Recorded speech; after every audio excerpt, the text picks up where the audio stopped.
children Tell them about the children. What about the children crying? Yeah. Digging, scratching, working, struggling, hoping. Some is hustling, every man hustling. Stay alive, that's the game. It don't matter if another gets slain. Pain, recession, other cats want a war. We got the weapon, people want bombs, so they gon' get them. This is the rhythm, the politics ticking. It's sad how we living in this life. It's gonna be a time that we change. Shit is not finite, life is the same. Motherfuckers killing each other to make a claim. Stop that bullshit, you have no respect for each other. You know the truth, you come from your mother, your sister, your brother. So love one another. If we make that change, the whole world will do the same. So listen. Only this one love. Every day the children dying. What about the children crying? No. What about the kids? Don't forget the children. Tell them about the children. What about the children crying? I wish someone would tell me when is the suffering gonna stop. I see time ticking, fuck your watch. There comes a time when man steps to the plate, but it won't matter if your mentality is fake. Where I'm from, we got a system, overcrowded prisons, 2 cents an hour, man. Listen, shit don't change if we keep exploiting each other. One day you find out you only did it to your brother. A homeless mother, a baby, no supper. She got a husband and father, they both love her, but they can't find work cause the people with the power, they got a strange way to govern. Their price tags say nothing. Life is funny, then again it's really not. People dying for what other people got. I asked God if he can come and change the shit. He said, hell no, it's you that's gotta change this. Every day the children dying. What about the children crying?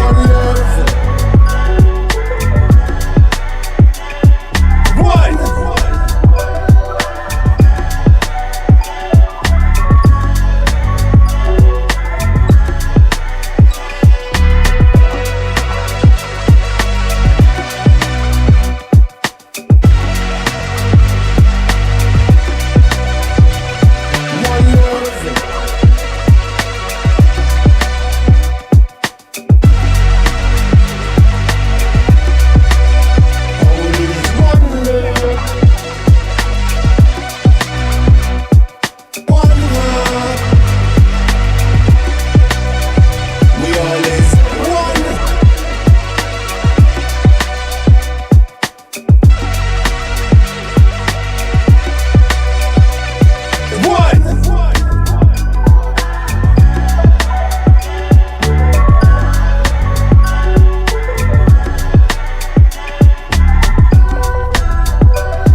inherited from our harshest past, embedded in our society's identity. But then again, can you tell me that's free? They explain to you what your mind should perceive, suggest things they want you to believe, like your skin color dictates your race. They're calling you an idiot to your face, like life is much more simple than that. We're all slaves and the cards are stacked, while we fight over problems we can fix. Industrialists turn our kids to addicts. addicts. The television does a job, introduce you. The radio's right there to seduce you, keep you locked on the wrong damn track. Cigarettes is just legalized crack. They want you to catch a damn heart attack. They want you to catch a damn heart attack. What? Stop believing in the flag, it's a trap. Cause men rule this world, that's a fact. They don't know, they don't know, but I'm gonna make it right tonight. They don't lie, they don't lie, but I'm gonna say it like I know. They don't know, they don't know, that I'm gonna hit them with this shit. They don't lie, they don't lie, that you're gonna free your mind tonight, tonight, tonight, tonight, tonight. That you're gonna free your mind tonight, tonight, tonight, tonight, tonight, tonight. That you're gonna free your mind tonight, tonight, tonight, tonight, tonight, tonight. That you're gonna free your mind tonight, tonight, tonight, tonight, tonight. If you see a man that needs help, then help a brother. If you see a sister on her own, still love her. Cause life is about how you choose to see it. But you gotta teach people how to learn to see it. The planet's been through suffering many times. We propagate many wars many times. The people need to wake up and stop accepting deceit from their own government's deception. You can't blame the people for needing protection from the government's bad reputation. We need to sing a song called Free the Nation. Cause we done had a whole lot of separation. Racism, classism, nationalism, based on keeping people out on the plantation. That's the plan, no doubt. Cause rich people got a plan, no doubt. If you still don't understand and believe that we are all one from the same mother, and respect each woman and man with the same consideration you would like to be given on a daily, then you need to retire so the new generation can take over and show you how to live and govern this place we call Earth home.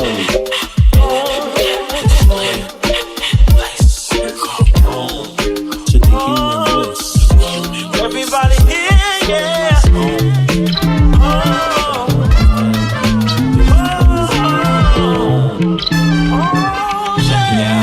They don't know, kid. They don't know, they don't know, but I'm gonna make it right tonight.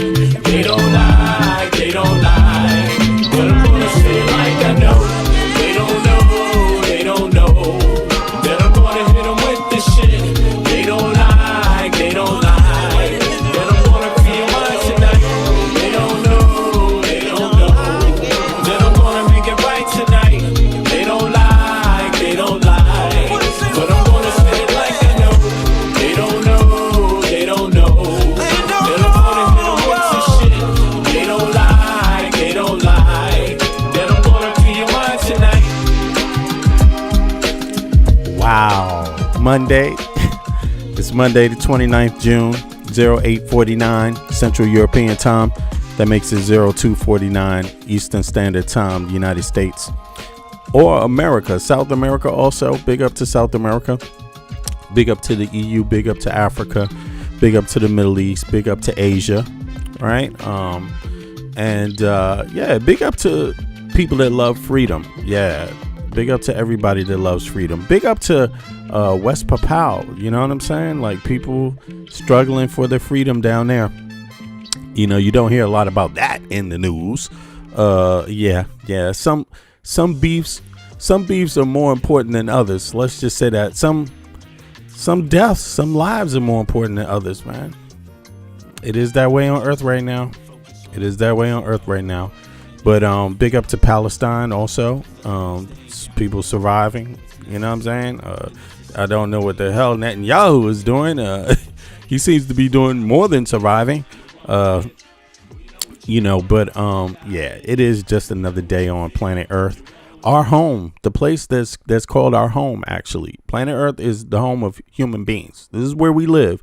This is the only place we got. None of us will be living on the moon or on Mars in our lifetime. That's not going to happen. Especially for me. Maybe Elon Musk might find his ass out there. I say go. Get your ass on one of those rockets. Let that be the one that blows your ass up. You know what I'm saying? Like, please. Trump, too. Get your ass out of here. Go live on Mars. I hope they do move to Mars. I tell you that. I hope they do start a colony just for these billionaires so they can go there and just stay and never come back. Okay?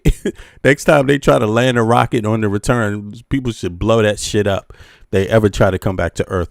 But yeah, it is that way on Earth, and it's sad. Yeah.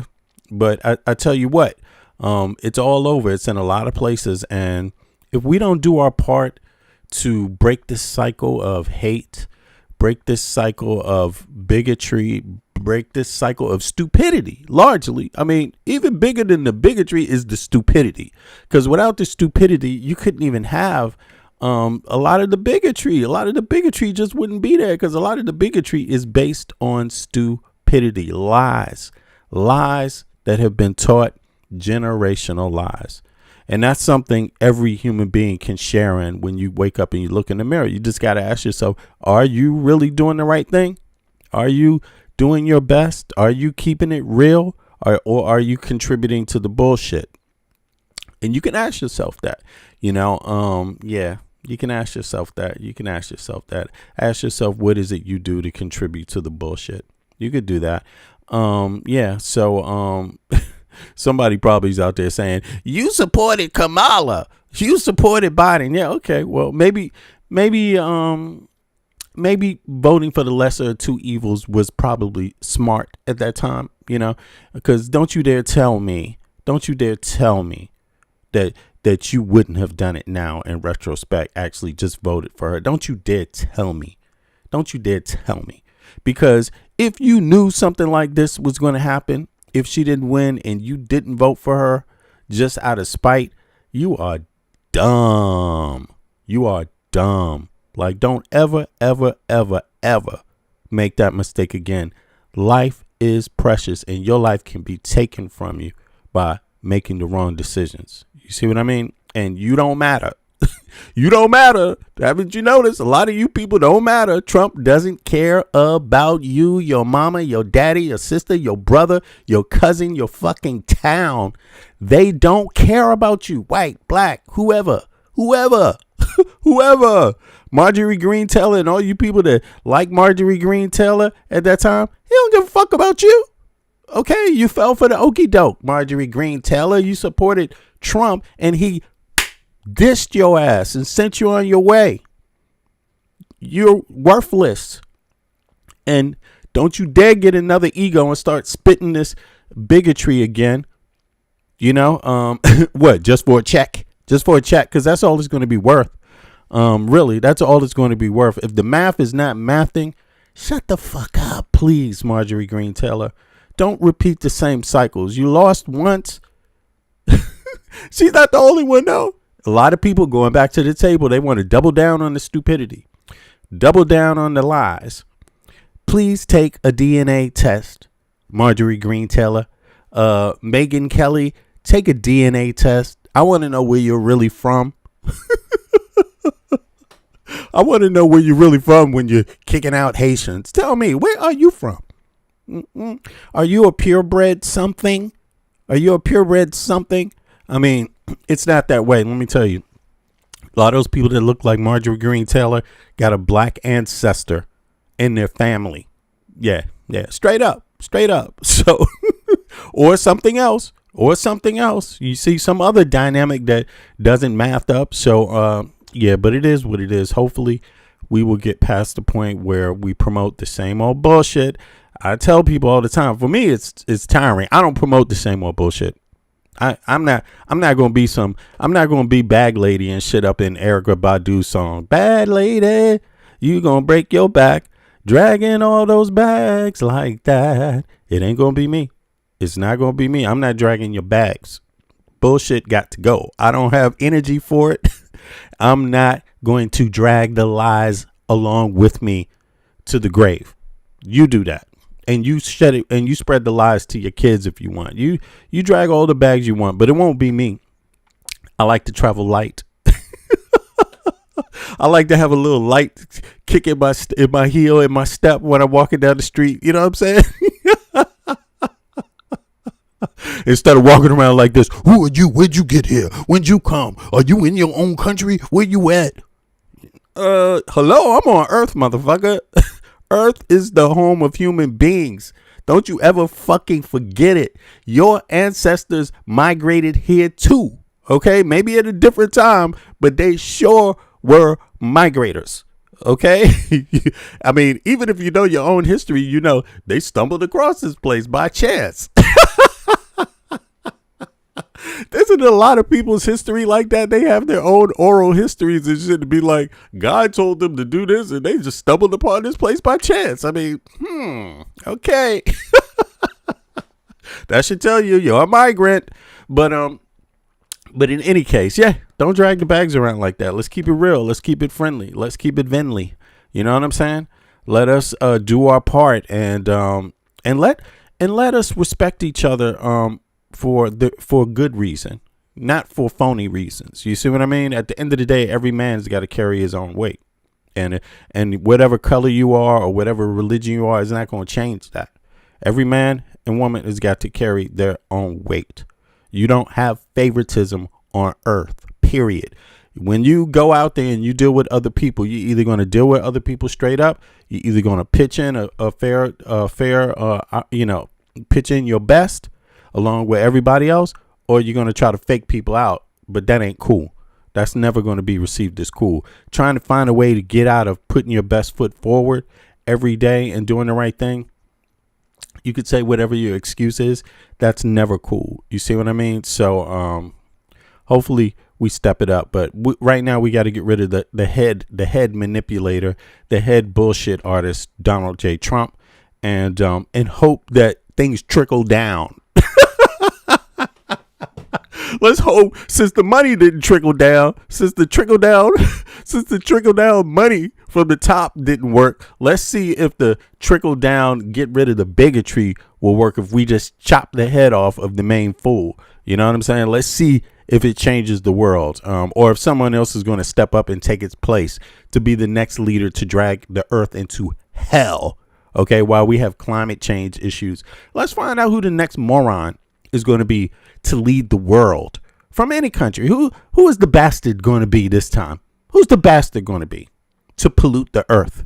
Who's the bastard going to be to restrict people's freedoms? Who's the bastard is going to be to talk down about people that come from certain places like this, just, genetic to them? Who's the next bastard going to be after Trump? I would really like to know. What country is he going to come from? Going to be interesting. But one thing for sure, when we find out, I'm going to be like this. Fuck you. F you. Too. Because that's all they deserve, man. I'm telling you, man. These leaders out there doing fucked up shit, man, it has to come to an end. The earth doesn't have any more to give. It doesn't have any more to give for free. So it's at its end. It's at its point, at its breaking point. And those of us that know that, we got to do our best to escape peace, frel. Vi ska göra vårt bästa för att escape frel. And yeah, we got to do that. We have to try to do that and not fall into the same old cycles, because these billionaires love the same old cycles for the everyday person. That's just exactly what they're waiting for. Someone to give them an opportunity to just jump in the same old cycles. So hopefully we find a way out of it, and we will see how that goes. Now, I want to start off where I stopped at yesterday. I hope everybody's doing well. What's up in the chat? Let me see. I'm going to go to the chat in a second, but let's start here where I was yesterday. This is Van. There was some more information coming out here, so let's just start here and we keep it pushing from there. What do you think Democrats not in New York City should be learning from this?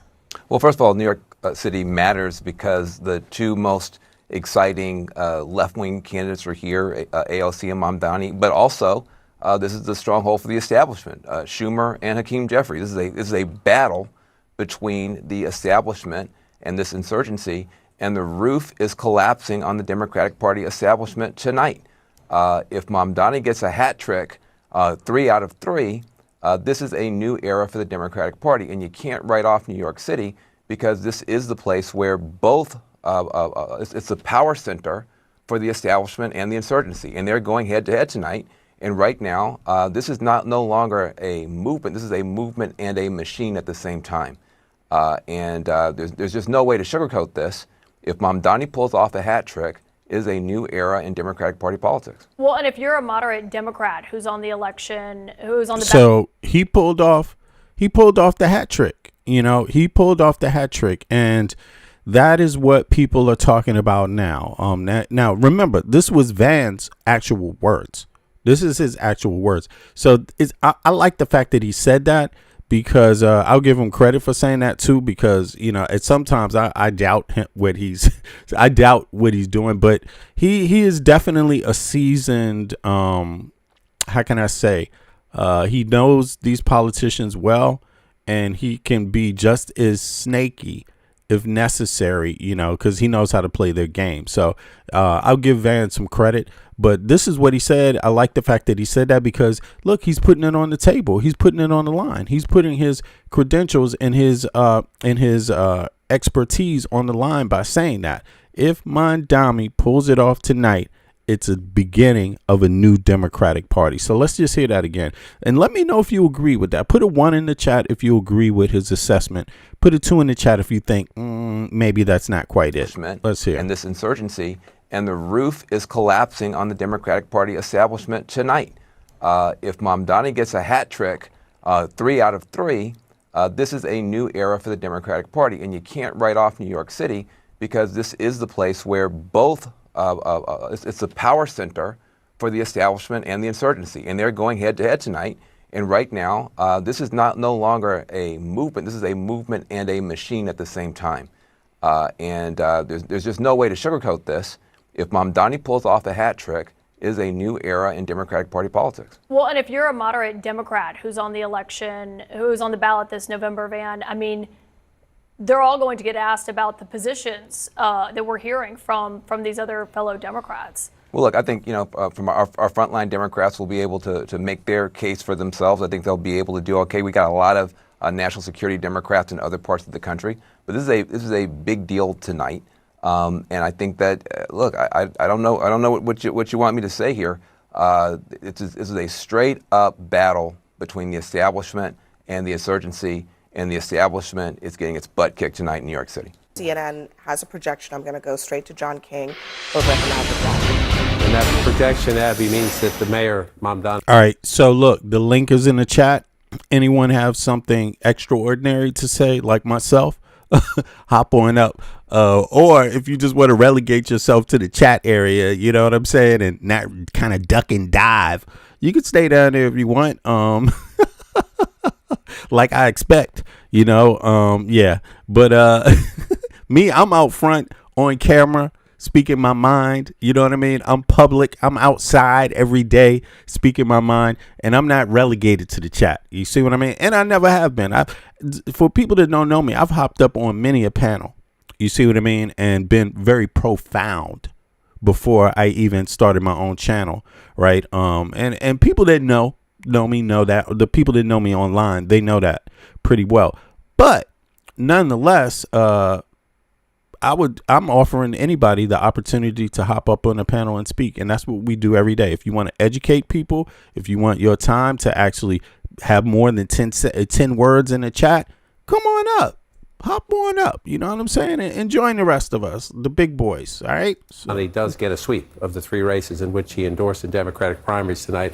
The Democratic Socialist candidate, Daniela Avila Chevalier, beating a powerful Democratic, long-standing Democratic incumbent, Adriano Espaillat. Much more narrow race than the other 2 districts here, but this is, again, this is a mayor making a statement. This is a candidate making a statement. You're having the conversation with your panel about we want new, we want different, and yes, we want more liberal. In this particular case, Espaillat is certainly a Democrat and a progressive, but this is part of the generational divide. We've also seen the Democratic Party. We want new, we want younger, but there's 1 for the mayor, there's 2 for the mayor, and there's 3 tonight. So the conversation is going to be, Abby, number 1, how much power does Zohran Mamdani have in New York City politics? Number 2, he's also making some enemies tonight, let's be honest. He's been mayor 6 months, and he's gone against 2 Democratic incumbents and the wishes of the retired Democratic incumbent. But you know what's interesting?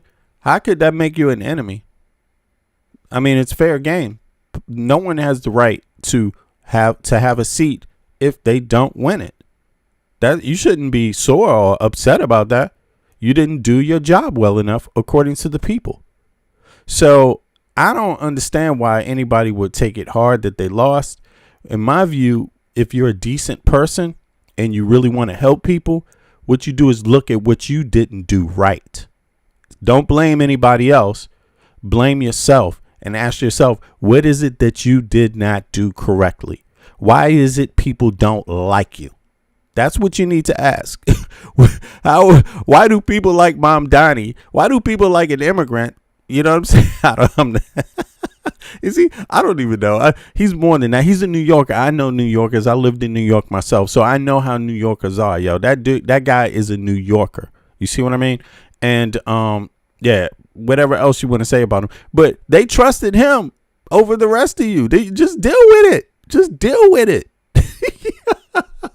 He said they're enemies. He said he made some enemies. What are you talking about? I don't understand that. They should bow out graciously and say, thank you. You fought a good race, sir. I look forward to supporting you. Whatever happened to that? That's an option. Or you can just be petty and think it's all about you and try to drag everybody down instead of gets the support.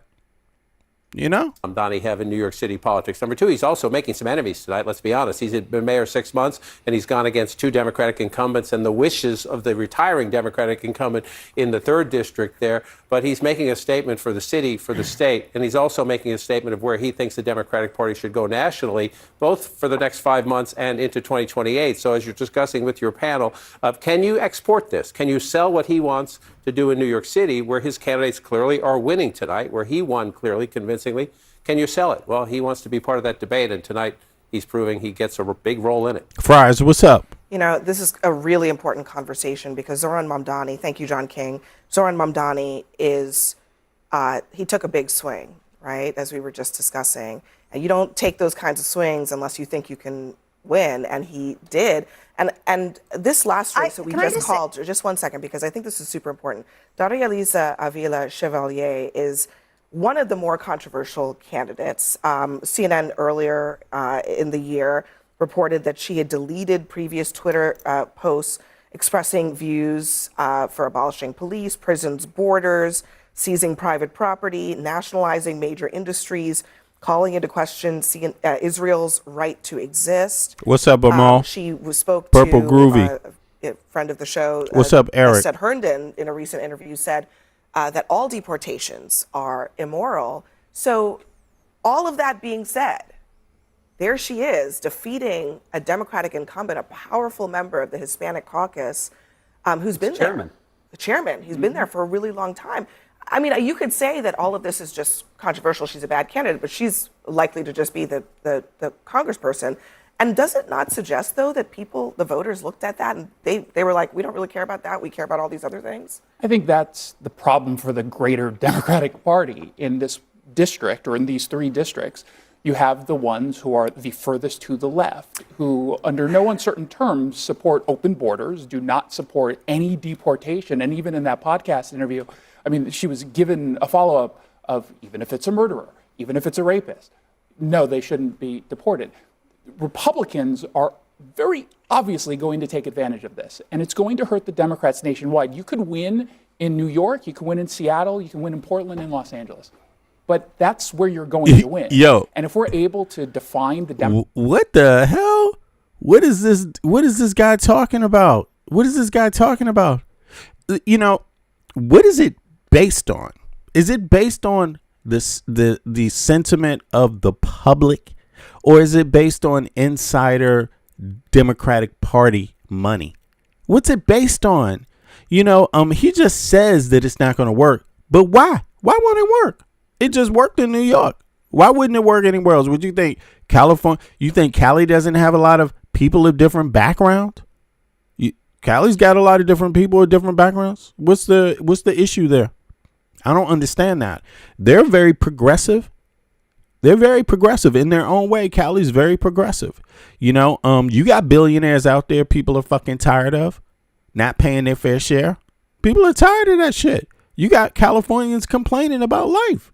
So why wouldn't this work anywhere people are complaining about life? See, what I think is going on is like what I was saying, same old cycles. You know, people want to repeat the same old cycles. People want to, but the young people ain't with that bullshit anymore. They're tired. The young people are not with the same old bullshit of the last generation. They don't like it. They don't like it. They don't like the style of the last generation. Yo, what's up? Who's there? What's up, man? Yeah, I agree. Like, for me, it's Friars, what's up? the Mamdani effect. Can you hear me? Yeah, I can hear you. Can you hear me? What's up, Friars? Yeah. I said for me, it's, I mean, again, it's this Mamdani effect, but it's not just that his personality. People can see that, and they see everything he's doing is working. It's they can put their finger on a board, and it says Medicare for all. I Medicare for all. I know exactly what that is. Tuition free colleges, and it's things that they can put their finger on that Mamdani is doing. 100,000 potholes filled in the city. Bang, they can put their finger on that. So like Trump said all these things, but he didn't do any of it. None of it. But Mamdani made it look easy. He made it look like there was only excuses why these people couldn't get things done. It wasn't it wasn't that somebody was fighting them to stop them. It's just they just didn't want to do it. They wouldn't do it, and that's what he. So he, I mean, again, he gave away the secret code. Oh, there's a button here on my desk. I just pushed the button. I mean, that's the honest truth. Dude. That's what Trump did. The mayor can do anything. That's what Trump did, right? Well, he showed us, you can do anything, no matter how bad it is. Not just good, but how bad. You can cancel entire departments, USAID, which is needed, and people are going to die. Or you can actually give them more funding. So Trump showed us the worst in what we can do, and Mamdani is just showing people the best. The thing is, he's not trying to be president because he's not born here. He knows he can't be president, and it actually fucks up Ted Cruz, who's born in Canada. Right. Ted, you can't run anymore. Otherwise, we run Mamdani. He's done, man. So. And you know why? Because he didn't get shit done in his district, in his state. Texas hate it. No, they hate him here in Texas. He's out there in Cancun having a good ass time and shit every chance he gets. Yeah. Minimum wage the same in Texas as it's been the last 30 years. Only thing that's happening is Mamdani is just really kind of turning out to be the kingmaker that we thought it was going to be. But it's not really him. It's what is democratic socialism? I have no idea. That's the majority of people say for the very first time or so. They start doing the research on it. And so who's more prone to be part of it is those who do the research on it, those who read about it, or those who have friends that understand it and they explain it to them, so they get involved in it. Right. So that's what it would. And so when you have people involved in it, what does it mean? It means door knocking. Yeah, actually, like Hassan Piker. Exactly. Not to cut you off, but it's like you said, it's the outreach. It's people standing up. It's people speaking about it. Right? Yeah. Getting out there in the community and showing people that it actually is real, that it exists. Like here, I'm American living in Denmark. I'm telling Americans every day, it is real. It can happen for you. The only reason why it's not happening that way for you is because you're not asking for it, because you've been tricked out of it.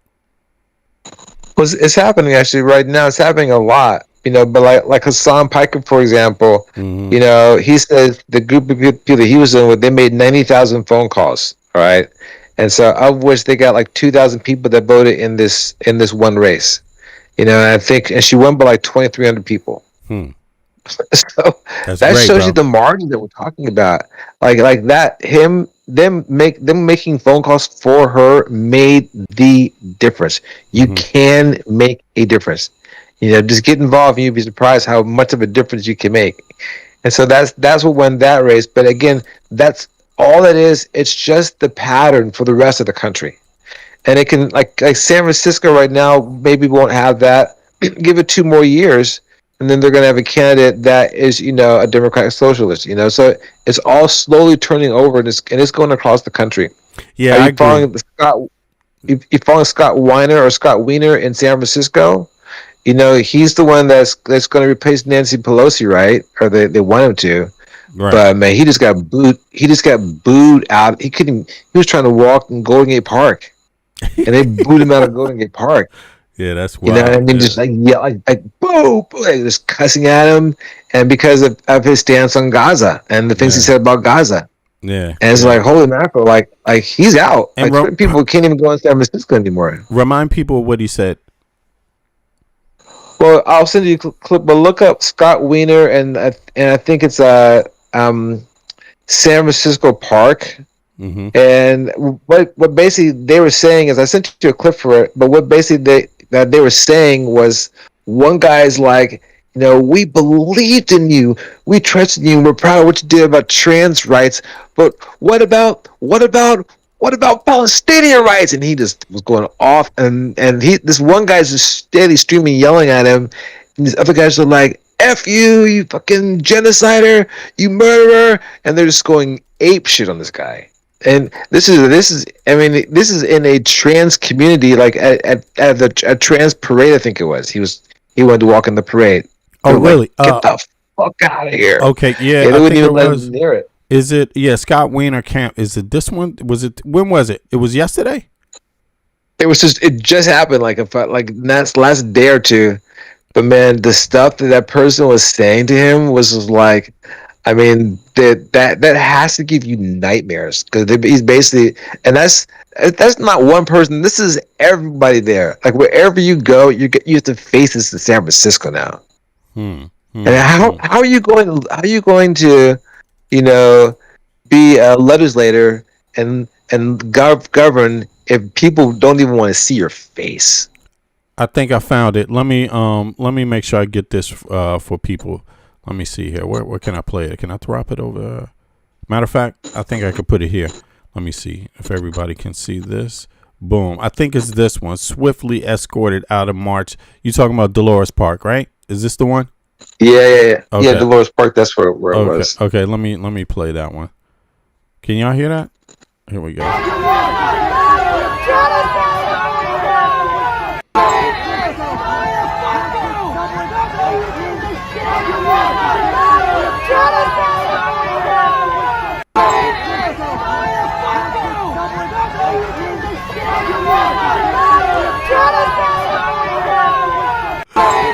Look, you know what? But I understand, because look, people have been made to feel like they have nothing left to lose. That's what people feel like in the United States of America right now. And it's not just this topic over Palestine, right? It's everything. These politicians have given people nothing they've given people nothing, and they're paying their salaries, bro. That doesn't work in any country. Yeah, go ahead.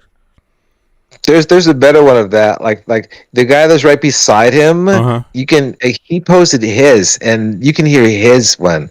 So it's up close, and he's telling him exactly. He's telling him why he personally. This is why I personally despise you. Why I personally despise you. Is it right? And here? he says, you know, yeah. So there's another one out there. There's a better one than that. That's one. Remember, there's like 50 cameras on him.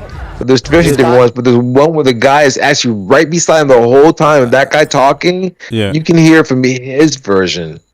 Okay, like let me see. Real close. I think this might be it.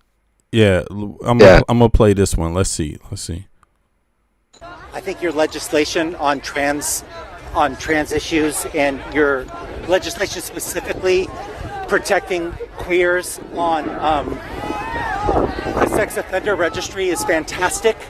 Like, I really applaud you for that, and I think you deserve to be here for that. But I think your housing policy, and specifically your housing policy aligning with YIMBYs, and I think your policy, and I think your policy on the genocide in Gaza, and I think your policy on the genocide in Gaza is terrible. I think you do not belong here.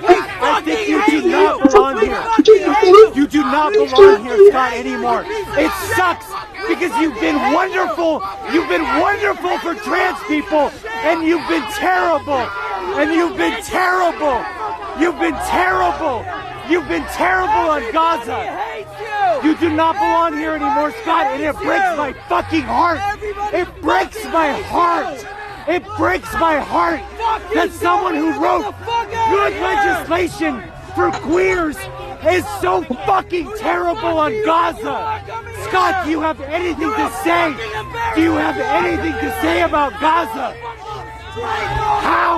How could you do this to San Francisco? How could someone like you do this to San Francisco?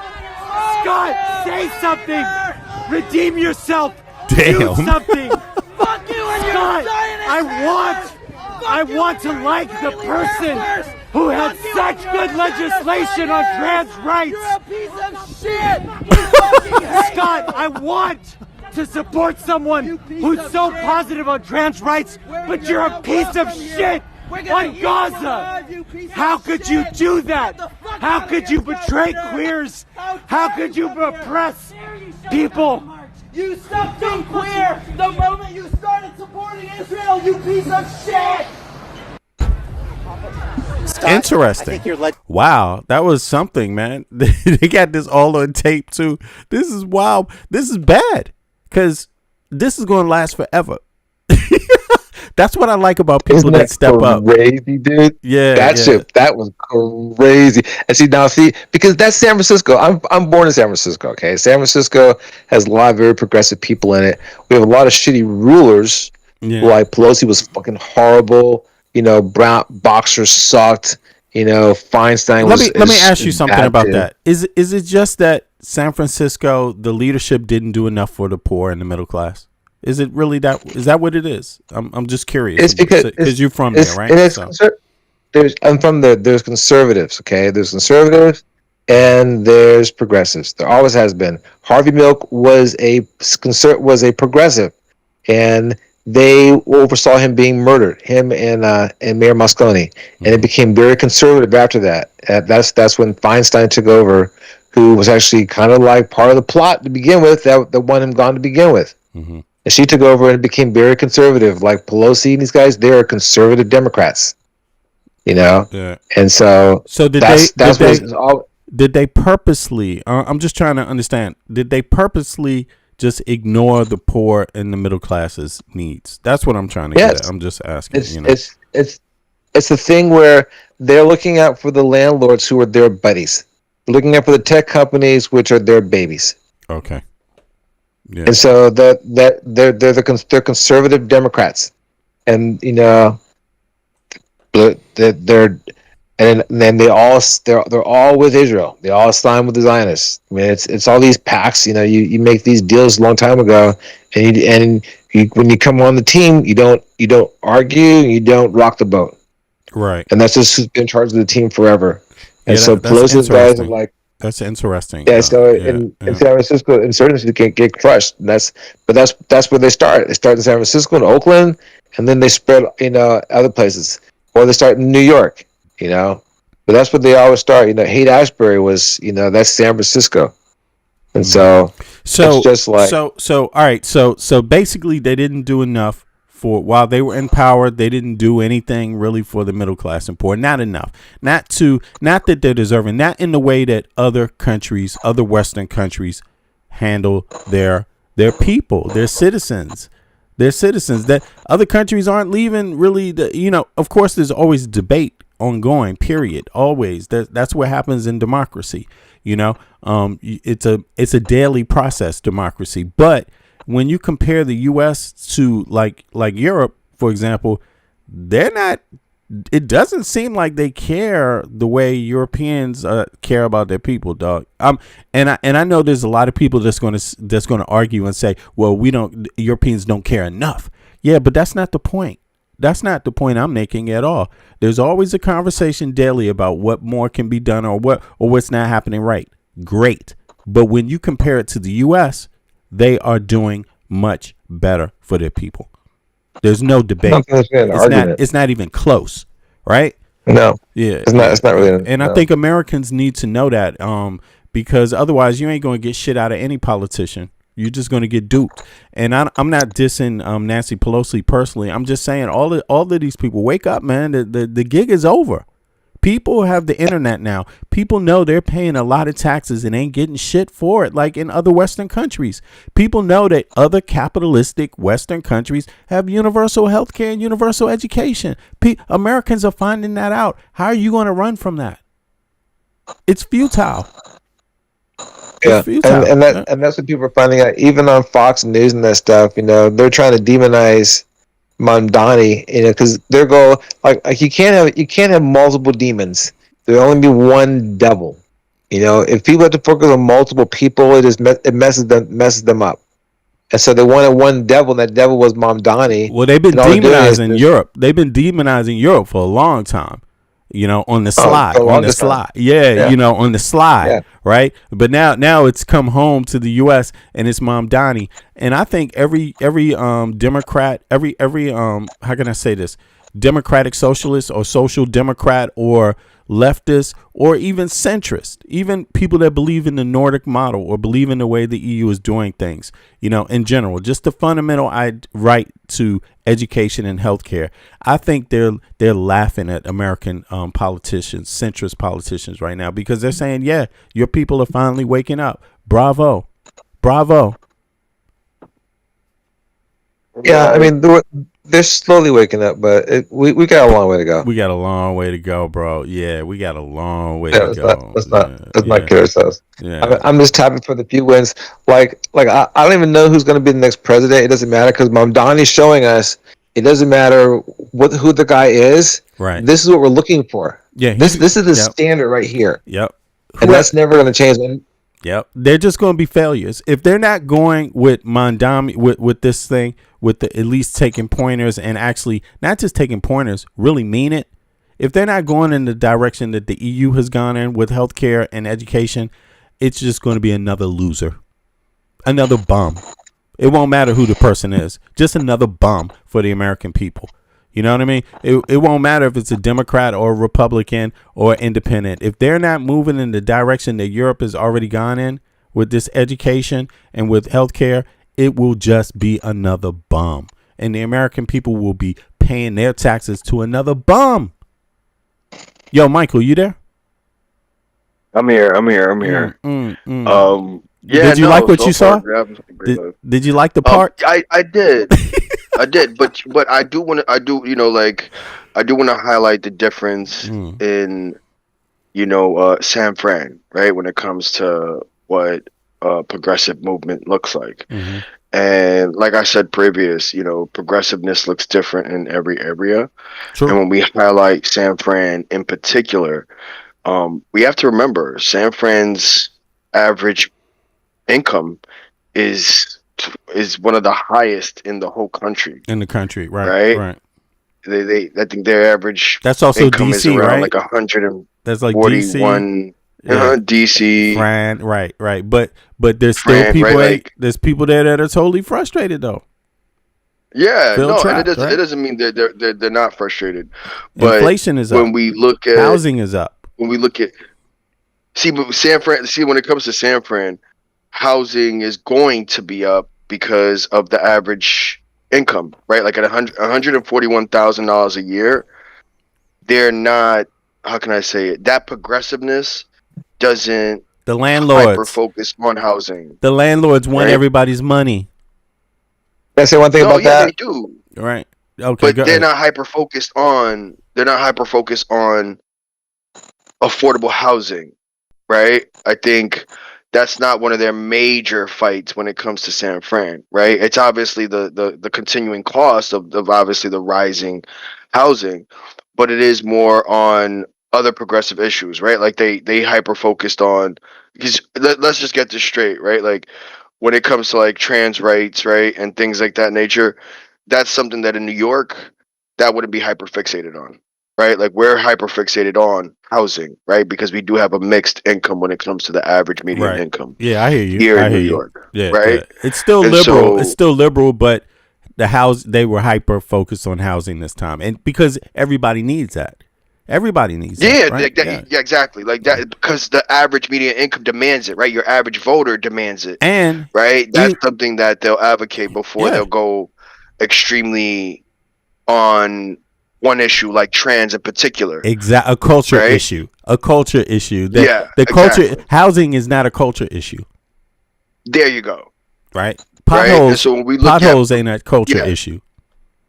exactly. Childcare is not a culture Right? issue.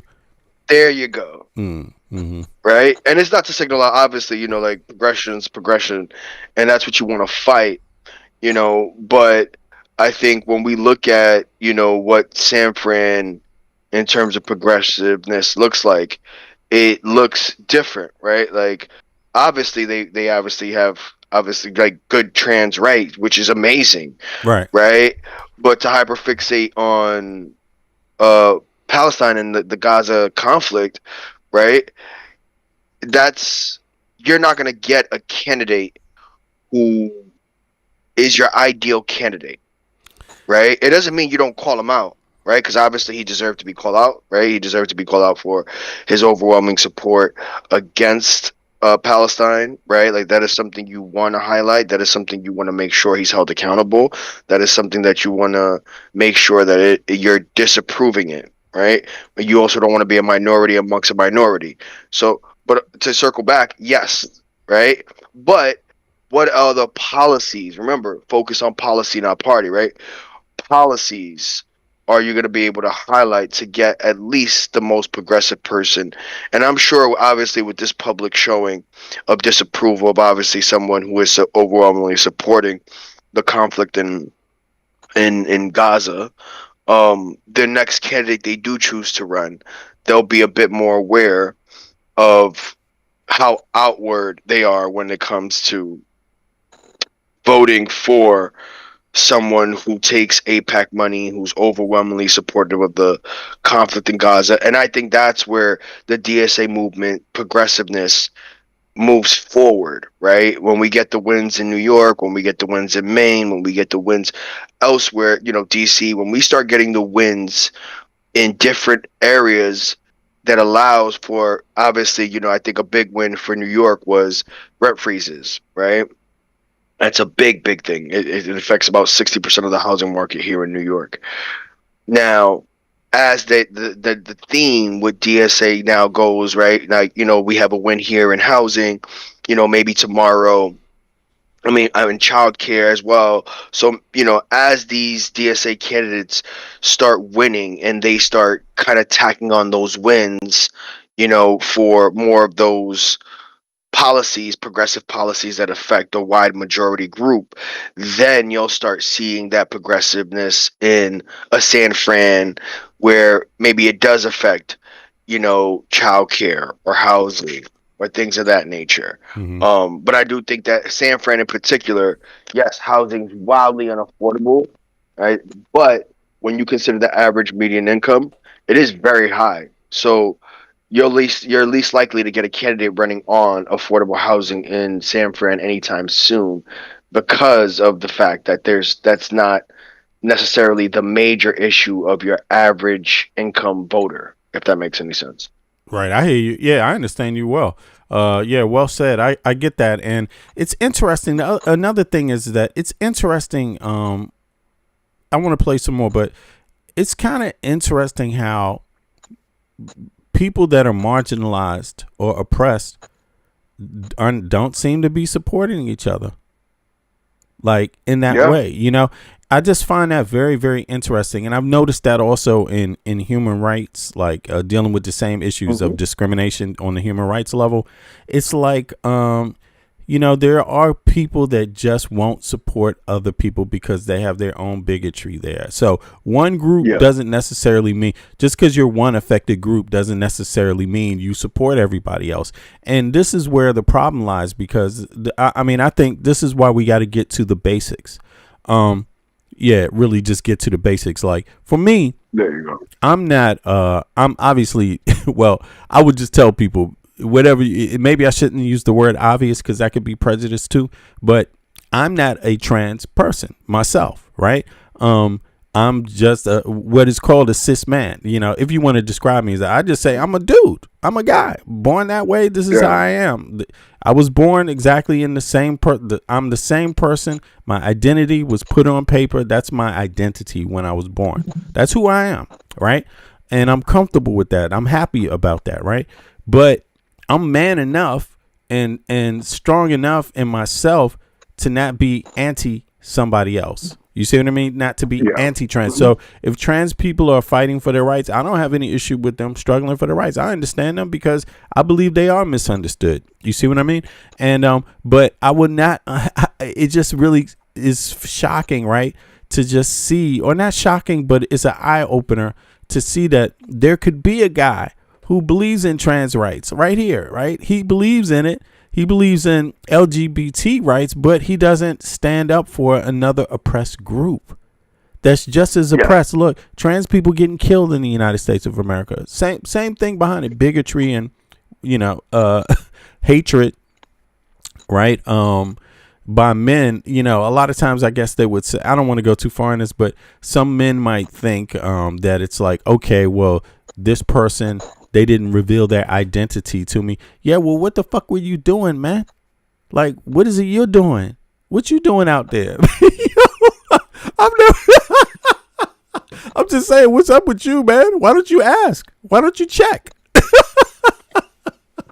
I'm serious. Well, yeah, ask, motherfucker. Check. What the hell? You should be transparent, and also that's what comes with visibility, right? The more visible and acceptable, things like trans rights are, you now they become comfortable with revealing, obviously, what sex they prefer to be referred to or identify as, and you also now come to the terms of making it a common thing to ask, right?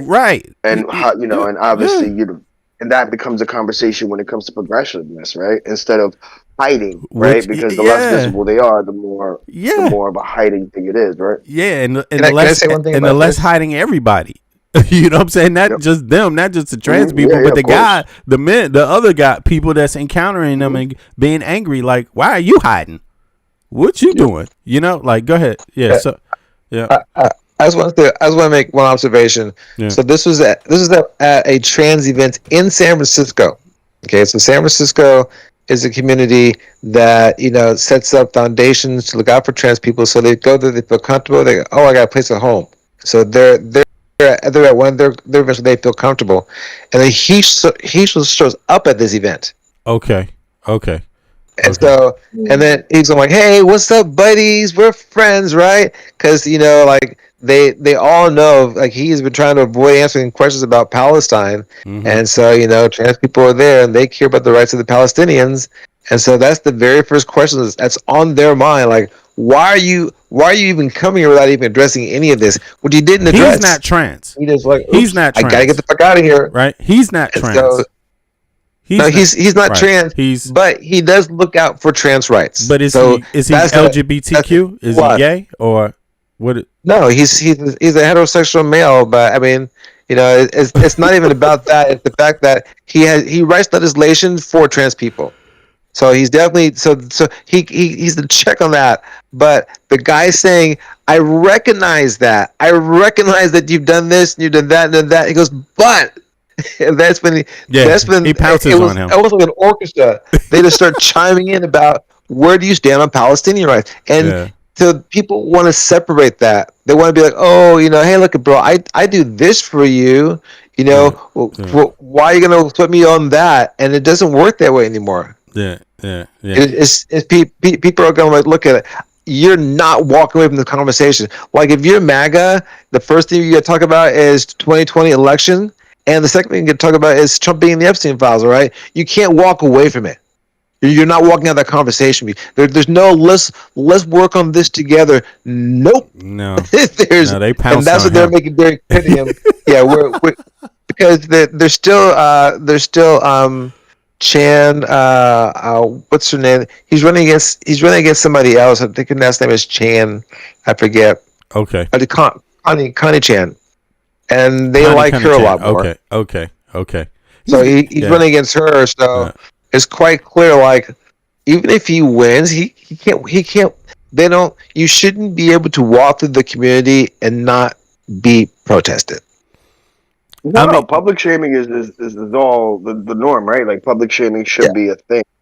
Isn't that what they did to Obama? Isn't that what they did to Obama? Isn't that what they did Not to really. Kamala? They publicly shamed him. Yeah, Obama went around when he was running for office the first time, and somebody was like, he's a Muslim. Then they were like, where's he born? Where's his birth certificate? Just nonstop. Just nonstop. Hussein. Just nonstop, man. The dude grew up in Hawaii. And what's going on? Those you're not contains those. That's a little bit different. Like what people are going to be ignorant no matter what, because we know he's not Muslim. We know that Hawaii is part of the United States. Mm-hmm. But this is very different. Like he's avoided these conversations, and he tries to go around San Francisco. Yeah, this and is not in his talk own to people neighborhood. about This in his own town. And now, and then Walking he wants the to come street. to the event. Yeah, And they're making it very clear. No. Next time you come out here, this needs to be discussed. And so, that right there is. I mean, that's the same as New York. It's really, there's no difference on that level. It's just that it's happening in San Francisco too. Yeah, and that's the point. Yeah, and it will explode. Public shaming should be a thing. You know, I think especially for the right reasons, it does send a signal to whatever base is predominantly there when it comes to especially the Democrats, that the next person that they do run now becomes a little bit more progressive on what they were publicly shamed on in the past, right? Yeah. Why Especially not? if they want to win, right? But especially if they want to win. Yeah, but these people it's Gaza, dude. Yeah. It's Gaza. They gotta face the Gaza issue. Period. But look, anybody with that, you run a progressive candidate, right? Like, so when we circle around New York, when it comes to Mamdani in particular, he is a Muslim, right? He is a Muslim.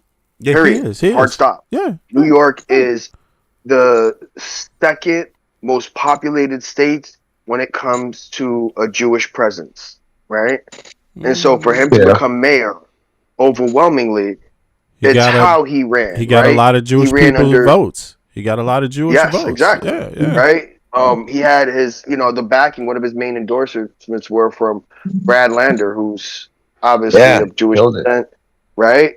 And so, and obviously Mamdani's not, and it's about educating, right? He's not anti-Semitic, right? He's anti-Zionist, right? And so even when he was asked about the situation, he approached it in a progressive but a moderate way. Right. Yes, I am pro a two-state party. That is it, right? I am pro a two-state party. Getting into the finer nuances of it, he never found himself finding himself into finer nuances. He didn't find himself overwhelmingly calling it a genocide, but he always advocated for a two-party state solution, which says enough, right? Well, because that's the not American what's currently position. happening Well, in that's the official U.S. position. Two-state solution, right? That's what they want you to believe, but that's not reflected in the conflict. And in what Gaza, happens? right? Yeah. But on paper, that's what they said. That's what they agreed to. Yes. The United States. Everybody signed on to that agreement too. Two-state solution. Everyone was pushing for that. But that's not necessarily what happened. But let me ask you this. And that's how they're treating them. Yeah. Yeah. But let me ask y'all this. For me, when I see this tape, right, the first thing that jumps in my mind is that it sounds like people are fighting for their lives the way they're approaching him. And I don't understand why Americans don't, like you said, the shaming thing. Yeah, because your life is literally on the line. When are you going to take the gloves off? These people hate you. They hate you. These Trumpsters hate you. They went around with Nazi flags, yo. When Trump was running for office, they went around with guns in communities with masks on, talking about you won't replace us for nothing to people that aren't doing anything to them. People just minding their business. They went around trying to put fear in people. They ran over people. Charlotte, North Carolina, right? Running over people, right? Listen, man, I'm sorry, but your life is on the line. And I recognize that when I watch this, it sounds to me exactly like somebody that realizes their life is on the line. What is all the games about? What are people waiting for? Like, stop being nice. Stop being nice. They're not nice to you. They hate you. They hate you. What is this?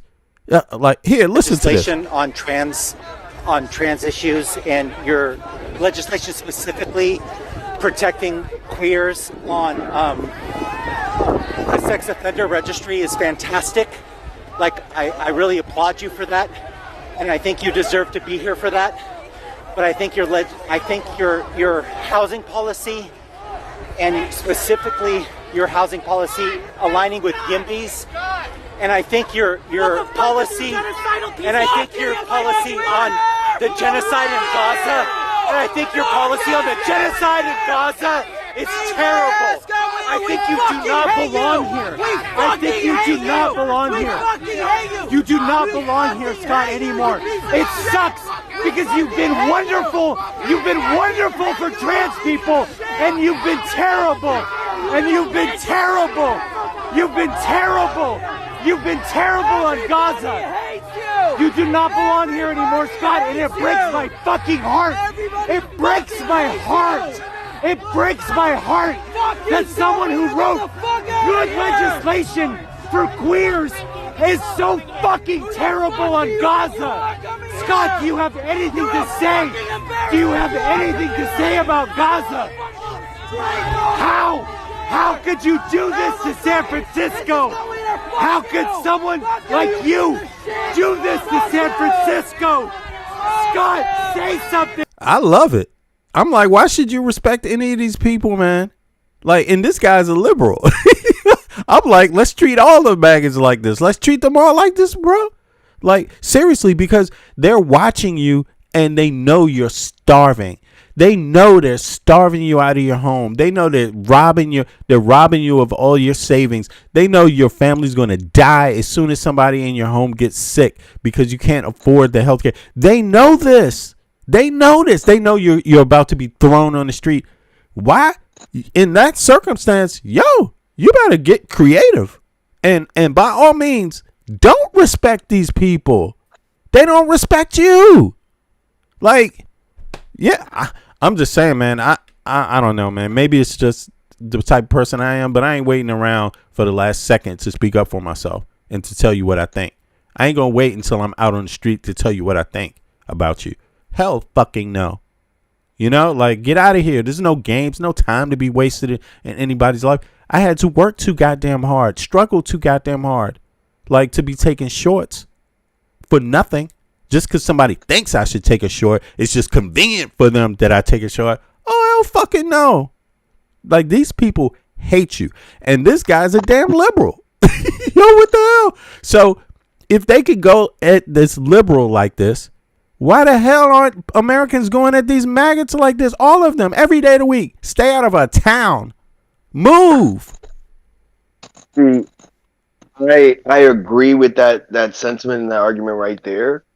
I also do acknowledge the fact that this administration has done everything to criminalize that, right? We have protests here at Columbia University on a student level, and students, they got their scholarships rejected, right? Remember, he's using federal funding for a lot of these scholarships, and so they're refusing their scholarships just so that way they get the message that this is not what you do. Yeah. Right? Something that the left never did when obviously a lot of MAGA was present, you know, and it's like we discussed before, right? Like a lot of MAGA's presence is in the youth, right? I mean, But you know what, bro? You know what? Not to cut you off, but I understand that. I empathize with that. I understand it. But you know what they're doing though? Because of that, what they're doing is they're slowly killing you. And that's the same result, is killing you. So it's like they have you in a situation where they're trying to get your acceptance to die miserably by doing these little tactics like, oh, we will punish you here, take this from you. Yo, if everybody just ran a fucking muck, you know, at one time, you know, from the beginning, like, agreed. Agreed. That's how I look at it, because they can't take everybody down. They can't take everybody. They can't handle it. They can't handle it. That that's the reason for the current DSA movement, right? Like, now the Democrats and just obviously progressives are learning that, hey, maybe instead of just protesting we need to vote, right? We need to have that reflected in the candidates. And now people are waking up to the importance of things like midterms, Yeah. right? Where before they took it heavily for granted. Yeah. Now they're waking up to things like midterms. You know what? We need a progressive candidate so this doesn't happen again. So Right. this doesn't even become a thing. So that way I have someone who's going to back my rights, even if I do choose to protest on a state level. I know I'm going to be represented. I know what my ramifications are going to be on a state level, Right. right? And I think that's a part of this progressive movement when we do speak on things like the DSA and the Working Family Party, right? Right. Which is another progressive movement, right? It is about voting, right? We should, like, obviously, I think we learned here in New York that we turn that advocating and that, visibility into politics, right? Right. Into a candidate, right? That's how we overwhelmingly had the endorsement of Mamdani, and the election of Mamdani turned into the progressive movement of 3 DSA candidates being promoted here in New York, right? Yeah. That's why we say vote, right? Vote.gov, because of that very same reason, right? I think we're noticing, aside from protesting, because protesting makes you visible. Protesting is a signal to your both parties that you want a level of progressiveness, that we are no longer accepting just who you put in front of us, right? You know what? I think what I'm seeing in this park is like, I'm not suggesting that people do something that's not them, that is not them at all, right? And I do understand like the ramifications, right? But as Seal said, sometimes you're never going to survive unless you get a little crazy. You're never going to survive unless you get a little crazy. But I think the people that just feel that way, they should just go get crazy. The people that feel that way, just like they did in this park. It wasn't everybody, but some people just instantly knew what their role was. You know what I mean? Yeah. And I think it needs to be like that, because obviously they are planning, trying to find out who the leader of Antifa is and shit. But here's what I think they also trying to do. I also think they're trying to lure moderate Democrats into being the oppressor with them. You see what I mean?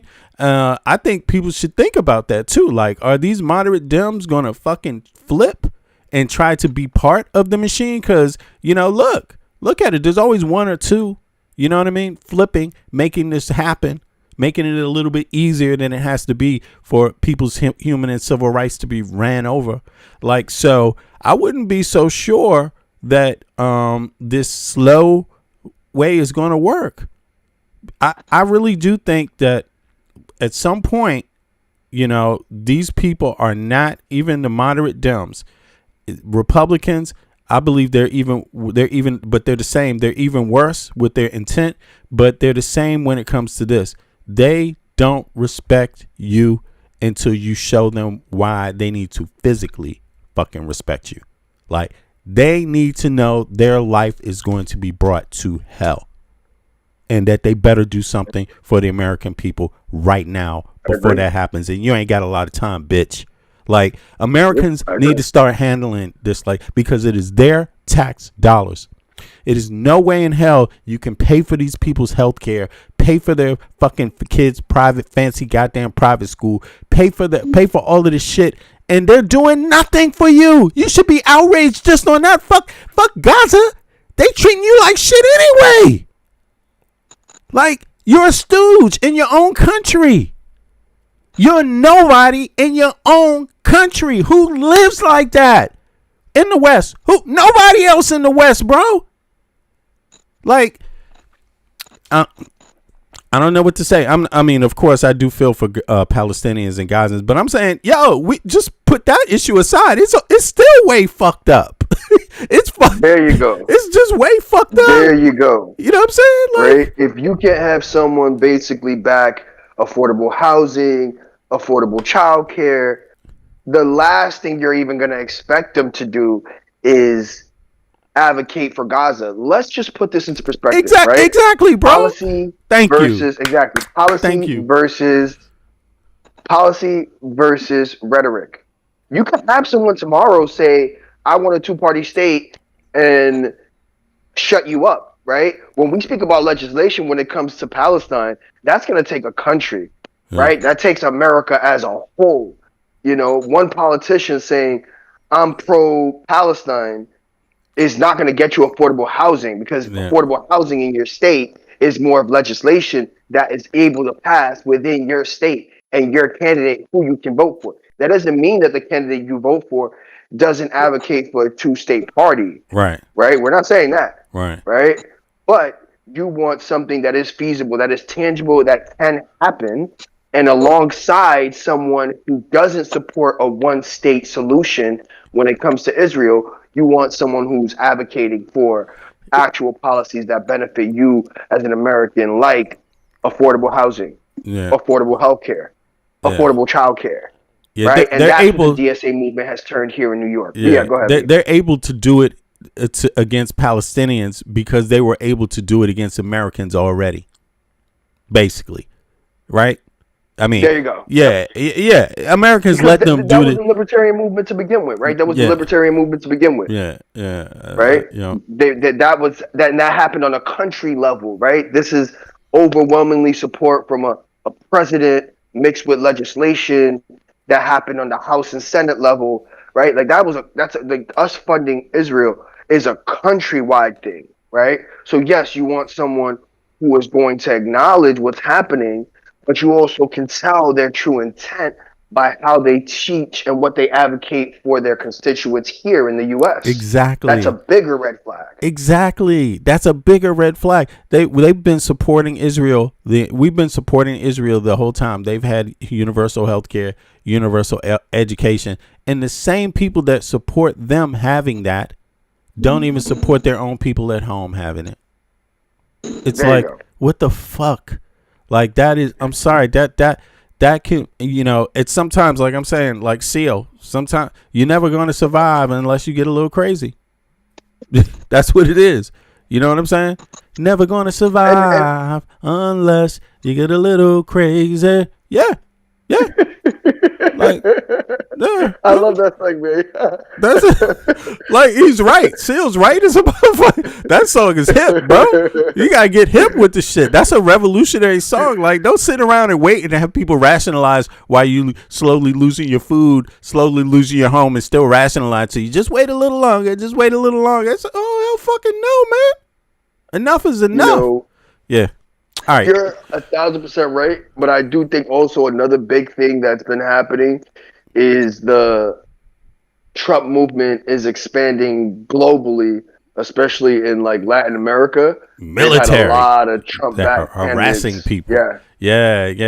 It's true. It's not like right now. Brazil is now seeing a somewhat interference from this administration backing, you know, pro-Trump candidates, right? Colombia more recently as well. You have Peru, you have Chile, you have Argentina, right? The takeover of Venezuela, Cuba next.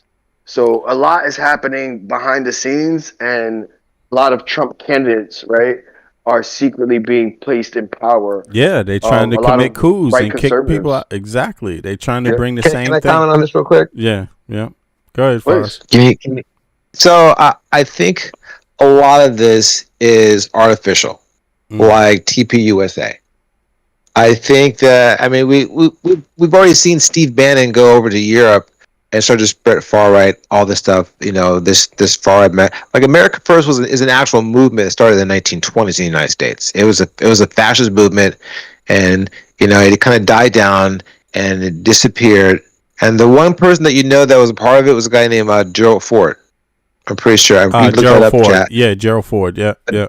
Gerald Ford wrote a part of it, so that the America First movement, and but no one really paid attention. No one took it seriously, right? Just kind of let it go. And so this is American fascism. It just has a name now, right? Yeah, because America we've never had a fascist person like you know, the Bushes weren't really fascist. Nixon wasn't really fascist. Well, this is fascism right here. This is old school like 1920s, 1930s fascism. And so it just has a name for it. And I think a lot of it is the Trump. I think Trump is funding it. I think his team is funding us worldwide, and they support these candidates. They give them a profit, they give them this stuff. The candidate wins, and they take credit for it and turns it to the media. They're I think they're trying to create a racial conflict. They're using color. It's fascism because race is phony. Well, see, Right. I personally, Yeah. I think it's more neo-libertarianism, right? Disguised as conservative values. It's Exactly. neo-libertarianism. Exactly. It's right? for the I don't wealthy. necessarily think it's a movement for exactly. the wealthy. I don't think it's in particular. I think it has obviously like rhymings of what fascism might look like. Yeah, but they the use whole these overall morons. goal is neo-libertarianism. Exactly. Yeah. It is neo-libertarianism. Yeah. Right, disguised as conservative values, right? The strongman theory of Get we have Charlie to back Kirk out there. law and order, military, exactly, right? Get your Charlie So Kirks it is- in every country to bitch about people. These people never did anything. They're sucking up the system. And then meanwhile, Elon Musk is sucking everybody's ass. Exactly. Now, yes, it is new neo-libertarianism disguised as neo-conservatism, right? Promoting yesteryears, right? Yeah. Yesterday happened, right? Yesteryear happened. Yesteryear politics happened, right? So when they start to invoke an emotion from the past without addressing the current contemporary issues, that's what it means to be conservative. But the underlying reason for it is libertarianism, right? Ultra capitalism, free market trade on an extreme level with the influence of America, right? Because now we get to insert our companies, we get to siphon natural resources from a lot of these Latin American countries. We right? get to hoard more wealth to a few people. And then There pretend like we give a damn. I mean, about somebody the else. Americans dry. Yeah, they don't give a damn about any of these goddamn people. And they're trying to spread that message around. It's like, man, it is so boring, bro. It is so pathetic. Go ahead, Forrest. But again, the reason why I say it's artificial is because without Trump and these guys trying to force in this Greenland thing on its own, it would never happen. Right. And the thing in Honduras isn't happening. The Trump administration is probably trying to undermine it right now, but they're going to be sued out of existence, and that's going to go away. So all these things have to be propped up and secretly funded. And take a look at the core of it. If there are Zionist leanings in it, there's probably for a reason. So there are these little closed knit groups, which I think it sucks, but then we can take a look at the last one, which is the thing in Albania. Yeah. Exactly. Exactly. It's all just tied together. So this stuff is kind of happening, but it's not like, I mean, I guess you can call it neo-colonialism. Is that what Neo-libertarian colonialism? Yeah, I think it's just fascist to me. Right. I mean, look up fascism. It's kind of the same thing. Well, yeah, because that's what they did. Hitler and them popped up. Yeah, but it's true. Like Hitler and them, they consolidated the money for a few people, and they left the rest of the Germans, even the average, rank and file Nazi, broke and with the bill.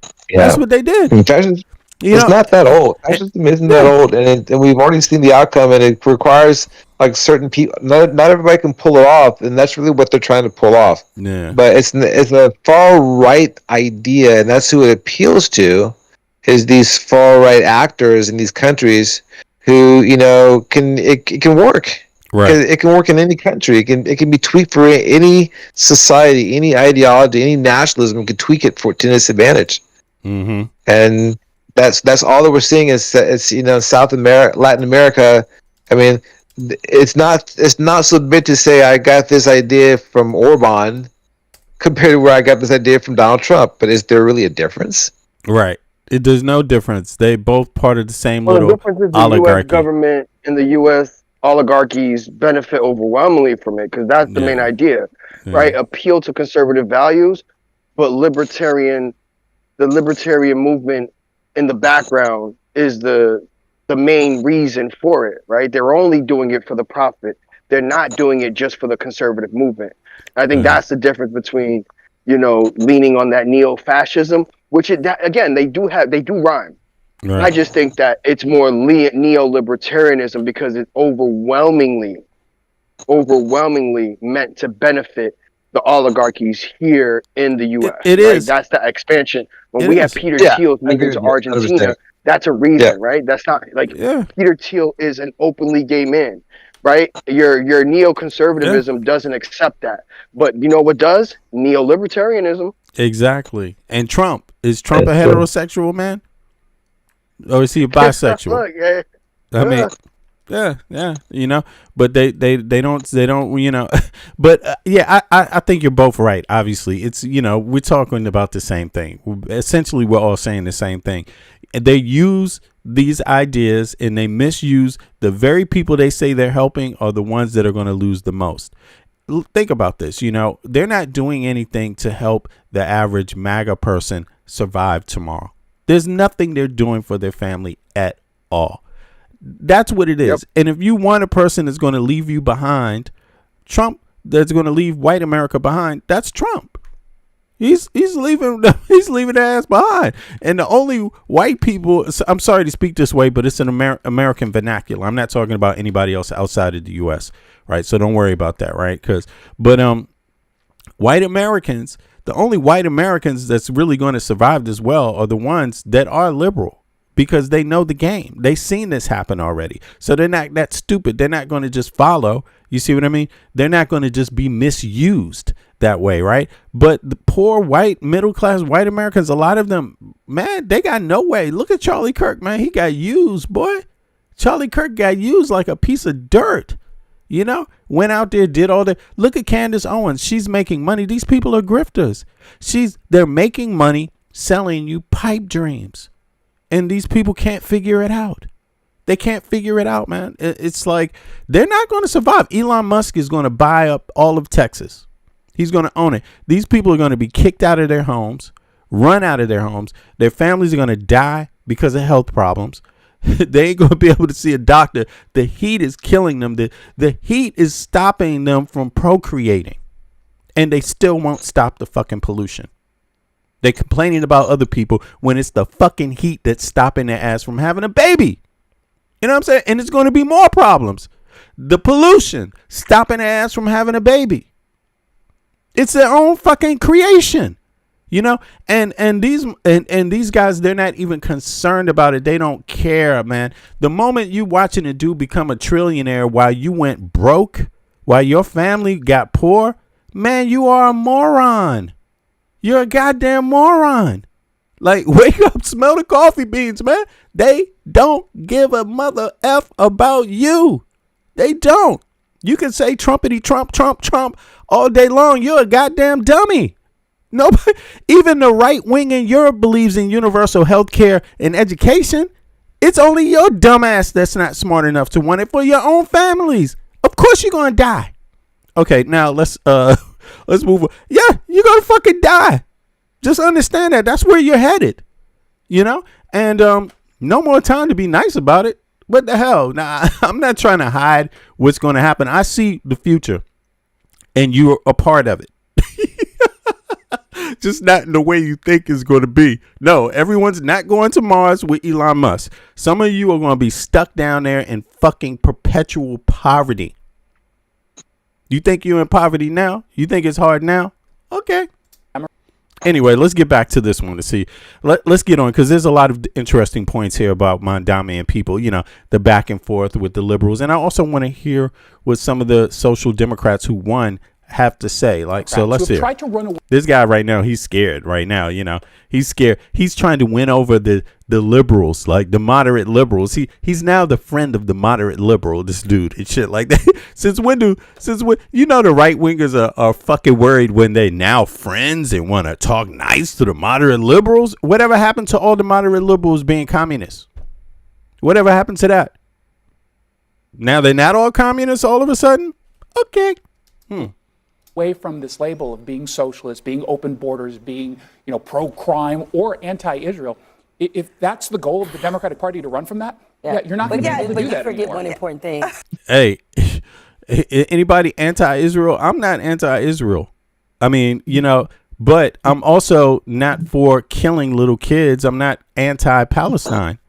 Okay, I believe in rights for Palestinians, and equality for Palestinians, and I don't think killing women and children is okay. I'm against that totally. So that's what I'm against. I'm not against Israel, the state existing or the land existing. That's another thing. And I hate when people like him try to wash over what people actually say from the left. Okay, and try to put it in. You see how he so quickly bagged it into anti-Israel? Man, fuck you. Get the fuck out of here. What the fuck? Leftist people aren't anti-Jewish, and they're largely, primarily not even anti-Israel. It's an issue of what is going on under this extremism. Killing like it doesn't fucking matter. Killing babies like it doesn't fucking matter. That's the fucking problem. And that's what people have been saying. Even the people that like Israel are fucking tired of it. Jews are on the fucking street saying, will you please stop, man? And they have this moron out there getting paid to spread more fucking lies. Going to win. And if we're able to define the Democrats who have tried to run away from this label of being socialist, being open borders, run away from the label. being, pro-crime or anti, being Western, having Western values, being Western values, having Western values. Let me tell you what Western values are. Western values are what? Universal health care, because every other Western state except the United States has it. Universal education, that's Western values, because every other Western country in the world has it, and every other Western capitalistic country has both. Okay, we're Westerners. We just want to be normal fucking Westerners, and these people keep lying on fucking CNN about what is going on. And look at this. This dude is really he's speaking down about Europe right here. It's codified, but he's speaking down about Europe. He's saying that the European model, you guys don't know what the hell you're doing. You just started your societies yesterday. You don't know nothing about society. You don't know nothing about democracy. You don't know nothing about having a republic. Really, that's what this is. Because if you listen to what he's saying about Democrats, right? All we're saying is we want to be like everybody else in the West. We want our tax dollars to work the same way. That's all we're saying. We want to be normal Westerners. We're not normal Westerners. Anti-Israel. If that's the goal of the Democratic Party to run from that, you're not going to be able to do that But you forget anymore. one important thing. People are broke. That's the other part you forget, is that the affordability crisis in this country, I think, is a major win for a lot of Democrats. It's like, again, all those little scary terms y'all like to use to try to throw people off and say she's open borders, right? And I'm not saying that scary terms. That is but what there's she extreme believes. MAGA candidates too that run on way worse things. Do you than call this. them out as well? And you Yes, usually we use do. them And as guess what? They still Democrats get for that elected. point. You know why? Because there is core things that still resonate with people, and all the scary terms aren't going to get them off of that. At the end of the day, if people are broke, they do not care. Districts where Republicans aren't running, like Republicans don't lose anything tonight in these districts, but they are going to be dealing with some of these far left candidates in, say, Maine. I mean, to come up for. Just think about what this guy is saying. He's literally telling people that being in a home, having an affordable apartment, is a far left concept. Having a living wage is a far left concept. He's exposing his extremism himself. He's saying having access when you go to work, having access to a hospital or a doctor when you get sick so you can get back to work and pay your taxes. He's saying those concepts are extreme left values. Those are just center values. They're not left or right. DSA exists. That's why the DSA exists, and that's why it's a growing movement for those very same sentiments.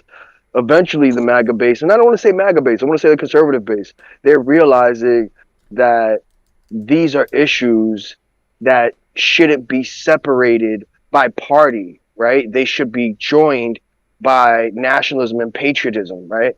You should be advocating for affordable health care, affordable housing. Yeah.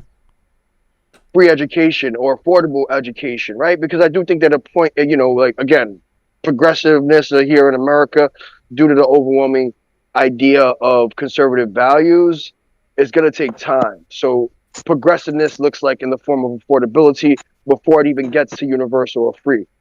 And so, the conservative bases are now realizing that they're disproportionately suffering based off of their ideologies or, what they thought their ideology supported, and realizing that, hey, you know what? Maybe affordable housing isn't socialism. They keep calling it socialism, but it's not.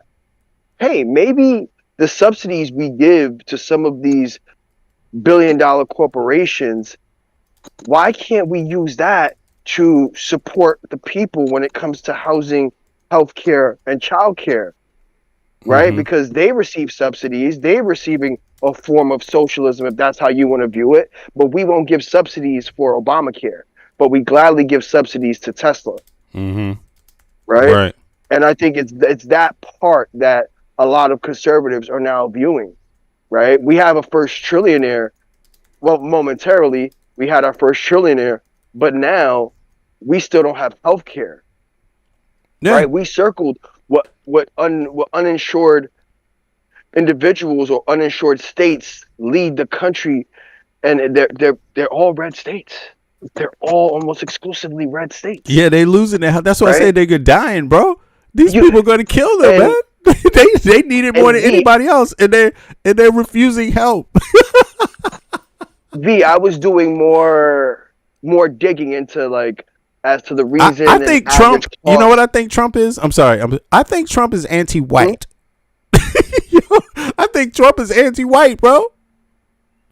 Trump is overwhelmingly a libertarian. He wants them dead. He doesn't care about your color. He cares about your money. And if it just so happens to be that you don't fit a certain class, it won't benefit you. He doesn't care. Look, we got a poll up. Don't forget what you was about to say, bro. We have a poll up. Here it is. No. The poll is: why do you pay for federal elected officials' health care? And here are your options: because I have no choice.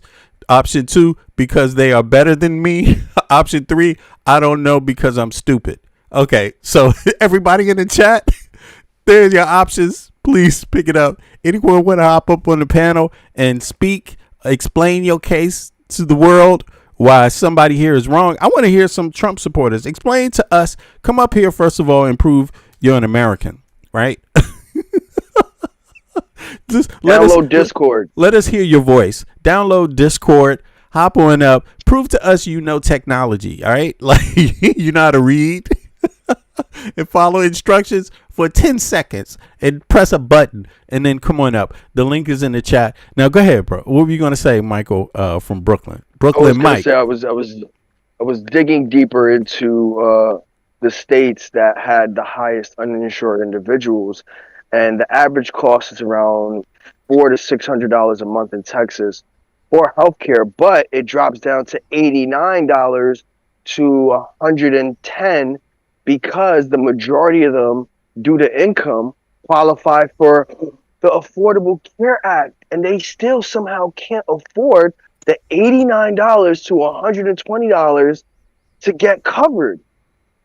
Bro, they're struggling. Struggling. And they receive the subsidies. They receive the subsidies the most in the red states that ironically get covered through the ACA due to income, right? They meet the income requirements, but their affordability issue is that bad that they can't afford the extra $89 to $120 a month to get fully covered in terms of health insurance. Yeah. If that doesn't speak to wealth inequality, I don't know what will. And Texas is one of the most tax-friendly states there are in the country. So it's not about taxes. Look, somebody in the chat disagrees with you, but is scared to come up on it. It is Restorative Path says Texas never expanded it, right? You can look this up. You can look it up. You can put it up public for the chat. Yeah. You can look as to what's the average cost of healthcare in Texas. Okay. And why are so many Texans uninsured? That is literally what I put in and went through the whole rabbit hole. Okay, let me do that. Without health care. Yeah, Texas is the state with the most people not having health care. And now, keep in mind, I'm not like you Texans, okay? Because I do have health care. I live in Denmark as an American citizen, so I actually have universal health care. Woohoo, whoop-de-doo. Lucky me, huh? Better me than you. I actually have a great doctor, too. But let me see here. Yeah, man, because this is how arrogance makes people think they're right when they don't get shit for their taxes. Again, I keep saying it all the time. Americans are so arrogant. They actually think taxation without representation is good. Like, straight up. That's what they think. They think having the least amount of representation in the West for their tax dollars makes them greater somehow. Makes them more free. Anyway, the cost of healthcare in Texas and the reasons why so many of its residents go completely without it come down to a mix of high private insurance premiums, and they like high private insurance premiums in Texas, a vast low-wage workforce, and they like a vast low-wage workforce in Texas, and specific political decisions made by the state leaders, and they like the decisions the state leaders have made. They all for that. And other Americans are for that too, obviously, right? Some of them are in the chat. And some people like being beat and brutalized too every day they wake up. I don't know why, but okay. The average cost of healthcare in Texas. What an individual pays in Texas depends entirely on how they get their insurance. Through an employer, if a Texan is lucky enough to have an employer who sponsors their health insurance, the worker pays an average of about $114 a month. That's $1,368 a year for an individual plan, while their employer covers the remaining bulk of the premiums. For a family plan through an employer, the worker's shares jumps to an average of $525 a month. Yeah, $6,029 a year. Yeah, man, and that's so funny because healthcare is so much more expensive in the U.S. just for the services you get. Anyway, it's almost like, damn, you pay triple the cost for the same service. Like, why? But that's how Americans like it. On the ACA marketplace, Obamacare, all right? Everybody knows that term. I didn't know the ACA was Obamacare. I thought it was actually called Obamacare. No, I'm joking. But for freelance workers, that's why I couldn't find any information about it.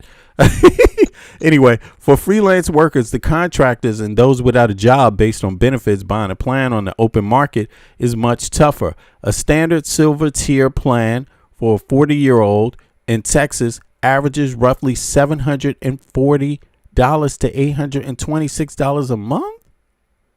What?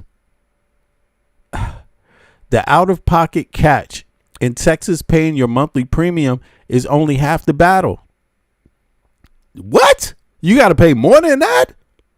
The state is notorious for high deductibles, often requiring an individual to pay $3,000 to $6,000 out of the pocket of their own pocket for medical care before the insurance company begins to pay. Man, you all are dumb. Who the fuck is up with this, bro? Like, what the? This is a goddamn scam. Yo, what the fuck? Who goes along with this and votes? Who is voting for this, bro? Anyway, why are so many Texans uninsured? Texas is the uninsured capital of America. That's what Texas is known for. I thought Texas was known for oil and getting rich fast. Apparently not. Everybody can't own a rig. Everybody can't work on one. Or everybody can't own a whole cow pasture and shit. Okay. Now, Texas is uninsured capital of America with over 5.2 million people. About 17 to 18% of the state is lacking coverage. This is nearly double the national average, and they bragging. There are three primary reasons for this bottleneck. The Medicaid coverage gap. The driver. Number one, under the Affordable Care Act, the federal government offered to pay for 90% of the cost for states to expand Medicaid to cover all low-income adults. Texas is one of the only 10 states that has steadfastly refused to expand Medicaid. So they could have offered it 90% cheaper to all of its residents and citizens. And they said, no, we want it to be 90% more than everyone else. That's what leaders do in Texas. And they stand on that shit. They going to stand on that. You know what I'm saying? I know what I want. I know what I want. Okay. Because of this, Texas has some of the strictest public insurance rules in the country. In Texas, a low-income, able-bodied adult, Magic Mike Johnson always says that, able-bodied males, okay, able-bodied adult with children is completely ineligible for Medicaid. No matter how little money they make. Even if they have children, a single parent, I told you he's trying to kill you. A single parent and Americans that when they have an official, when they can vote for someone that's trying to kill them, they run out the door to do it fast too. When can I vote? When can I vote? I want to die tomorrow, and I want my kids to die. Even if they have children, a single parent making more than just a few $1,000s a year is considered too rich for Texas Medicaid. Damn, is that too rich? But they are too poor to qualify for subsidies on the ACA marketplace. In other words, you fall between the gap. You are the ones that, what do they call that? What did they call that? What is that called when you I forget, there's a term for that. You fall between it's something. Well, in any case, it means you ain't doing well. But poor qualified subsidies in the ACA marketplace, they fall into the legal trap called the coverage gap. The great Medicaid unwinding paperwork shift. Oh, wow. Following the expiration of pandemic-era federal emergency rules, Texas began checking the eligibility of everyone on its Medicaid rolls. Texas handled this transition more aggressively than almost any other state, removing over 1.3 million people from Medicaid. Damn, that's like a genocide, including roughly 1 million children. Damn. They hate children in Texas. And they talking about, you will replace us. Okay. State data shows that the vast majority of these children were dropped, not because their parents started making too much money, but due to the procedural paperwork issues. So, do I need to read more of this? It's only going to get sadder. I mean, but this is what you're dealing with across a big portion of the United States. There's a lot of people that vote for this kind of stuff and want it to be that way. And then if you do offer a alternative like all of Europe and every other Western capitalistic country has, they call that some extreme name and look down on it. Wow, they ain't doing no better. You know, it's hard to teach them, bro. It's hard to teach people, you know, especially when you have an arrogance about you that you think you're better when you're really not. Right. It's hard to teach people that are arrogant, bro. And apparently they need to be humbled a little bit before they're going to learn, you know, and they are going to be humbled. So, so I ain't begging anybody to vote for your best interest. Nah, fuck that. Vote for what you hate. How about that? Not for what you want for yourself and your family. Vote for the people you hate. That's my suggestion. So you can die faster. OK, and then maybe tomorrow we can make a better America without you. All right, let's hear some more. Congressman Golden's position. You guys put someone very far to the left, and that's now going to go into the Republican camp. We're going to pick that seat up. When you're going into moderate, I don't think you will, my friend. I think that's the thing. You guys keep putting out all these scary terms. No, we've heard all this anti-Semitism and we are evil and we're open borders. If you do not believe in Israel's right to exist, that means you're an anti-Semite. That's one candidate that you're talking about in the entire country. No, listen, you cannot make it about scary terms. There are people struggling in this country, and we need representatives that don't just represent the donors and the lobby groups and the billionaires. Mamdani is showing us that you can deliver. It is possible to run and keep your promises. I would love to talk with you. Talking over me the entire time. Yeah.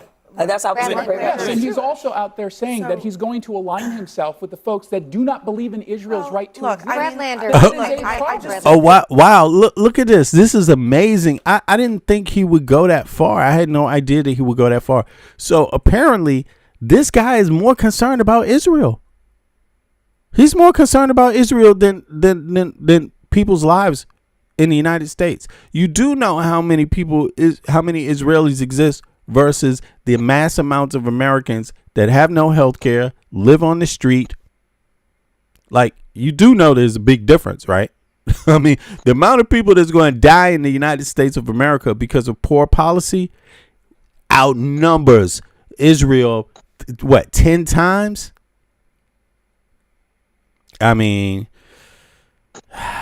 yeah, man, it's just irrational. I'm not saying you have to hate Israel, and I'm not saying, because I don't like the ruling class, though, the ruling party. I think they're terrible, man. I think they have squandered goodwill of the world, and that's hard to get back, But at the same time, this guy is like, he's not even concerned about a larger group of people that face harsh circumstances, man, face death every day. Healthcare is a matter of life or death. Housing is a matter of life or death. Those are life or death issues. Child food subsidies are a matter of life and death. Those aren't like just, things about privilege, like, oh, I can do without it. No, man. It's but too much. Let's hear some more. If you want to throw that lob, I'd say find me an extreme MAGA politician that's not bigoted. But I would say the same thing. What about what Jamel is saying? I mean, isn't the story of the last 10 years of politics, especially in this Trump era, that there are, even in the Republican tent, plenty of people to the far right that have been welcomed into the tent? And maybe they're toxic, maybe they're controversial, but they still get elected in their ruby red districts. It just seems like a parallel thing is starting to happen on. Look, somebody in the chat said, explain to me how you can get 350 million the same way Europe got. Look, let me put this comment up so people can see this. And I want Europeans to look at this. Look at this comment. It's made by Mojo R2D2 in the troll. Okay. He says, care to explain how you can give 350 million Americans health care? Mojo, it's simple. It's the same way Europe gave 450 million people health care. What are you talking about? See, this is the thing. You want to answer to something people tell and explain every fucking day of the week. You just close your ears to it. You're arrogant and you're fucked up. And you probably broke too. Because if you're that stupid to where you don't know what the answer is, then you can't be doing too well at anything else. Like, to be honest, it's all you got to do. Every other Western nation, every other Western capitalistic nation has done it. How did they do it? By charging stupid motherfuckers like you taxes. Okay. The only difference between the thing that makes you, the dumb motherfucker, right, is because you don't get it. And you pay for it already. Just like Eric Klein said, you already fucking pay for it, you dumbass. You just need to claim it. And you're too stupid to know it because you don't look around the rest of the Western world. It's like you're living under a rock, motherfucker. Like, what's wrong with you? Grow up. Grow up. Like, go to something is really disturbed about your brain. It's not working. Get off the fucking internet. Okay, you shouldn't be on the internet with that brain. Okay, yeah. Anyway, did I say that wrong or something? Maybe anybody else care to say that in some with some more choice words? Because I don't have patience. I mean, it begins by making sure that we defund the Department of Education, and then kids don't know what goes on in Europe. They don't know, what anything is like other than what they've been told to be scared of. Thank you. And it's worked up until now. It's just not working anymore. It's not working with the younger kids. They're like, oh, is Mamdani? Is that's communism? filling potholes, cleaning the subway system, daycare, having a city-run store. That's communism. They got no And so problem. They got no problem having people in prison do it, fill the potholes. What's that? It's like it used to work before I mean, it's just the old, the kid that cried wolf too many times, and so it's just people just don't believe that. So this is the great boogeyman. This is not buying anymore. Like the same old tropes just don't work anymore. Exactly. So exactly. but they used to. It worked. It worked with Harris. Let's not like it didn't work just very recently. It worked with It's Harris. just this Commie Harris. Yeah. Should we play some more communist Harris comments from Trump? But it's over though. But it's like Mamdani is proving because once it worked, it's a wrap. And Biden's guys really Biden didn't make it work. Right. Because Biden still fucked up with Gaza, and so Mamdani's making it work, and so. This is the real curve of what America is going to become. Yeah, yeah. And so you really can't fight it yet. Like who was it? It was AOC recently said in an interview, she goes, it'll be interesting to see who's opposed to this. Right. Be opposed to it right now. All you want to be, but there's a reckoning that's going to come with that, and that reckoning is. Scott Wiener walking down the streets after he passed legislation at a trans pride parade during Trans Month in San Francisco. You're the ultimate for the trans community, right? Yeah. Fuck you, motherfucker, genocide, motherfucker. Yeah. Oh shit. Why not? It's just the reckoning is no healthcare. Reckoning is Texas, right? The reckoning is not getting the healthcare and being uninsured at the highest rate out of all the United States, right? Out of all the states in the U.S., right? Yeah, that's the capitulation. Texas, right? That's the capitulation. That's the downside, right? That's what you fight the progressiveness and the betterment of the people. That's what you get, right? Unaffordable health care. Your state denying to expand Medicaid, Medicare, right? That's the issue, right? And your constituents will overwhelmingly forget someone calling you out on you not holding a proper position on Palestine. Your teeth are gonna go. Your health care is gonna go, right? You're gonna be overwhelmed with bills because you can't pay for your own health care. The last thing they're worried about is Palestine. What they're gonna be hit with is the bill that they can't afford tomorrow because they got sick yesterday. And it's the year. It's the year of that too, because I remember last year I said it's going to take a little time, but it's coming. It's this year. It's look. This is every day it gets closer to the November midterm. From this point on, and it's already started. It's going to increase. The mass number of people defaulting on their mortgages it's going to multiply. The amount of people getting kicked out of their apartments is going to multiply. The amount of people going in debt is going to multiply. Every day is going to multiply. It's going to start off by multiplying by 2, multiplying by 3 the next week. It's going to be like multiply by 20 before these midterm elections. People are going to be so goddamn pissed. And that's what I mean. Like, look, let's just be honest. ICE, the National Guard, the police, none of you can, when the American people when they wake up and get pissed, you won't be able to stop it because there's tremendously amount more of them. And Lord, you should really worry about the fact that they are the most armed civilians on earth. It's going to be fun. I'm going to watch it because you wanted it. You right wingers wanted it. You wanted this kind of crazy shit to happen. And look, I know because I know at the end of the day, right wingers are just humans. See, they start off might being bigots and things like that. But eventually it's going to come down to the same thing as coming down with everybody else. They're going to have something in common with everybody else. No food on the goddamn table and no place to rest their head or their kids. And then we're going to see what happens. Then we're going to see what's happening. You know, it's getting there. And, you know, it's sad. I think it's kind of good though, in a way, because sometimes things need to get so bad before people wake up. I think that really is the U.S. Yeah, I think that's what it is, bro. And I think that's where we are right now. So bravo to right? Trump. Bravo to the libertarians. Yep. Oh, Yay. Thanks for being extremists and just ripping everybody off, stealing their future and their kids' future. Wonderful job. I'm glad. Yeah. Mm-hmm. No, I mean, that's what was needed in order for a movement like the DSA to be recognized and elected overwhelmingly in any state, right? That is what was needed, right? Otherwise, they would have thought that affordability was a Democratic hoax, like President Trump said.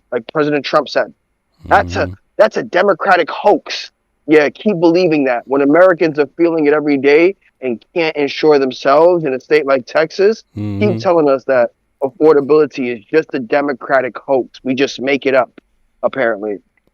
Yeah. So we needed this extremism of this neo-libertarianism to show its face at its finest in order for people to recognize that they have rights and that their taxes aren't representative of what it should be, right? Facts. Of where it should be spent. Instead of subsidizing these big companies, these billion-dollar companies, propagating them just so the stock market can continue to make historical gains. The S&P, the Dow, right? When we speak about these indexes, they continue to climb because we continue to subsidize a lot of these companies. Hey, look at this. Especially when it comes to Musk. Look at this. Some moron in the chat. I'm glad the chat is open. Look at this dumbass. Mojo, socialism is the economic engine of communism. Fucktard. Hey, I don't know who you talking to, but if you talking to me, fucktard, okay, understand something. Universal healthcare and universal education, every other Western capitalist country has, you dumbass, you fucktard. Okay? Like, what's wrong with you? You don't realize that this is a capitalist thing? Universal healthcare and universal education? You don't realize capitalists do it? The biggest economic wealth spaces on earth do that, you dumbass. See, I mean, this is crazy, bro. Here's the comment. Let me show you the comment. They don't understand the difference between social policies to offset capitalism in conjunction with capitalism and only a socialist country. They think free healthcare means North Korea. Exactly. They think affordable housing means North Korea. When affordable housing mixed with capitalism means Norway, means Denmark, means Sweden, right? Germany. These are all countries that we have examples. Germany, France. We have all examples. Even the UK that run on capitalism with social policies. Exactly. Even the UK, man, got universal health care. Look, where's this person been sleeping? Under a rock? You just woke up. Where the fuck you been, man? You the Iceman and shit? He just got thawed off. No, they found his ass in Alaska and just thawed him off and shit. His goddamn the Iceman cometh out this bitch talking about fuck Todd, man. Universal health care, man. That's a socialist thing. It's like, hello, anyone this is 2026. Libtard or fucktard is someone who's overwhelmingly who's a fucktard. Right-wing propaganda. Only fucktards call people fucktards, man. These are people who are bought overwhelmingly into right-wing propaganda, but here you are on a progressive channel forced to question your ideology. Think about that. I don't live in a capitalistic country. I don't live in a capitalistic country. I mean, I don't live in a communist country. I live in a capitalist country. It's called Denmark. You know, they have universal health care. I don't know what's wrong. Even the right wing agrees with universal health care, universal education. Man, I swear, look, we've been cut off. It's like you said, Friars, education. Once you got rid of the Department of Education or stopped funding it, it was all over for Americans from there, man.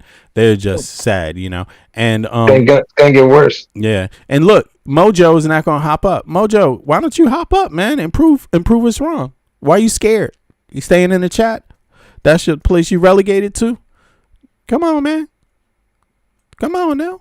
It's okay. You welcome to come up. Come on up. Or are you scared to have a convo? You don't want nobody knowing what your voice sound like? Anonymous and unidentified is what you prefer to be? What's wrong? Well, I don't think the person has a real argument, so it's that's why they didn't. No, that's yeah. That's not a real argument. Like, but again, I think we're going to start seeing this spread across the country. And it's not a one size fits all, but it's still a technique and a tool that everybody wants. I mean, even this guy Scott Wiener, he was pro Medicare for all. Oh, so wow. it was like, yeah, he was pro. I was listening up just to make sure to pro Medicare for all. But which means that like people had the people that they want are left of him, because San Francisco is very left leaning, and so you just can't be right on a few of these things. It's like you have to have the whole palette right. You just can't make a recipe and then one thing's off and then who cares if it needs salt, or who cares if it needs sugar, or who cares if it needs yeast. Motherfucker, we want some fucking yeast and fucking your fucking Zionist views of that's how the mix is in San Francisco. So all right, so he's for universal health care, but he wasn't for he was he took money from AIPAC. Yeah, so he took money from AIPAC, and yeah. And again, it's so interesting because Americans don't seem to mind supporting universal health care when it's when they're helping a country like Israel. They don't mind supporting universal education because Israel has it. They give their tax money to Israel, and then they claim they're against it. Is Israel a communist country? Fucktard. Where's Mo at? There's a big chat. There's a big movement in the U.S. to keep like President Biden wasn't for universal health care. Right. And even though Harris was initially, she had to take his stands when she fell under his banner in 2020 and in 2024. And so that's for, the insurance but part. They called her a communist. They called her a communist. I mean, that's what Trump always goes to do. Trump's like, I think the next team will realize how badly that fails. But it worked for Trump right now because Trump played to the lowest denominator. Yeah, exactly. If Kamala Harris is a communist, what's Mamdani? Well, I mean, that's my whole point. There's nothing left. It doesn't work. It doesn't work anymore. Yeah, there's nothing left. What the fuck? He's like, he's a super communist. Okay. It doesn't work anymore because fucking. Now they're like, maybe we should have gone with the first communists with Harris if we wouldn't have all these wars. So yeah, it just makes people just doubt, just take like if they're the same level of communism, then you're saying that city's working. That means we could have had that in our country. Yeah, it puts a mind game with people. Yeah, and it's backfiring on Trump. Like, and it doesn't matter supporting about his base. Supporting Israel makes you a communist, according to these people. Because she did support Israel, right? Well, I mean, as far as Harris goes, Harris took $11 million from. She took AIPAC money, right? She took $9 million from $9 million AIPAC. Right, that makes you a communist. Apparently, took $11 million. Yeah, so that makes you a communist. Trump took $200 million, so and he's not a communist. Both parties take it. Both parties take AIPAC money. Yeah. Right. This isn't even this is a bipartisan issue. Both parties do. They overwhelmingly do. Yeah. Right. It just so happens to be that now, obviously, they're realizing what those implications come along with, like the war in Iran. Right. Like the NDAA. Right. And so, like even people in the chat saying, health, universal health care or even a public option like we spoke about before won't work because of the size of America. The only reason why it wouldn't work is because we subsidize red states who choose to pay less in taxes, who are fundamentally welfare states that need and depend on federal funding, unlike the majority of blue states that are donors. Right? That's the only reason The why US we would even have a trouble. The U.S. has they already have they have socialism in the way they want to have it. You taking money from blue states and giving it to red states because they don't make enough money. Yes. If you're not socialist, why do you accept the money? It's coming from somewhere else. Why should someone else pay for your lifestyle? So they're not really against it. They're just stupid the way they use it. That's all. It's like they're for it. They don't even realize they get it. They're on it. But they're just too dumb to realize it could be done better. And, that's all. And again, Europe has 450 million people. The United States is only 350 million. If Europe could do it, so could the United States. And already you do believe in welfare because you take federal tax dollars from some people in the blue states and you give it to people in red states. So they're getting welfare from blue states. You don't have a problem with that? Why don't you pull your pants up and fucking learn how to get a goddamn job? Stop begging from other people. Why is that written into the tax code, you lazy motherfucker? I have to say it that way, man. It's because, otherwise they won't get it. They won't get it. Like, nobody has to be nice to you. What the hell are you talking about? You dragging down the United States of America with your ignorance. People are tired of that, Don't you realize that? You didn't see. They didn't. When people came and said, please just listen to us. Please, fellow Americans, just listen to us. They didn't listen. They said, fuck you, man. Who are you? You ain't even American. Then people came back and said, please, women are dying in the hospitals because they can't get an abortion. Please just listen to us once. They say, who are you? Women shouldn't even be voting according to the Constitution. Who are you? Women need to be in the kitchen. Then they said, please, people came back and said, please, please, please. The days of please are over, motherfucker. There's no more please. There's no more being nice to you. You don't respect being treated nicely or respectably. You only understand vulgarities and fucking hate. I hope you get what you're asking for. Like, seriously, I hope you do. Why shouldn't I? I hope you do. You don't like you want welfare, but you want to point the finger at somebody else. You red state assholes. You can't even fucking count. You're the last people that should be in debating anything because you know nothing about your own goddamn country. You don't know about the founding fathers. You don't know about the tax code. You don't know about nothing. Nothing. Zero. I'm surprised you even claiming the American flag because outside of wearing the flag, you don't know shit about the United States. You guys are fucking losers in real life. Your government treats you worse than any other Western government treats their people on earth. You are fucking losers. Wake up. Yes, you are. You're losers. On the Democratic and I'm going to tell you. side. And part of what's happening is that Democrats are actually learning from what Republicans did. I don't think they're learning. I don't really think they are learning. I mean, I think if you look back, this happened to us. In 2010 and 2012, you can look at candidates like Sharon Angle and Richard Murdoch and Todd Akin. We left a lot of Senate seats and House seats on the table because we did things that made the most radical people in our party happy. And you guys are celebrating, we're taking our party back. We're finally sending a message. It's a message that swing voters are going to be scared of. Radical. Here it is again. It's like the radical. So I told you. So they called everyone else communist. They called Biden communist. They called Obama communist. They called Kamala communist. And now they're having a new conversation talking about Mamdani, who's asking for way more, who's prescribing way more things than Biden, Obama, Kamala even asked for. And what are they using? The same names, extremist. How do you call moderate Democrats extremists? And then they're asking for the moderate Democrats' help right now. It makes no sense.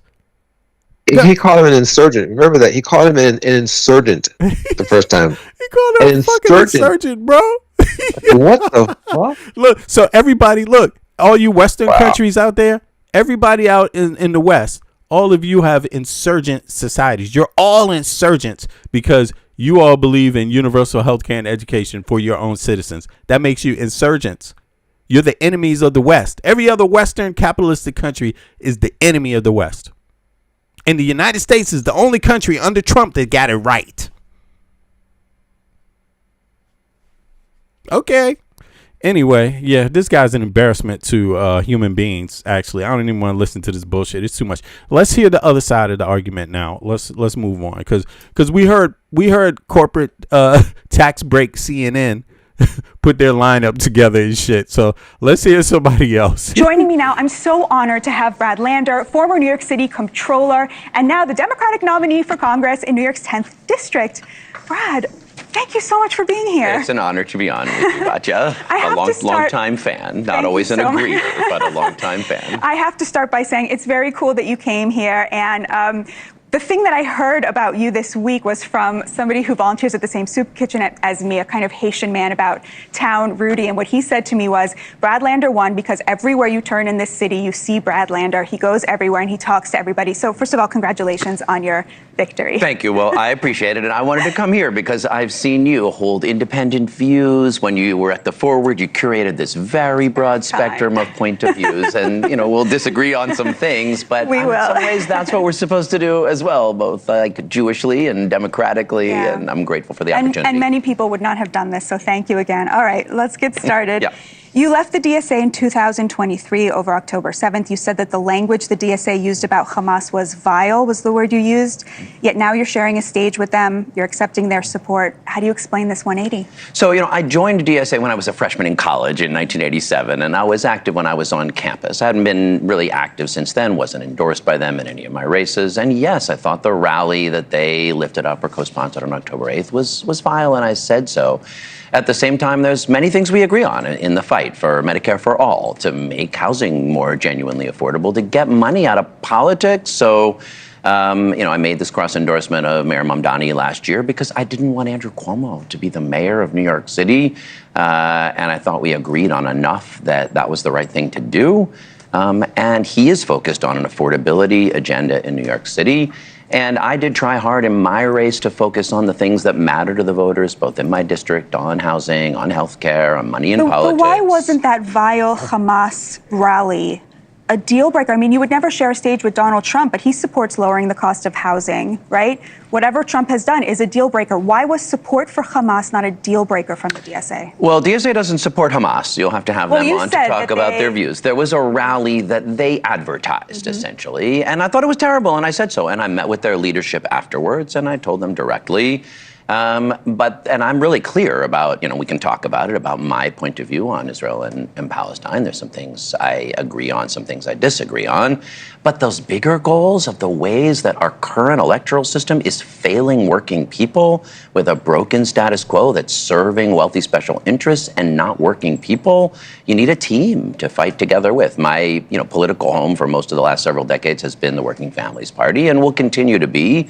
But I will work with folks who want to do the things I think we need, like unrig our healthcare system or tax the wealthiest folks. So there is no red line on the left after which you would no longer share a stage with someone. Will you campaign with Daria-Liza Chevalier, for example, who doesn't believe Israel exists, who wiped her hands with the American flag, hates America, hates Israel? Will you campaign with her? I mean, you'll have to have her on herself. She's now the Who said, why do they keep saying, telling people that someone hates America when they don't actually say that themselves?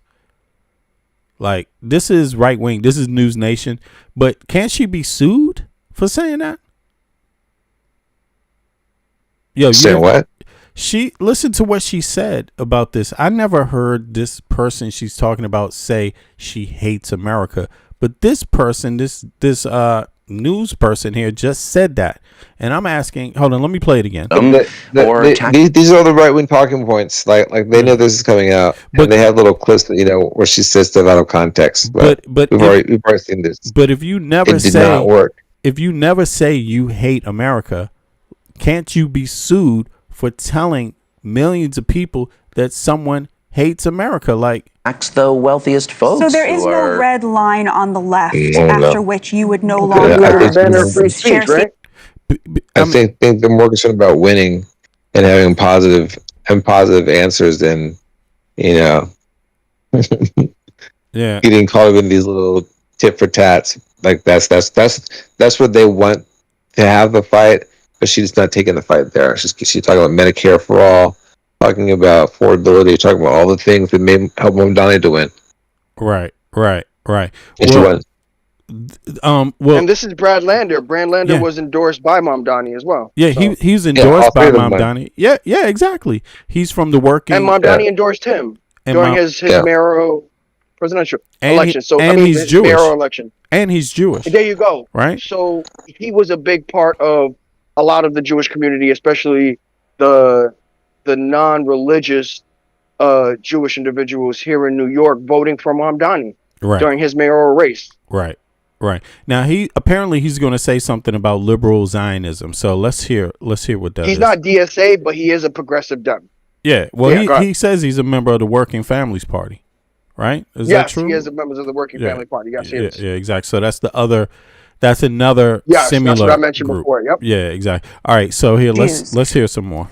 I mean, there are many Jewish anti-Zionists who also believe in the vision of a binational state. Albert Einstein, who they asked to be the president of Israel, had concerns that Jewish sovereignty wouldn't work well. This is a debate to have. I disagree with the mayor on this point, but I do not believe that he is endangering the lives of Jews. Here in New York City, he kept Jesse Tisch on as police commissioner. He grew the funding for the mayor's office to combat anti-Semitism. How Israelis and Palestinians are going to learn to live together, and whether that's as I think you and I think it should be, is in two states that each, Israel with a majority of Jews, but protecting the fully equal rights of its Palestinian citizens, and a Palestine with a majority of Palestinians, but there'll be some settler, minority Jewish members there. That makes sense to me, but there's people promoting a binational state or confederation. Palestinians and Israelis are going to have to sit down at the table and figure this out. And by calling for change to end a system that, look, I do think is essentially apartheid. That's not anti-Semitism, that's politics. So Zoran Mamdani came under a lot of... So he's a Jewish man who is calling it apartheid, what's going on and what Israel's doing to Palestinians. He called it apartheid. And he's a Jewish man in New York. So what is it about him that other Americans don't hear? Like, how can he is pro-Israel existing. You heard what he thinks the solution is. Go ahead. I want to just highlight the verbiage and the wording when it comes to how he used it, right? He said apartheid, right? And when we look back at, when the constituent in San Fran, they directly just called him out for not speaking on the genocide. Yeah, right? He didn't say genocide. In different terms. Exactly. You can refer to something in different terms while still highlighting the idea of equality and the injustices that do happen or are happening in Palestine versus Israel, in the Gaza Strip, if you want to say it directly, right? So I think it is about how you phrase it and how you choose to combat it that will force your constituents to think about it in that framework. True. Right? Because you do have individuals who are Jewish who won't necessarily frame it as a genocide, but will agree that it is an apartheid. That is right? apartheid, right? Well, my thoughts are better examples of that. And my thoughts are the people that support Trump. Is it apartheid, or is it also not apartheid either? So that's what I want to know. So everybody in the chat, let me know your views, because the chat is open. That means I like to hear your views, even if they're opposing views. That's why the chat is open. Okay. If I didn't like to hear your views, I wouldn't have the chat open and I wouldn't invite you up on the panel. Here's the link to the panel again. Whether you use it or not is entirely up to you. I don't force people to hop up. I just think it is probably a lot better than just being in the chat if you want to get your point across or if you want to challenge what one of us are saying here on the panel. Now, this is the thing. Do you think that it is an apartheid Or do you think, put a 1 in the chat if you think it's an apartheid, put a 2 in the chat if you think it's a genocide, and put a 3 in the chat if you think it's none of the above. Okay, put a 1 in the chat if you think it's an apartheid, put a 2 in the chat if you think it's a genocide, and put a 3 in the chat if you think it's none of the above. And you can add 1 and 2 if you want. Yeah, both a genocide and apartheid. Yeah, you could add 1 and 2 if you want together, right? That's what I think. Just put 1 and 2 if you think it's genocide and apartheid, and put a 3 in the or either one. One if you think it's apartheid, 2 if you think it's a genocide, 3 if you think it's none of the above. And I want everybody that's in the chat to participate. So we get some consensus on what people think in the chat. I'm curious who doesn't think it's anything. That's what I would really like to know. Me myself, I know that there's some aspects to the wording, legal framing, right, to the wording too, which is like whether it's a genocide. Obviously at one point it wasn't. People didn't necessarily agree, or the legal framing wasn't genocide. The legal framing was more apartheid, right? But that's changed in like the last year, I think 2 years. It's kind of changed where now people are saying no, like it's past apartheid, that it's actually genocide. Look at the amount of casualties for children and women and non-combatants, this kind of thing. And but I'm just curious what people think. So, you know what? I noticed a lot of people didn't want to speak on that. That's interesting. Okay. That's where you at with it. Okay. Yeah, sure. Then don't speak on it. Then we can continue. Oh, here we have one. Michael thinks it's none of the above. Okay, not surprising. All right, so let's continue. I want to hear what we heard some of what he said here. Hold on, they're gonna play a piece of Mamdani. So let's see what they have to say about this real quick. Here we go. Now is the time of monsters. These monsters take many forms today. In those who fund television ads that blanket the airwaves with misleading and bad faith attacks about Claire, Brad, and Dari. Those who would rather spend far more on political contributions than they would ever be made to pay in taxes. In AIPAC, for whom the only thing more frightening than democracy being allowed to run its course is an end to genocide and Netanyahu's wars. This demonization of AIPAC as monsters who are undermining American politics, what's best for America, you yourself actually called this anti-Semitic. Can we pull this up? In a quote to the New York Times, you said that these tropes about AIPAC, about Jewish money and power are anti-Semitic. And then you said, but I have to talk about it in that way. I mean, how do you justify acknowledging that it is anti-Semitic to talk about Jewish support for Israel in this way and then doing it? Is it anti-Semitic? I don't think it's anti-Semitic. That's not my understanding of it. In this context, I don't think it's anti-Semitic. I think myself that it's not about Jewish people. I think it's about a state. Jewish people are not Israelis. Israelis are Israelis.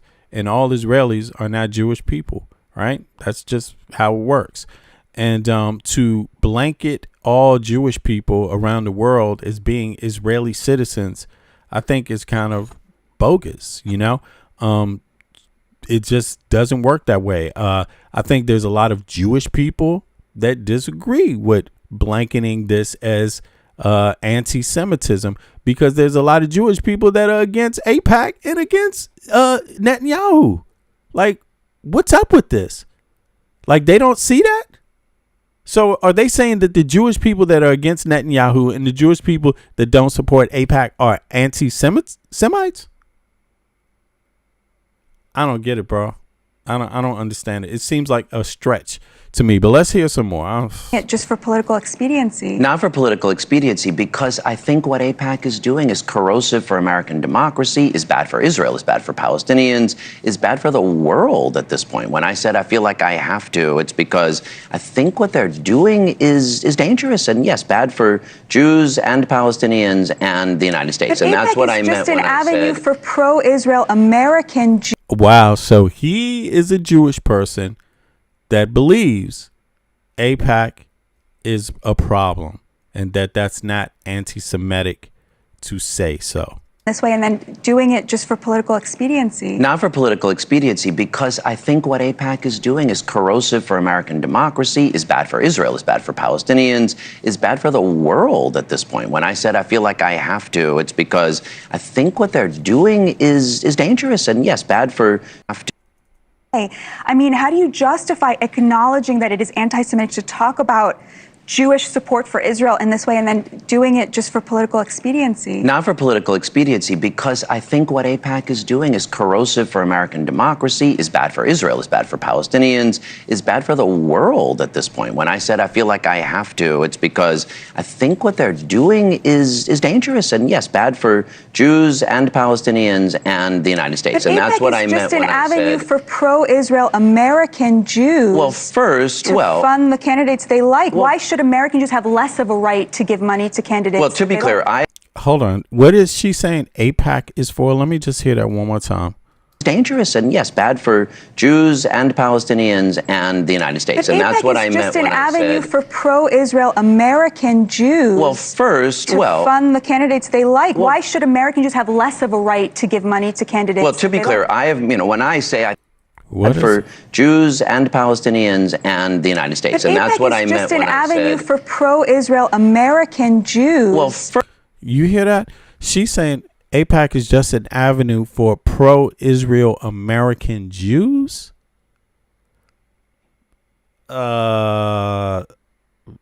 Actually, that's not correct. Is that correct? Yeah, that's she said for pro. Is it only for Jews, American Jews? Yes, yeah. So AIPAC is American Jews. You have to be American Jew to donate. I thought it was a lobby for the state, not only Jewish people participating in it. I don't know, bro. Like, I'm not understanding that one, how she framed it. Okay, well, look up who all the members of AIPAC are. But the thing is, they're doing it. But that doesn't mean it's for. Country. That does. See, when you say for Jews, American Jews, that's different. That's different. That's not for. It's in alignment. Huh? So what? I said it's in alignment, in particular, with the interest of Israel. Yes, that's different, right? That's not for Jews. Exactly, right? She's trying to intertwine Zionism and Judaism, so yes. I think that's incorrect, bro, what she's saying. She's talking about that. So the acronym organization, that's what AIPAC stands for. AIPAC is American Israeli PAC for whatever. There you go. That's right. And she's saying that it's not really Jews that are funding it from Israel. It's Americans that are funding it. So therefore, it can't be a foreign entity. Now listen to this. Hold on, listen. Let's play it again. Hold on, my fault. I hear what you're saying. Maybe there's a little mix up, but let's just make sure we're careful here. I was just curious. The framing just sounded a little off, but let's hear it one more time. The world at this point. When I said I feel like I have to, it's because I think what they're doing is dangerous and, yes, bad for Jews and Palestinians and the United States. But and that's what I meant when I said... just an avenue for pro-Israel American Jews. Well, it's just an avenue for pro-Israel American Jews. That's what she said. That's not accurate. But in any case, I'm not saying that there aren't pro-American Jews that support Israel, but is it just for them only? I don't think it is. I think it's a little off there. And I'm curious why she's talking to him like that, because he's Jewish himself. What the fuck? Like, is she Jewish? I'm curious about that. Yeah, okay. Well, is this two Jewish Americans having a debate here?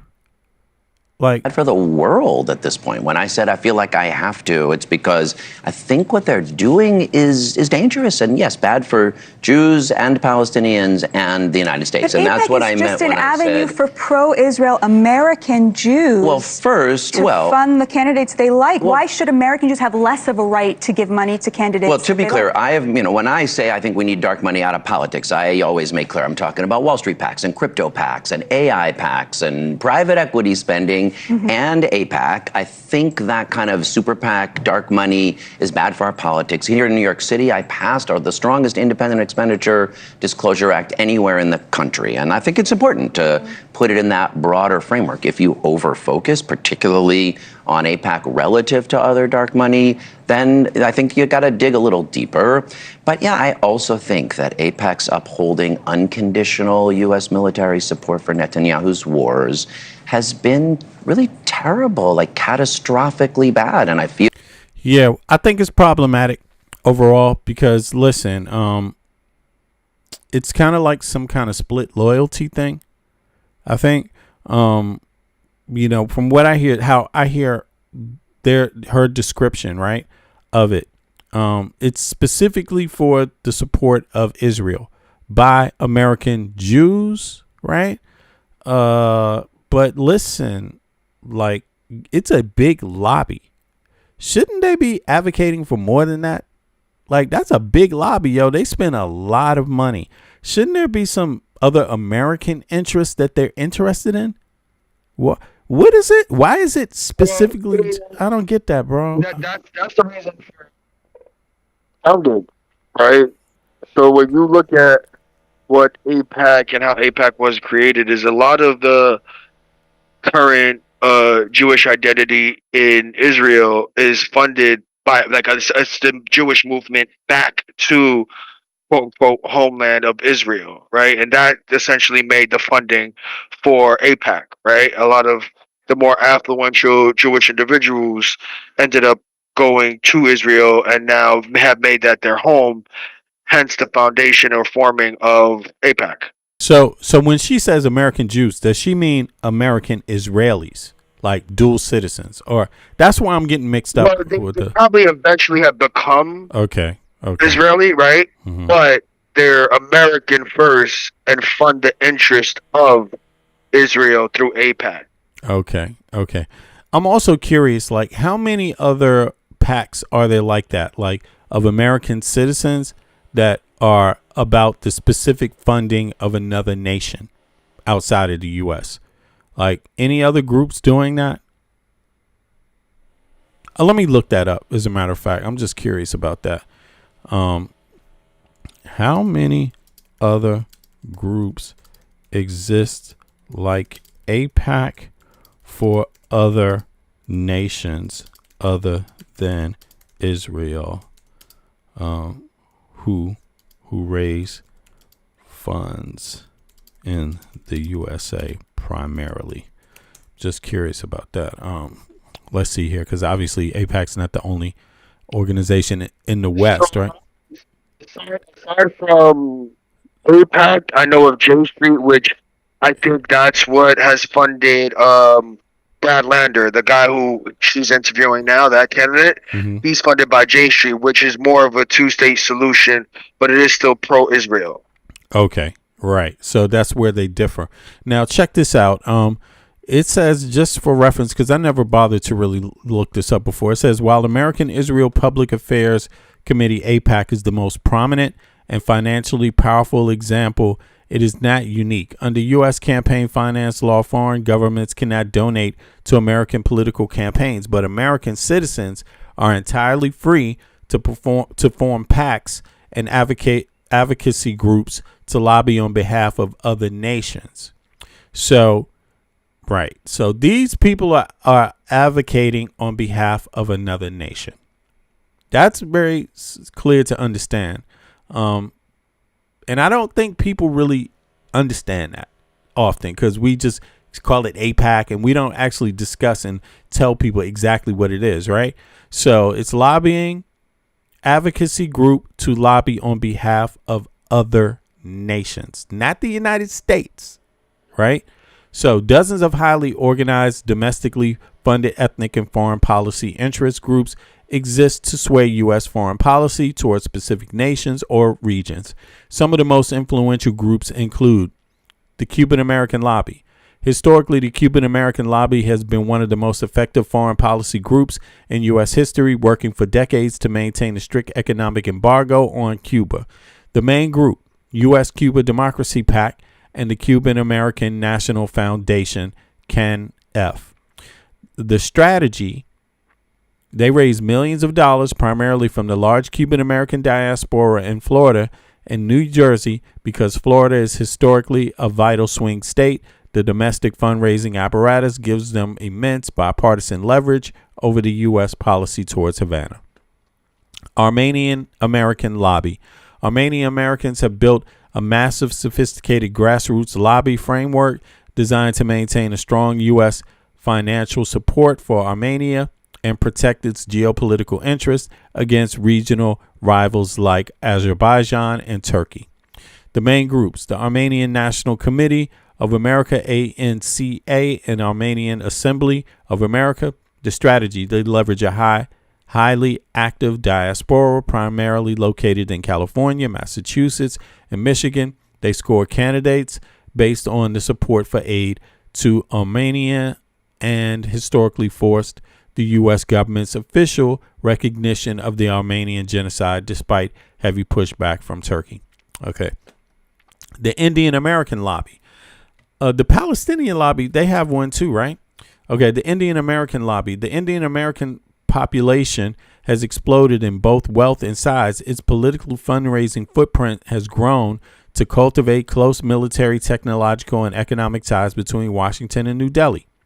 The main group, USINPAC, PAC, United States Indian Political Action Committee.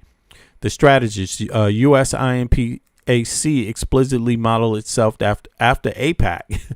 It coordinates campaign contributions from affluent Indian American donors to both Democrats and Republicans.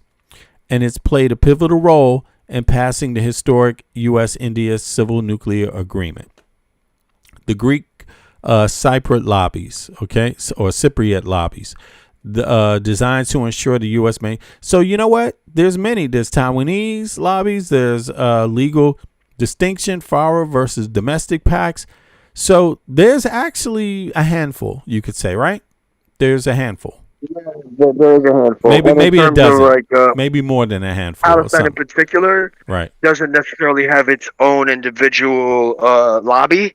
That would be under like Arab American lobby group. Okay, because they're too small, or the diaspora is not wealthy. Yeah, it's too small, not wealthy enough, not necessarily. So it's just easier to fund the ethnic group as a whole in terms of Arab Americans, and have that trickle down into the interest of Palestine. Okay. Well, it was interesting to see this guy actually speak about it, Lander, to speak a little bit about I guess he's speaking on behalf of J Street, or from a perspective of J Street, right, versus the perspective of AIPAC. But it was interesting to hear him hear his views about Mamdani, Jewish American guy who is supporting Mamdani, right, and getting asked on right-wing TV, you know, why are you doing that? You know, isn't his statement anti-Semitic? And you know, people got to hear why he had some pushback for that. And he believes, as a Jewish American, that AIPAC is problematic for the United States, for Israel, and for Palestine. Very simple. He said that. So whether you listen to him or not, that's your business. You don't have to listen to him, right? You don't have to listen to him. I actually agree with him, but I'm not begging nobody. You know what I'm saying? Because I got my health care. I live in Denmark as an American citizen. So I'm not begging any American to wise up at all. If you want to die in Texas, go right ahead. Okay? I mean, why not? If you like being poor, if you like your kids not being able to afford education, who am I to argue with you? I just happen to differ. You know, I'm happy my kids have access to university, technical school, and get paid to go. I'm happy that my kids have access to universal health care, and I do also myself. I'm appreciative of that. I think it makes a lot of sense.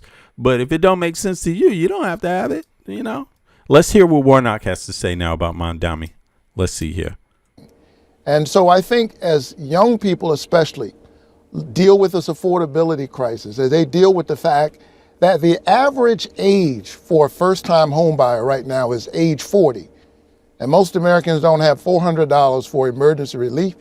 They want to know who's focused on them. And their response to that differs. We've got all kinds of candidates across the ideological spectrum who are getting elected. And I think the thing they have in common is that they're finding ways to center the concerns of ordinary people.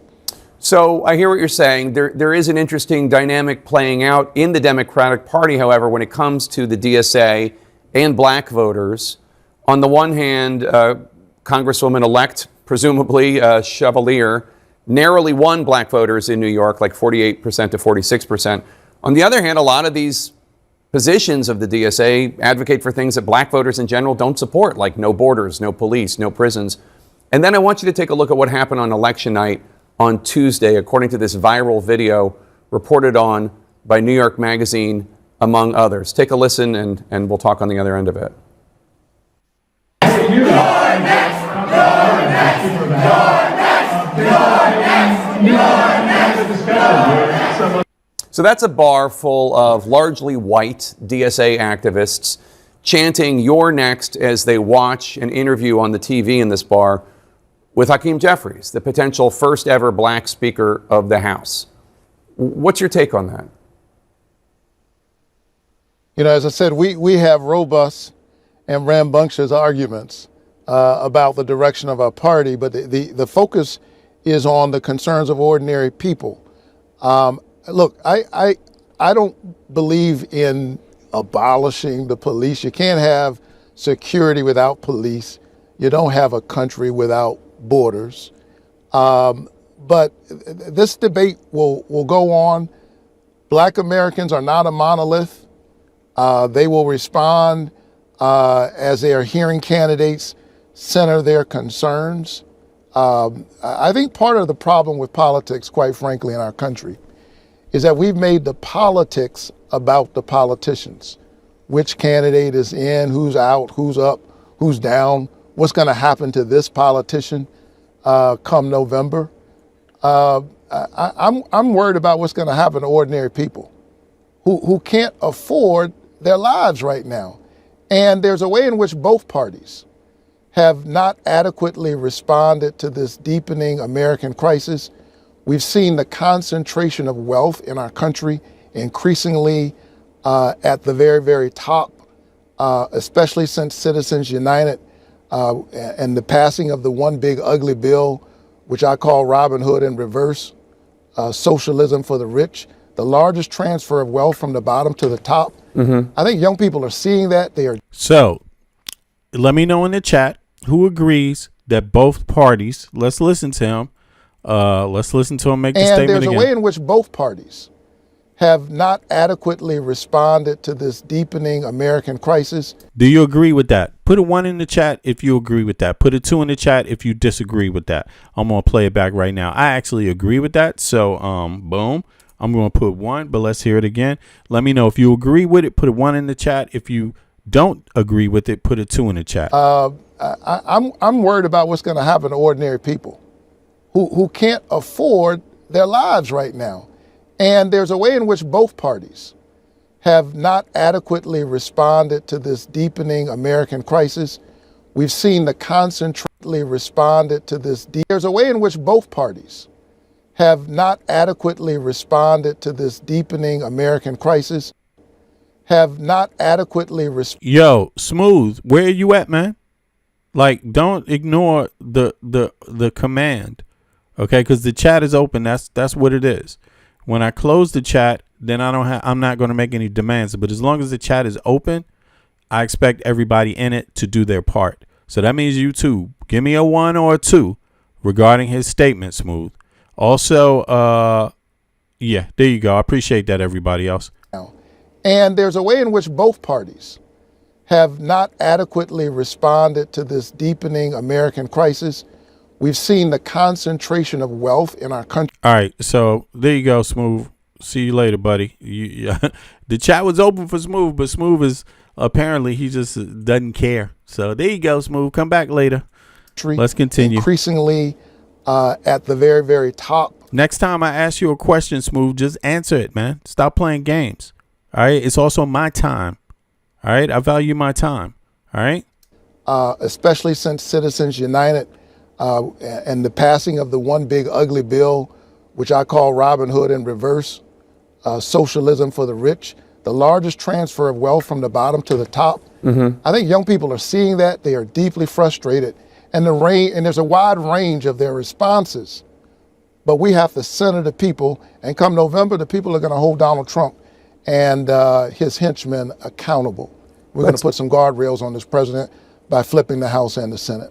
Let's talk about your book, The Crooked Places Made Straight, Reflections on the Moral Meaning of America. I'm struck by the fact that two potential 2028 presidential candidates on either side of the aisle have written new books about faith, you and obviously Vice President Vance. His is about his conversion to Catholicism. You have this passage in your book that struck me where you say, quote, "It might seem odd that as a pastor, I'm not automatically heartened when I hear that Christians are at the negotiating table. That's because I am, too, a student of history. And I know that in some of this country's crucial moments, Christians have stood on the wrong side of justice." In that light, what do you make of the vice president talking about his faith? Well, I'm glad he's talking about his faith. I take his Christian confession at his word. I don't question that. But, I think it's my duty as a brother to hold him accountable based on those claims. Even as the vice president talks about his conversion, he's a new Catholic. I was struck by the fact that he's wasted no time telling the Pope how to be the Pope. The Pope, in the light of this illegal war of choice in Iran, began to talk about peace. And I couldn't, but chuckle a bit to hear this new convert say that the Pope needs to be careful when he's talking about theology. Yeah, exactly. This is so funny. Yeah, he did. JD Vance. But these MAGA supporters, like I told you, they do anything that they want to do. They are that arrogant. That's why I'm saying people need to actually go behave even more like that. Just like they treated the representative in the San Francisco park. Like, yo, treat these people like that. Like, you don't have to respect them. I don't, and most of the globe doesn't. Most of the globe don't respect MAGA. You know what I mean? Most governments are like, damn, these right wingers wanted to take down the Western world. These right wingers align themselves with Putin to break up NATO. Damn, these right wingers are so stupid. They pay just as much tax as we do, but they don't even want universal. They don't even know every other Western capitalistic nation has universal health care and education. That's how dumb these right wingers are. And, it's like, I'm not going to treat that with respect myself. I'm not, and it's over. You all are suicidal. You kill your own people. You're okay with white, middle class, and poor people being thrown out on the street. You MAGA supporters are basically anti-white. You're anti-white, bro. while holding up a Nazi flag and shit. You guys are more anti-white than Obama, man. Obama was trying to help you motherfuckers, man. Like, goddamn, but no, you want them starving. You want them not being able to afford health care. You want them having $7 an hour minimum wage. You don't want them having shit. Like, what's going on there? Of course, I'm not going to follow that. That's suicidal, man. Shit. Anyway, let's go on to the next one. I want to hear more about Mamdani. People are trying, I guess they don't want to ask too much about him, but Aaron Burnett's line of questioning here for Claire Valdez is just so bizarre to me. She keeps trying to say how that was a little loud. Sorry about that. How can you be in a party with somebody like a John Fetterman? Can this be one cohesive party? My answer would be probably not, because Fetterman, is not going to last, I don't know, after Now, this is the Democratic Socialist Party, people, so let's hear 2028. Voters are pretty pissed in Pennsylvania. the majority report. So anyway, but like, I liked how Claire answered this question. However, this impulse by CNN is instructive in and of itself. So Josh Gottheimer, Democratic congressman, he told CNN, obviously the socialists had a big win last night. The question is, are we going to let them take over the party, or are we going to stand up and fight back? Many of us believe, as I do, that if you're a socialist, you're not a Democrat. And two other prominent Democrats, one a senator. Okay, I'm sorry. I'm already pausing it. I don't care what your view of what a Democrat is. The Democratic voters in a closed primary in New York, you have to be a registered Democrat to vote in primaries in New York State. They decided that Claire Valdez and Daria Lisa are representative of their interests. The party is what the voters say it is, not what. I'm going to put the panel link up again for anybody that is not scared to hop up. Josh Gottheimer and his blood money say it is. Keep going. Yeah, I would say if you're a Zionist, you can't be a Democrat. Unreal. Different views of this. You're not. This is an actual threat to democracy. The fact that you are trying to say the party knows best and not the voters. Are we getting serious about fighting fascism or not? Keep going. Also, I just want to start really quickly. Add. When is a media organization going to ask these Democrats who say these sort of things? When are they going to ask them to sort of carve out why? What's the difference between what you want and what the DSA members who just got elected want? Can you explain it to us? Like where's the difference? They can't explain it. And look, again, Trump called center Democrats socialists and communists and Marxists already. So the Republicans called the Democratic Party, even the centrists, even the pro-Israel centrists, they call them communists, Marxists, and socialists. While every other capitalistic Western country on earth has universal health care, has universal education. I mean, sorry, but this is pure ignorance. If you think the United States doesn't believe in socialism, then why is it that they take federal dollars from blue states and give it to red states?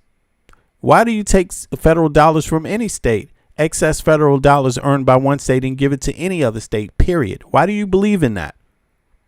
That's a form of socialism. Why do you believe that you have a military that is paid for 100% by the taxpayers and each rank gets a certain salary? That's socialism. That's the biggest one. That's likely the biggest socialist project on earth. Why do you believe in socialist military? Why do you believe in those things for certain stuff, but other things that are extremely important, you completely abandon? Right? Why do you do that? And why do you do it poorly? Like, it's not that you couldn't do healthcare better. It's that you just don't do it great at all. It's not that you can't do education better. It's just that you don't fucking do it good at all. It's like you should be lucky if another Western country taught you how to do it properly. But you're too fucking arrogant to even listen. That's why you're going fucking broke. That's why your tax dollars are literally going to Elon Musk, a person who has 3 citizenships and doesn't give a fuck about any of you. He despises you and you worship him. Yo, it's not going to get any better if you don't want it to get any better. It's mediocre right now. I mean, Americans got nothing to brag about. Your government treats you worse than any other Western government treats its own fucking people, and you have the nerve to be fucking proud. Are you dumb? It only means you're dumb. It only means you're dumb. Period. And I love telling you. I love fucking telling you. You are dumb. Where's my dumb button? Dumb. I should bring that shit back up here. All right, let's go. Can't they be part of the party? Why can't they get elected? What makes them not a Democrat? have them answer that. I want to hear what they have to say. I mean, I know what issues, but I want to see just exactly what they have to say, because I would garner a wager to say that they're the ones who are out of touch with what the Democratic voter base wants. Yo, Eric White says, why is it that after 2000, your public schools, your kids are more ignorant? Why is it the newer generation can't go through and read it an atlas or a map? Because they're dumb, bro. That's what it is. And arrogant. That's all it is, man. That is all it is. They have nothing but dumbass reasons why they just can't do it any better. Just can't do it any better. You know, can't pull their pants up and fucking learn how to do it better. You know, they're lacking the brain is gone, bro. The brain is out of the U.S. right now. The brain is gone. It's empty. The U.S. the intellectuals have left, man. Me too. I'm an American citizen. I left, man. I live in Denmark because I'm an intellectual. I don't mind working a 9 to 5, but I'm still an intellectual. I'm smart enough to know when something works and something doesn't fucking work. I'm not going to make excuses for something that doesn't fucking work. That's a waste of time. I'm not going to waste my goddamn life on mediocre garbage. Like, Americans better wake up, bro. Better wake up real fast. Okay, that was interesting. They can't explain. The Democratic centrists can't explain what they're going to do different from the Democratic socialist. That's an excellent point. They won't be able to tell you how they're going to do anything different. You know why? Because they're actually supposed to be advocating for universal health care. They're actually supposed to be advocating for universal education. They're actually supposed to be advocating for fair housing. They're actually supposed to be advocating for a fair wage. They're actually supposed to be advocating for child care. These are center issues in the first motherfucking place. What the fuck? All the shit that the DSA is doing, those are actually supposed, those are center issues in every other Western capitalistic country. The DSA is the norm in every other Western capitalistic country, pretty much. You think Denmark supports Israel? Do you think Denmark supports Israel? Nah. What do you consider support? They may not spend a whole lot of time, but no, they don't agree with what Netanyahu is doing, and they don't give the Israeli military any support. They give humanitarian aid to Gaza. So people better start waking up, yo. People better start waking up. Americans. When they espouse what the difference is. Yes. Prominent strategists that you've probably known of your whole life have also come out for other reasons criticizing. Here they are. The dirtbag left is having their moment. And understand, these people do not like Democrats. Not only are they not Democrats, they wish Democrats. Excuse me, I have to give my James Carville disclaimer that James Carville is an advisor to Palantir that helps sneak surveillance tech into New Orleans under cover of fucking night. And for some reason, he's still a Democratic strategist because this entire media organization, CNN, is a conspiracy against, anyone that's not fucking corrupt. But anyway, sorry, that's James Carville, Palantir. Google it sometime. Okay, there's a lot in there. Let's just start with James Carville. Do you wish, not only are you not a Democrat, you wish Democrats poorly, is what he's saying. Is that true? What I wish is for working class people to have the dignity, the wages, the protections that they deserve.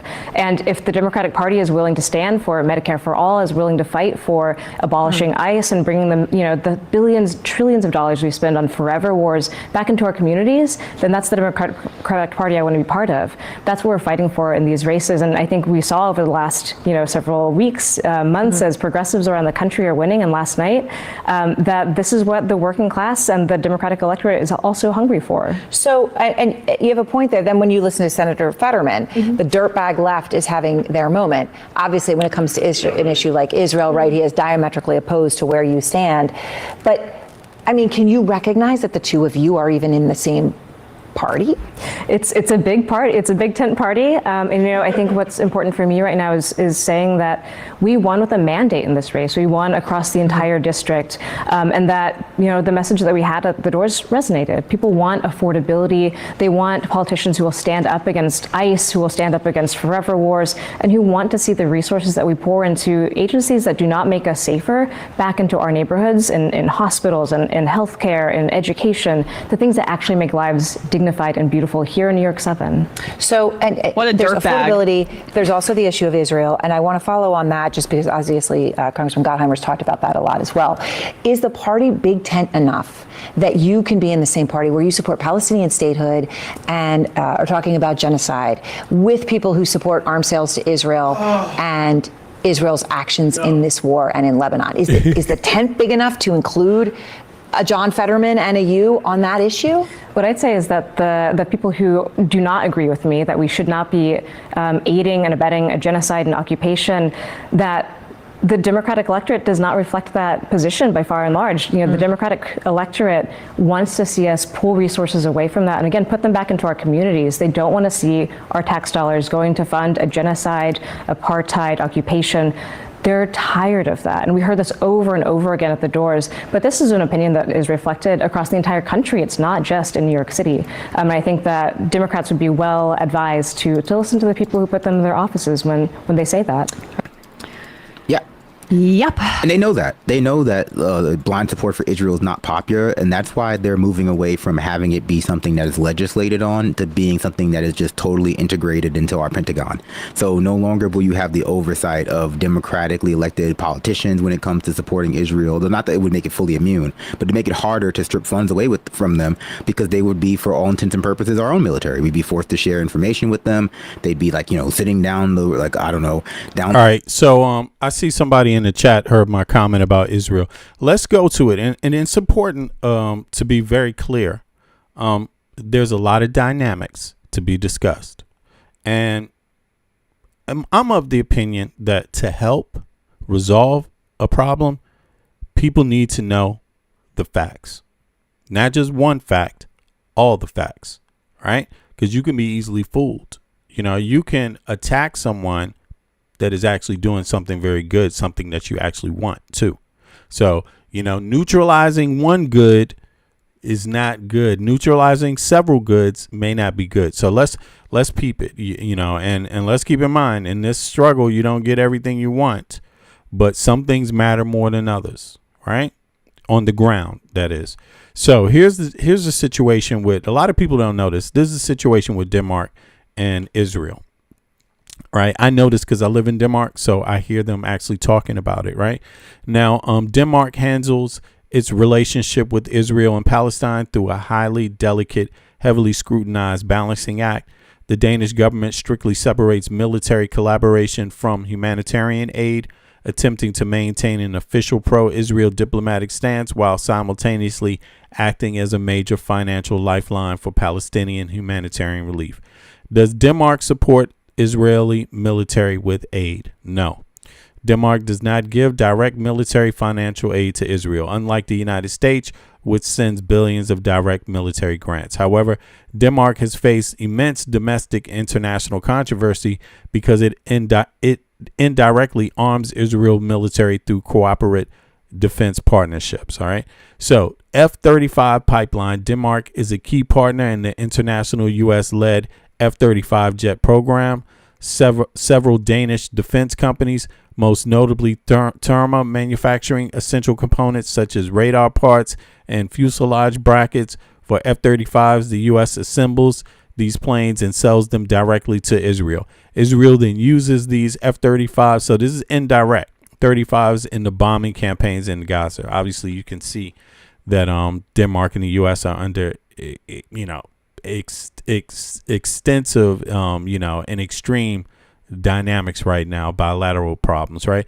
The legal battles. This sparked massive political outrage inside of Denmark. A coalition of humanitarian groups, including Amnesty International, Denmark, and Oxfam Denmark, sued the Danish government, arguing that allowing these parts to be exported violates the UN Arms Trade Treaty because there is a clear risk they facilitate war crimes. The Danish government fought back in court, arguing that blocking these parts would damage Denmark's relationship with the U.S. and its own national security. Now let's see when was this, right?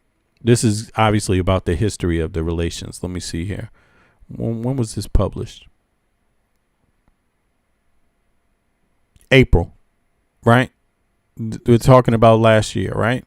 So this was what they're describing is a conversation that happened last April 2025, right? So, all right. Now, does Denmark support Palestinian aid?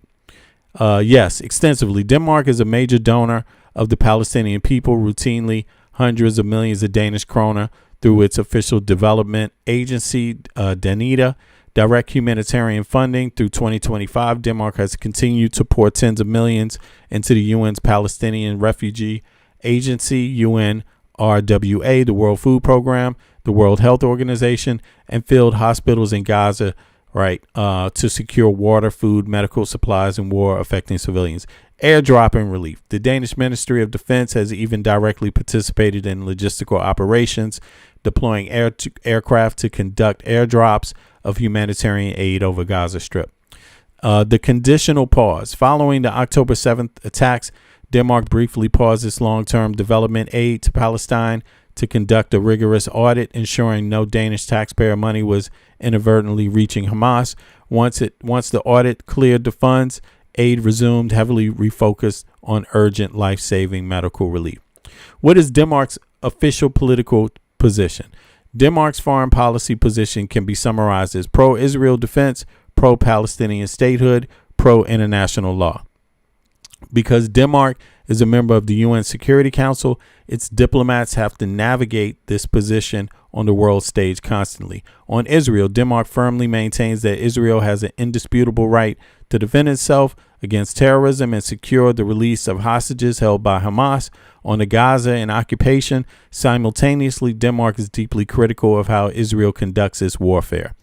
In statements at the UN Security Council, Danish diplomats have blasted Israel for restricting humanitarian aid trucks, calling the blocking of food and medicine unacceptable, and demanding that Israel immediately lift restrictions on crossing. Denmark is also fiercely opposes any long-term Israeli military expansion or control over Gaza. The endgame. Denmark's official unchanging diplomatic goal is a negotiated two-side solution, establishing an independent, viable Palestinian state existing peacefully. So that's where they're at, actually, and I'm at this issue right here. I think this thing with I'm not sure what the outcome, but I thought this came to an end right here. This F-35 pipeline. Let me see. Let me ask. I'm not sure. What happened with the F-35 pipeline? Let's see here. But yeah, I've heard the Prime Minister speak about this issue. Okay. So let's see. The core issue was direct clash between Denmark's strict commitments to international human rights law and its strategic military obligations to the United States and NATO. The conflict, indirect supply chain. Denmark does not sell complete fighter jets or heavy bombs directly to Israel. Instead, Denmark is a key industrial partner with the Global Joint Strike Fighter F-35 partnership led by the U.S. Danish defense contractors, most notably company Terma, manufacture essential components such as radar brackets, fuselage parts, and advanced software for the F-35. These parts are shipped from Denmark to assembly plants in the United States. Once the U.S. finishes building the jets, they are delivered to global buyers, including Israel. So that's how it's done. Investigative journalists and human rights groups proved that the F-35 containing Danish parts were being used extensively in the bombardment of Gaza Strip. The lawsuit. March 2024, a powerful coalition of humanitarian organizations, including Amnesty International Denmark, Oxfam Denmark, ActionAid Denmark, and the Palestinian human rights group Al-Haq, filed a lawsuit against the Danish Ministry of Foreign Affairs and the National Police. The group argued that by continuing to issue export license for F-35 parts bound for Israel. The Danish government was violating the UN Arms Treaty, the EU Common Position Rules, and the EU Common Position Rules. Under these laws, a country is strictly forbidden from exporting military technology if there is a clear risk that the equipment will be used to commit serious violations of international humanitarian. So it doesn't even have to violate. It could just be seemed as a great risk of it happening. The defense, national security, and NATO commitments. Danish government fiercely defended the pipeline, utilizing two-pronged arguments. The tight restriction policy, the government claimed it had implemented an incredibly restrictive approach to direct arms exports. The U.S. alliance, they argued that the F-35 program is an integrated global network. If Denmark suddenly blocked its parts from being shipped to the U.S. to prevent them from reaching Israel, it would severely damage Denmark's relationship with Washington, disrupt the entire NATO F-35 supply chain, and undermine Denmark's own national security interests. The final court ruling. After lower court threw the case out in 2025, the humanitarian group appealed all the way to the top. March 2026, the Danish Supreme Court officially dismissed the lawsuit. So it's been dismissed. Crucially, the Supreme Court did not actually rule on whether Denmark was violating international law. Instead, they threw the case out on a procedural technicality called legal standing. Okay, the court ruled that because the humanitarian organizations themselves were not specifically and individually affected by the arms sales, they did not have the right to sue the state over the foreign policy decisions. Current status. Because the Supreme Court ruling of the F-35 pipeline from Denmark remains fully operational, while the ruling legal protected government, it is created a severe accountability gap that human rights groups continue to protest. It leaves Denmark in a deeply contradictory position, acting as a major humanitarian aid donor to Palestine. Now, let me see one more thing real quick. Dude, it's true. I don't believe Denmark is supports a Palestinian state. They support a resolution. Let me see. They support a resolution of both sides, but not the state. Let me see here. Does Denmark? Because I have seen petitions about this. Does Denmark support a Palestinian state? They don't, because the petitions I've seen called Anerkennt Palestine, that obviously means they don't recognize it. Oh, hold on. What is this? This is wrong. So there's something going on here. Yes, Denmark strongly supports the creation of an independent Palestinian state, but with a major catch. It does not officially recognize Palestine as a state.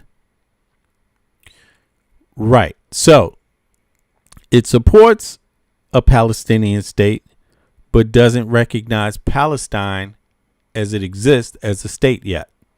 While neighboring Scandinavian countries like Sweden, Iceland, and Norway have fully recognized Palestinian statehood, Denmark remains a lone holdout in the region. Copenhagen's stance is a nuanced mix of diplomatic support. I mean, it sounds like it's got a lot to do with the U.S., basically. I don't know. Maybe it's not that. But, yeah, it's interesting. Denmark does have a lot of issues with the United States, a lot of trade dynamics. And so to me, it sounds like the government is trying to slip around as many issues as it can, direct issues with Trump. Although, they've spoken up. They've said they've had serious issues since Trump got in office. It's kind of like I'm curious about this one. The core policy, the two-state solution. Denmark official foreign policy dictates that the two-state solution is the only viable path to lasting peace in the Middle East. Yo, Friars, you wanted to say something? Who was that? Or was that Michael? I heard somebody actually say, oh, that was Michael. Michael, what's up? No, I think it was Friars, but he's I guess he logged off. Oh, he logged off? Okay. Let me see if I can get him back up. Maybe you want to speak on that. So Denmark, it is, here it is. They support the creation of an independent Palestinian state. They support this two-state solution. I don't know how you do that. And you don't believe that there's a state. So Denmark's official foreign policy dictates that a two-state solution is the only viable path to lasting peace in the Middle East. It sounds very close to the American wording, if you ask me. But go ahead, Friars, you there? Yeah, I mean that's it is what it is. There's nothing more to really say or add to that. That's just what Denmark's position is. Yeah, exactly. Yeah. So they don't actually sell. At one time they did support the Israeli military directly with weapons, I believe.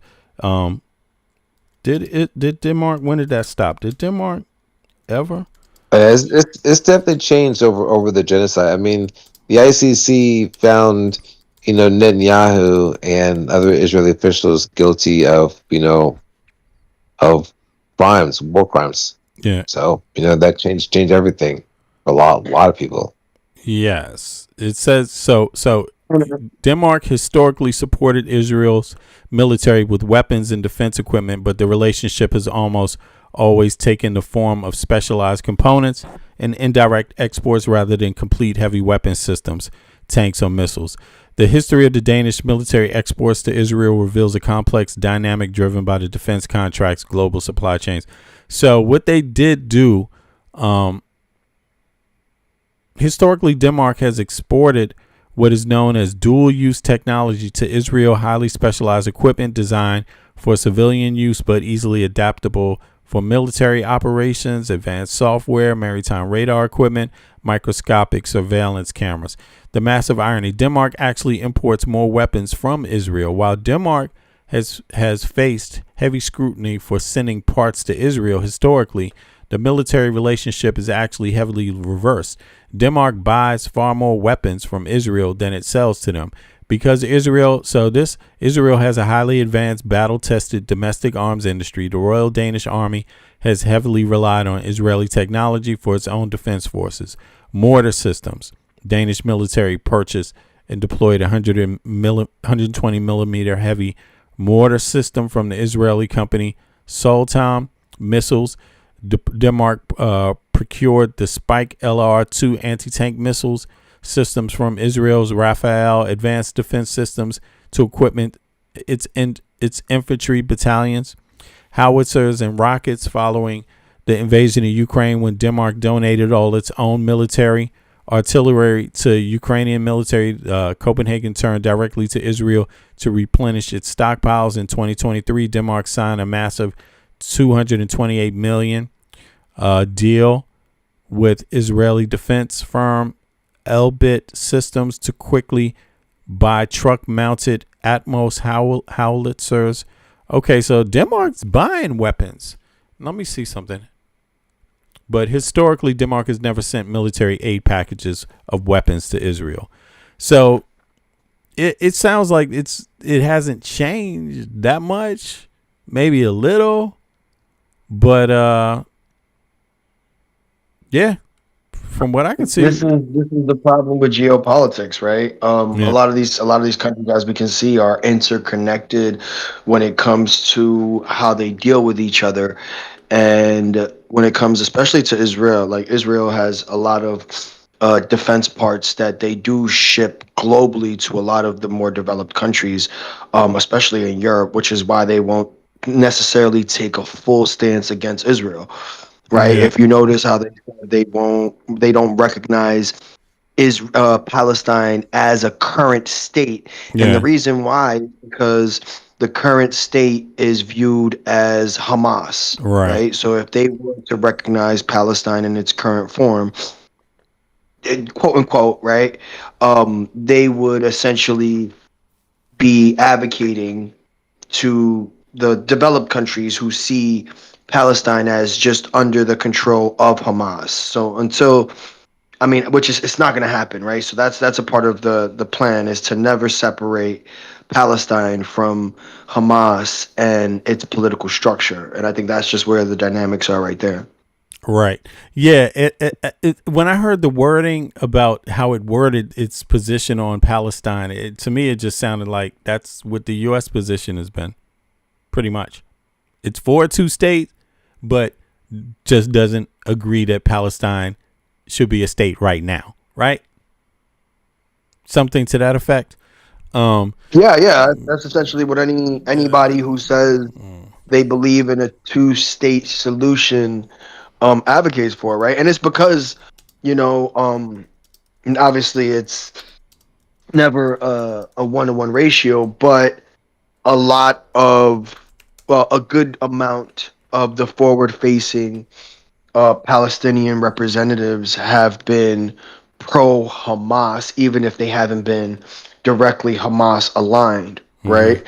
And that has to do obviously with the oppression that they faced over time, right? So, the extremism of Hamas doesn't have pure negative sentiments on the Palestinian side, because they do feel oppressed, and they feel like, Hamas, even if it's not in their best interest, is somehow fighting for Palestine in essence, even if it is in the form of terroristic attacks.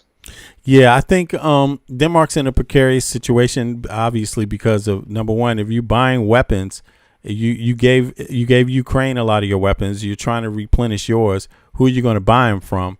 Becomes the issue, and obviously they're trying to quickly deal with that situation, and also trying to deal with Trump in a way to where they're trying to ride a fine line with Trump, basically, right? But here, look at this. It says, yes, Denmark has become noticeably increasingly outspoken against Israel, while Copenhagen maintains its baseline stance that Israel has a right to defend itself against terrorism. Danish officials have sharply escalated their rhetoric. This diplomatic shift has been heavily amplified by Denmark holding a seat on the UN Security Council, giving the country a high visible global megaphone to push back against Israel's policies. That's according to the Jerusalem Post. The most notable areas where Denmark has taken an outspoken stance threatening sanctions against Israeli ministers. In June 2026, that's this month, Danish Foreign Minister Lars Løkke Rasmussen explicitly stated that Denmark is open to sanctioning extremist Israeli ministers, specifically targeting National Security Minister Itamar Ben-Gvir. Rasmussen publicly urged the European Union to take much harsher unified stance against the Israeli government's actions, signaling a major shift from traditional European diplomatic politeness to targeted economic diplomatic penalties. Accusing Israel of undermining the two-state solution, Denmark has directly blamed the current Israeli leadership for destroying long-term peace prospects. Rasmussen told reporters that Israel is right now undermining the two-state solution, specifically citing the ongoing military actions in Gaza and accelerating the expansion of illegal Israeli settlements in the occupied West Bank. Condemning military escalation and occupation, Denmark has forcefully criticized Israelis' military decisions in Gaza. Okay. When Israel's security cabinet approved plans to intensify military control over Gaza, the Danish Foreign Ministry called the move wrong and demanded that Israel immediately reverse its decision. Denmark warned that Israel's military expansion would only cause even greater suffering for the civilian population. Condemning the blocking of humanitarian aid. At the UN Security Council, Danish diplomats have been vocal in blasting Israel for using bureaucratic delays to choke off humanitarian relief. Denmark has reminded Israel that under international law, as an occupying power, it is a binding legal obligation to ensure civilians have food and medicine. Furthermore, Denmark partnered with its Nordic neighbors to issue a strong warning to Israel against passing laws that would ban or severely restrict the UN Palestinian Refugee Agency. So, yeah, it's from my knowledge, Denmark has been kind of looking to basically distance itself, and I noticed the change in the rhetoric this year. Actually, it's gotten very heightened. And these aren't the speeches. Obviously, this is the reporting about what's been said, right? But in Denmark, you hear a lot about this right now. Danes do not support it. What's going on? And this dynamic with Trump, this last thing that what's going on right now, it's basically a wrap. You know what I mean? Now, how you get out of these agreements that are maybe technically still binding or whatever with the F-35s and things like that, that might take some time. But I think, me personally, I think Netanyahu has blown it for Israel. You know, ultimately, I don't think there's any country that anymore. Even Denmark. Obviously, Denmark was an ally of Israel, right? It seems like Israel's losing a lot of allies, bro. Yeah. You know I could see people in the chat. Some people support. They think that Denmark supports Israel. I don't personally think Denmark supports Israel in the way that would make Israel proud. Because obviously when you're out there speaking on the UN level, a state like Israel wouldn't want that. When you're over and over blasting them, about humanitarian aid, stopping your blockade. I mean, I think it's a wrap for the Danish people, pretty much. Danish people don't want to be spending a lot of money also outside. It's just like the American people, except for some reason, Danes have a lot more representation in their democracy than American citizens do. So I think Danish politicians are cautious about that. I think it reflects that. Like what you see out of Rasmussen speaking out has a lot to do with the fact that Danish people generally don't like how Israel's dealing with Palestine at this point. So it's changed a little bit. But either one of you want to say something about that? I mean, not really, but not much to really add about that. It's just we're in the kind of changing demographic. Things Right. that were important to us are just different to this generation. Right. Yeah, it's changing. It's changing. People have seen enough, and younger people aren't happy with that. There's a big Palestinian diaspora outside of Palestine in many parts of the world that is, trying to basically pick up the pieces and get along with life.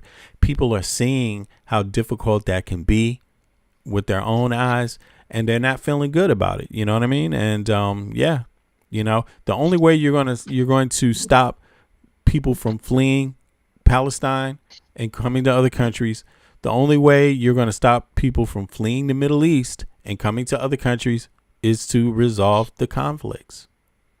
And most people in Denmark are particularly vulnerable to that. Like, they don't want to keep having refugees. This is a big issue in Denmark. So, but everybody realizes you can't have it both ways. Like, you can't, if you don't want refugees, you have to play a role in stopping the violence. Exactly. It just it doesn't work any other way, and yeah. Well, we're going to see how this works out. Let me get on to one other thing. I thought guess what? This is actually really cool because I haven't seen him speak in a minute. Ta-Nehisi Coates. Let's see here. I thought people were a little too reactionary during the election cycle, but now that's over. And this is what Ta-Nehisi Coates, I think he said he wasn't even going to support Kamala, or it was something he said. A lot of people spoke out kind of, I think, maybe using language that possibly didn't help Kamala Harris win. Even if they voted for Kamala Harris, who knows? But now he's speaking out again, and I'm glad to see him speak some more. I didn't like the timing of his statements. Forget what he said. I didn't like the timing of his statements. I thought it was disastrous, the timing. But that's another issue now, because that day is over now. That day is gone. Now it's a new day. Trump is in power, and he's done all types of things. So and so people are left with that to deal with, and until that is resolved, there's almost nothing else to discuss about Kamala Harris, right? So it's not even an issue. Now the issue is Trump, So Let's see. It was a let's big see what he week had for New to York say. City Mayor Zohran Mamdani and the progressive movement. 3 candidates he endorsed, 2 of them Democratic Socialists, won their Democratic primaries.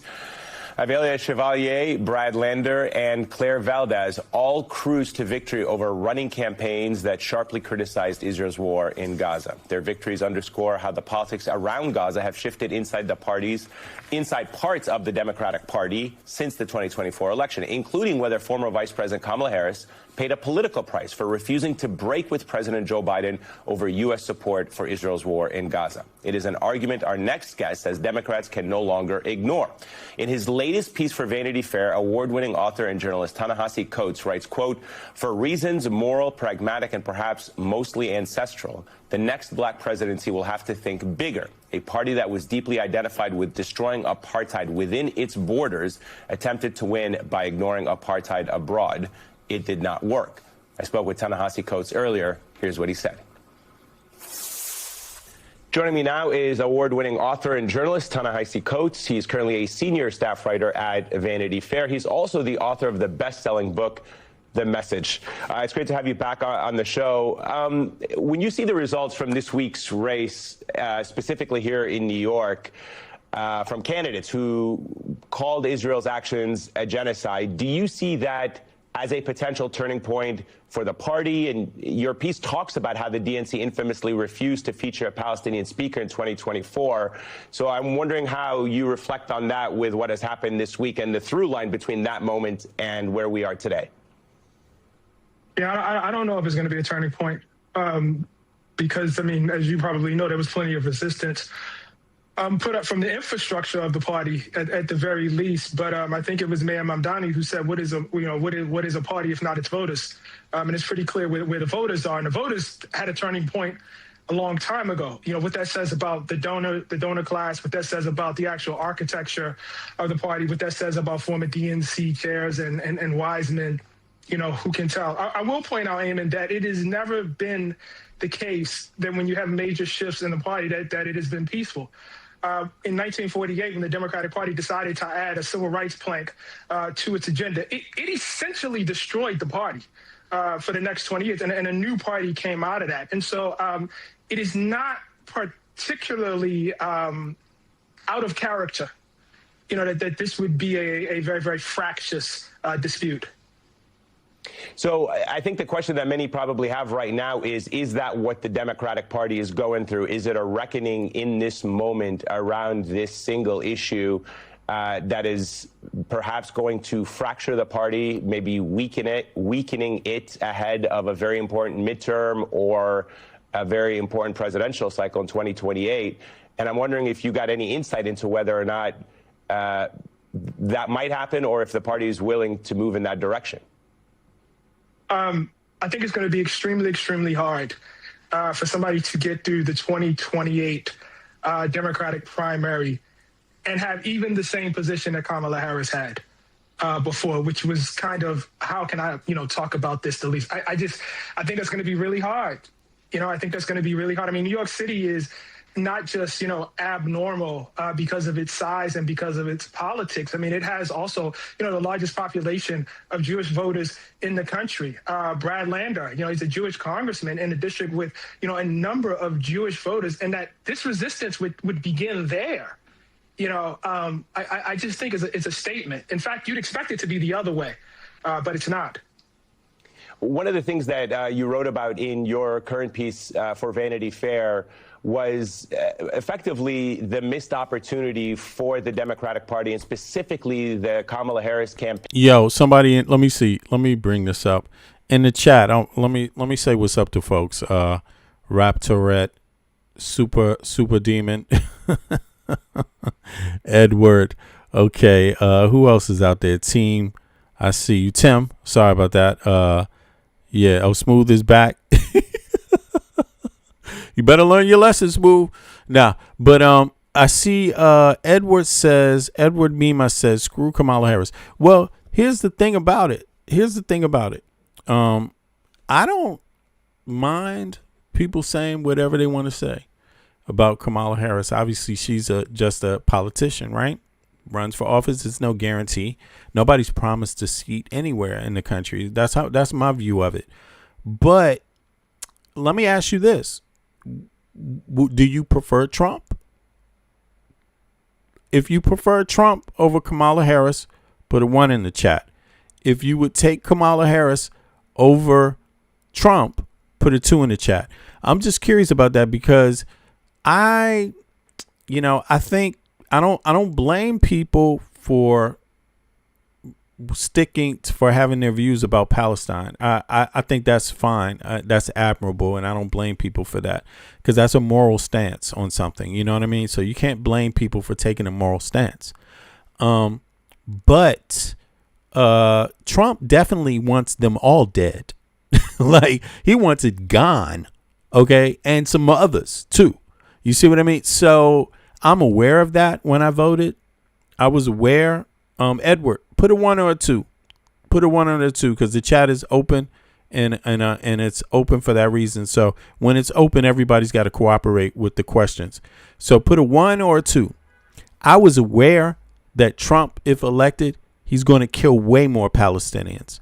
And I was aware that he is going to start a war with Iran and they're going to kill more. And I'm also aware that the KKK hate Arabs and Muslims. So I knew that Trump would be worse on those people and a whole lot of other people, Black Americans, just a whole list of people, man. I knew that. So I looked at the issue practically and I said, you know what? I have to vote for Kamala Harris. I'll give her a chance. She's the first woman.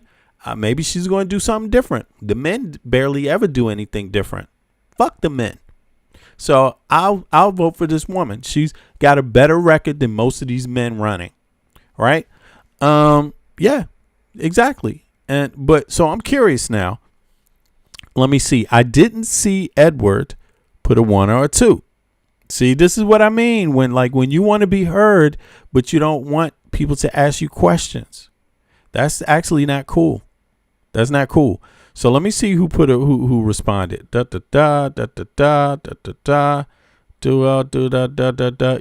Raptor, you didn't reply, bro. 1 or 2. You can write everything else, but put the 1 or 2 also.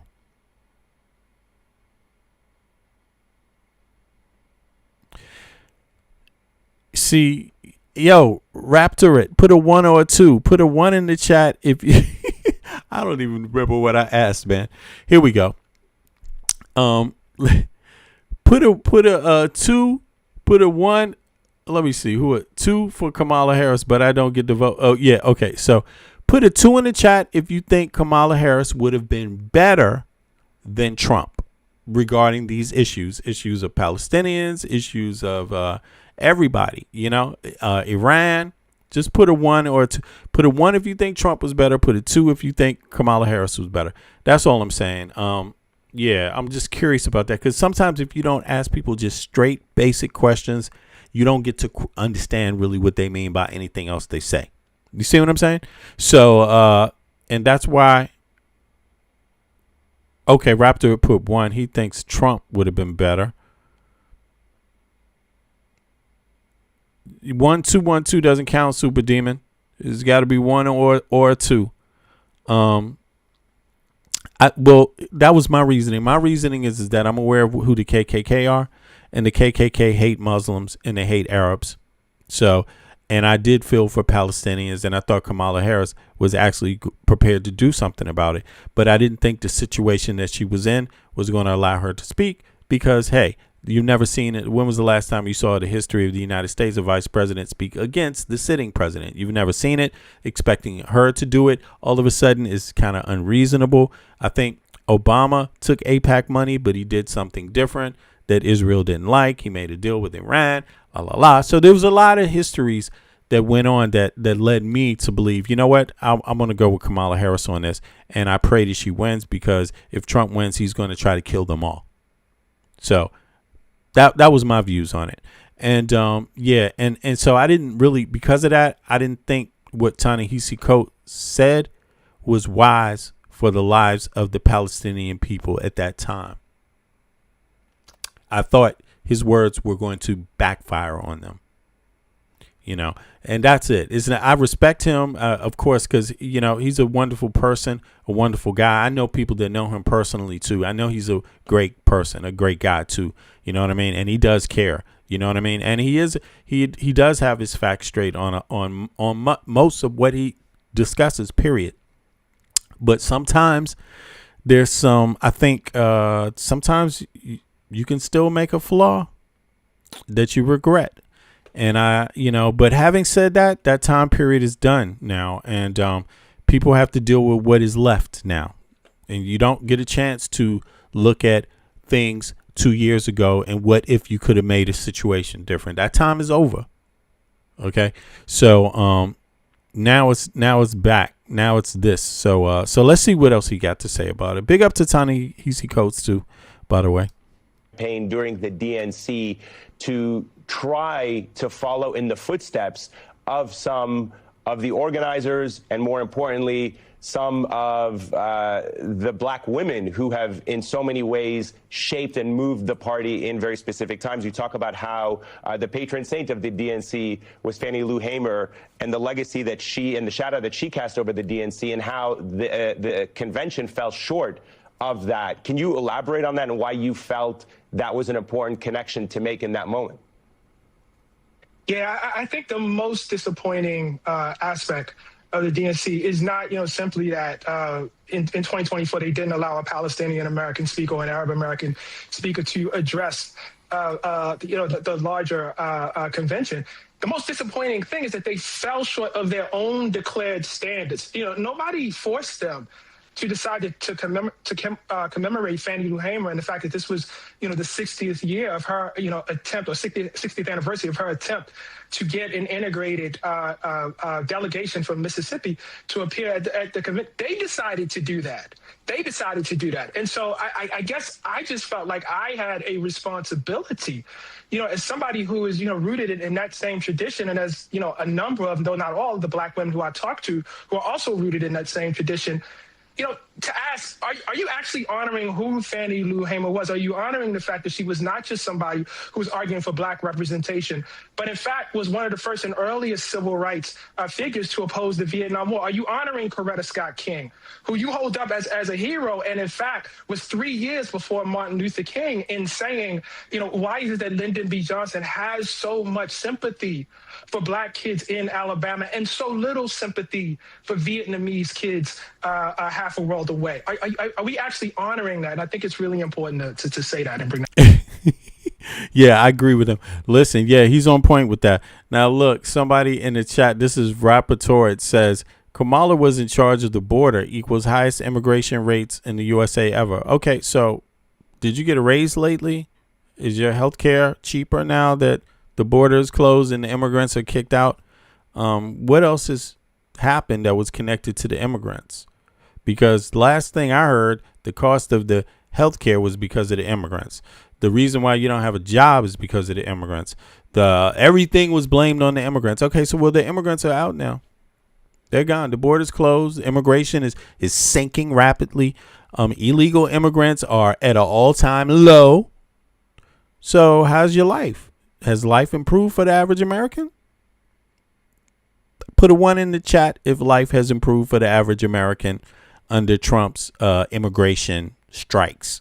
Put a 2 in the chat if it hasn't had any effect and shit just gets worse. I mean, that's all. It's like, I'm okay.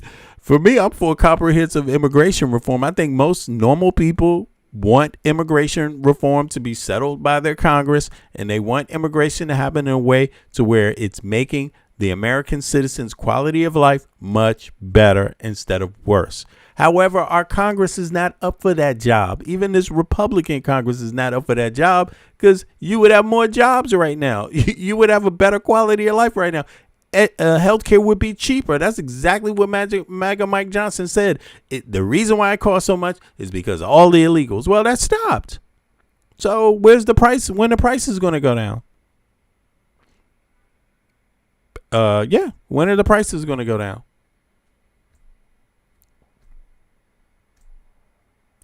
No, the border is closed. So they are at an all-time. You can't close the border and not have it at an all-time low. That means you have stopped people from coming in the country. Stop it. Don't you realize how many people you said were coming in the border every day? Every time a Trump supporter comes in here, they talk about 100,000 immigrants came across that border when Kamala Harris was the border czar every day. Well, you stopped 100,000. So you saying it's not going down? Okay, interesting. It's still going up, huh? Okay. So Trump wasn't that good at doing anything, huh? He didn't really close the border then. Is that what it is? You can't have it both ways. You can't have it both ways. You know, you have to be reasonable and you got to be rational, right? If Trump is being done, if there's anything Trump has done successfully, it's gone around and stopped the border, right? I thought that was one of his successes. Okay, so let me ask everybody in the chat. Did Trump keep his promise about the border and immigrants? Put a 1 in the chat if he kept his promise. Put a 2 in the chat if he didn't. I'm just curious. I'm going to stay out of this one. I don't know. Did he? You tell me. Did he keep his promise about the border and immigrants? Put a 1 in the chat. If he didn't, put a 2 in the chat. Because I thought the price of everything else was going to go down when you get rid of the immigrants, when you close the border. So I thought that was going to get more jobs to people, better jobs, not just more, but better. You know, we don't want the cutting grass job that the immigrant did. That's not the job we're talking about. Because Americans don't want to cut the grass, okay? Americans want to have enough money to hire a robot to do it, okay? If life is worse under Trump, put a 2 in the chat. If life is better, put a 1. It's just simple. Any way you want to have it. You know, he either succeeded with the border and immigration and kept his promise, put a 1. If he didn't, put a 2. Put a 2 if life got worse. Put a 1 if life got better, and he kept his promise. I mean, and then a week later, Rapporteur is going to be saying, "Man, life ain't get better. It's something else we got to do." But right now, for the sake of this argument, it's yeah, he kept his promise. Okay, shit's better too. Okay, shit's better. Okay, there you go. Good. I'm glad things are better for you. Things are not really better for me. They're just regular. I have health care. I can afford it. I got my kids have access to higher education. I can afford it. You know what I'm saying? But then again, I live in Denmark, so you know things aren't better. They just regular. I mean, even when we speak on deportation, the numbers that they claim aren't anywhere near the numbers that are being tracked independently. Right. You know, they've claimed they deported over 600,000 with about 1 million self-deportations. And when you look at independent trackers, it says it's only near 300,000. So you can't even trust this administration for what they say. Right? They didn't even get rid of Obama numbers. They don't even have Obama numbers. Yeah. On deportations. No, they don't. Right.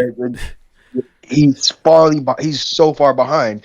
But that's why this administration is fluffing up and creating numbers. You cannot trust this administration.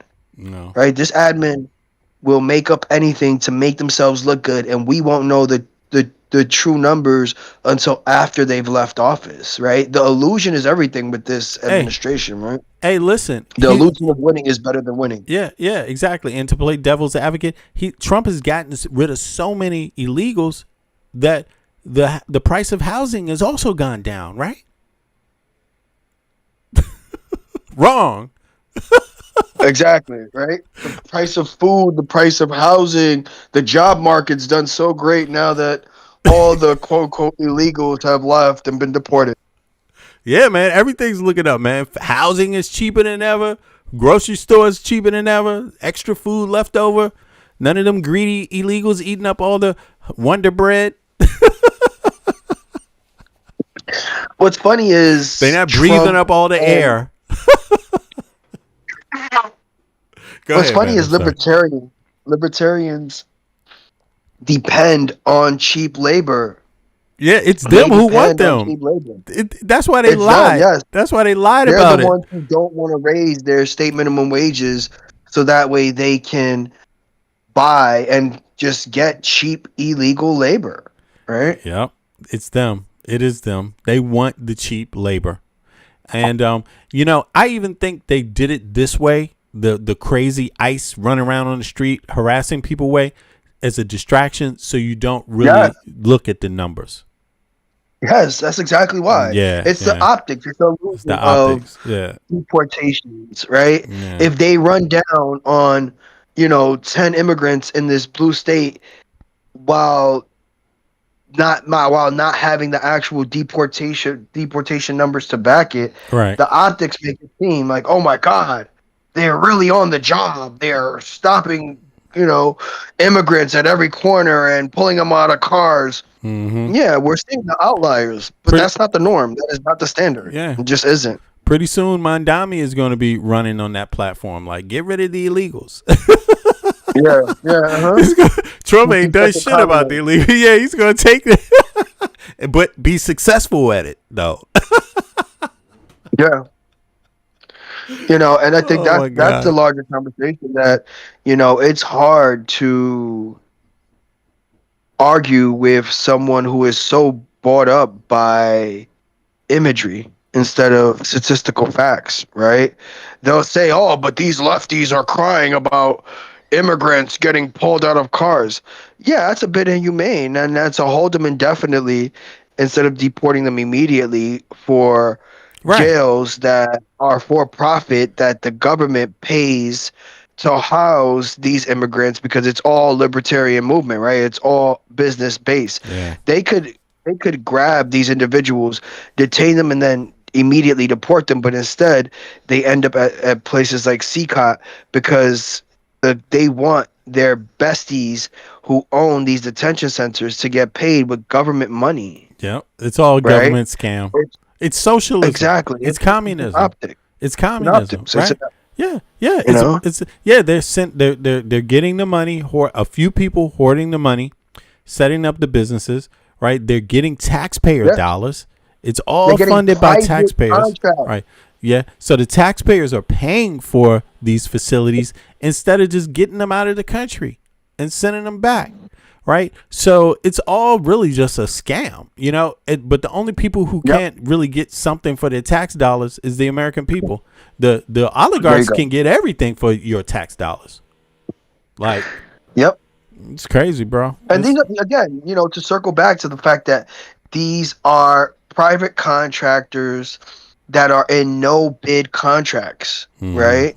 No bid contract, which means the government is paying top dollar for these detention centers just to pay our taxpayer dollars to these detention centers to hold them when we already know if they already because there's no judicial process, right? We skip the judicial process. There's no detaining them and then getting them before a judge, right? It is literally capture and send, but they capture, hold, and then send just to be able to make a profit. Just to make a profit to the private companies. Just to get and then give the optics. Yep. Just to be able to scam a little more money out of the taxpayers' pockets. Let me see here. Smooth Bandit said Trump shot down a bipartisan immigration court expansion while campaigning. Yeah, he did. The Democrats and the Republican had bipartisan immigration, comprehensive immigration reform accomplished. They had all the votes, and when Trump found out, he said, don't vote on it. He ordered every Republican to can it because he wanted to run on the problem of immigration. And it worked for them. Yep. Yeah, it worked for him. And this was just before the elections. Yeah, it was just before the elections. It's yeah, man. They don't mean anything they say, man. And it's just I really, it would be a great day when the Trump supporters wake up and smell the coffee beans. But by the way, let me ask a question. Rapporteur, what state do you live in and who's your healthcare provider? Let me see. Who else is in the chat here? Let me see here. Ordis Malum, what state do you live in and who is your health care provider? That's what I asked to make sure you're not trolls just pretending to be Americans. Also, hop up on the panel, man.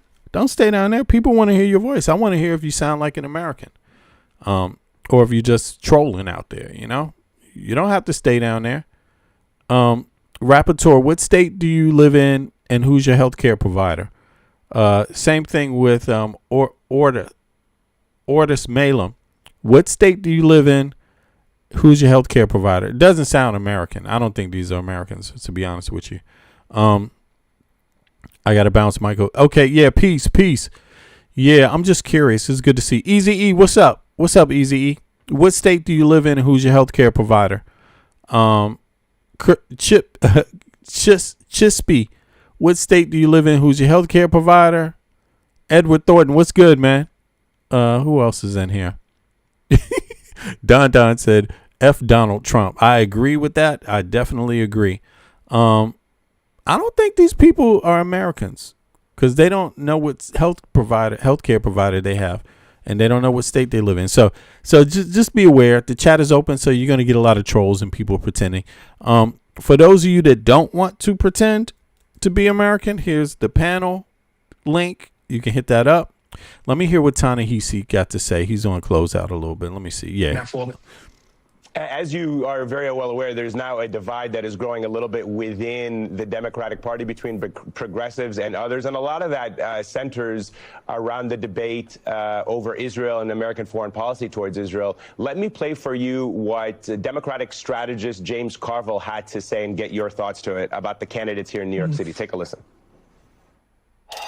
I don't think that the congressional Democrats should seat her as a member of the Democratic Party. You can't kick her out of Congress. She was voted, but she doesn't have to be in a Democratic caucus. I don't have anything in common with Ms. Chevalier, and I really don't want to be in the same party she's in.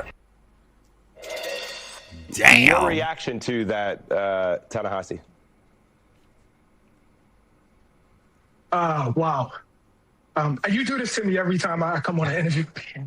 Play something that leaves me completely speechless. Because look, the problem with that is look, whatever you think of future Congresswoman Chevalier, she represents actual voters. Okay, she represents actual voters. And what James Carville is saying is that those voters should be disenfranchised. That he is so disgusted with whatever opinion she has that those voters should be disenfranchised. And I don't get it, man. I don't that is a district filled with black and brown people. They made their choice and he just doesn't respect it. You know what I mean? Which to me says, not so much, it's not so much a statement on Palestinians. It's not so much a statement on Israelis. It's not so much a statement on, anything that future Congresswoman Chevalier has. It's a statement on democracy, the value of democracy in the United States. Americans, we talked about this, Michael. Americans have at best half the amount of representation in their parliament than Europeans do. At best, half. Yep. At worst, fucking maybe with like Denmark, how much is it? It might be like 20 times less representation than the average Dane. Uncapping the House. We spoke about this previously. Yeah. And Carville is out there acting like it's a bastion of fucking democracy. Like there's a lot of places for people to go. No. Not only do you not make room for more parties and more representation for the people you have, but you're literally trying to say someone shouldn't be in your party. You're trying to give people less representation. That's crazy, man. All because she won the vote. The constituents voted for her in. Right? She toppled someone who was in position for 30 years, who was an established Democrat. Yep. Right? That is why he's upset. Right? Because she appealed to the voters. And she appealed to the younger demographic who got up and voted, right? Who wanted her as representation, right? Who are advocating for affordable housing, who are tired of the same constituents who have been in position for 30 years in this particular case. This man has been in position for 30 years in his district, in his congressional district in New York. And he is upset because someone who is new, someone who is progressive, someone who advocates for affordable housing, visibility, and transparency got voted in. And this is how he acts. He acts like a child instead of admitting his defeat and hoping he can take pointers to get more progressive and potentially run again, even though he's old, right? This man is an older man. This man is nearly almost 70 years old. It's right? crazy, bro. It is so He crazy. isn't representative of the youth or the valid voting demographic in his own district. That's why he got voted out. Yeah. Now look, I'm gonna pull up this last thing. I'm gonna let Ta-Nehisi talk, and then I'm gonna pull up this last data point, and then we're gonna be out. I appreciate you hopping up again, bro. Michael from Brooklyn. Everybody go to his page. I'm gonna put his page, and also Friars hopped up today. Big up to Friars. I'm gonna put both of their pages in the chat. Folks, go over there when you get a chance and subscribe to both of them. They're co-contributors here on my channel, but it's good to actually support them and help them big up their channel while they do it. Now, let me see here. I'm going to grab some data. I'm going to let Ta-Nehisi talk his way out, express himself fully. It's good to see him back out. That election was hard, man. It's hard on everybody, but again, we're at the point where we are now, and it's a different day than it was in 2024, thanks to Trump, So so let's pick up the pieces and finish this thing. All right, I'm gonna let him talk, and then I'm gonna pull up some data points, and we'll be out. Let's see. It's a statement on how he feels about black and brown people, and the fact that they are useful to him when they vote the way that he agrees with. When they don't, kick them out the party. They don't deserve representation. I'm trying not to say Jimmy for life. It's not good. It's not good, Eamon. It's not good. It's not good. It's not good for democracy. Let me, if I can, maybe close out by asking you to kind of give us a gut check whether this is more than just a vibe check, right? I think there would be some critics who will say, and correct me if I'm wrong here, not that the central thesis of why Kamala Harris lost the campaign was because about Gaza, but Gaza was certainly a factor in the reason why she lost. What would you say to critics who say it was actually about inflation, it was about economics, it was about a lot of other things? Gaza was not something that pollsters came up with, pundits thought was an issue, and it might not be an issue going forward, that the party's fixation on this right now, as some Democrats are warning, is misguided. Yeah, I can't really tell you that that's why she lost. I don't have, that data. I don't have those sorts of numbers. But I mean, to me, look, I know the headline was what the headline was, but I was less interested in that than asking the question of whether, in fact, someone who would not have been in that place if it was not for the Black freedom struggle, and I think this is actually not just true of Kamala Harris anymore, but in true of the Democratic Party itself, that it owes its very present existence to the Black freedom struggle. Is it actually honoring the core morality and principles of that struggle?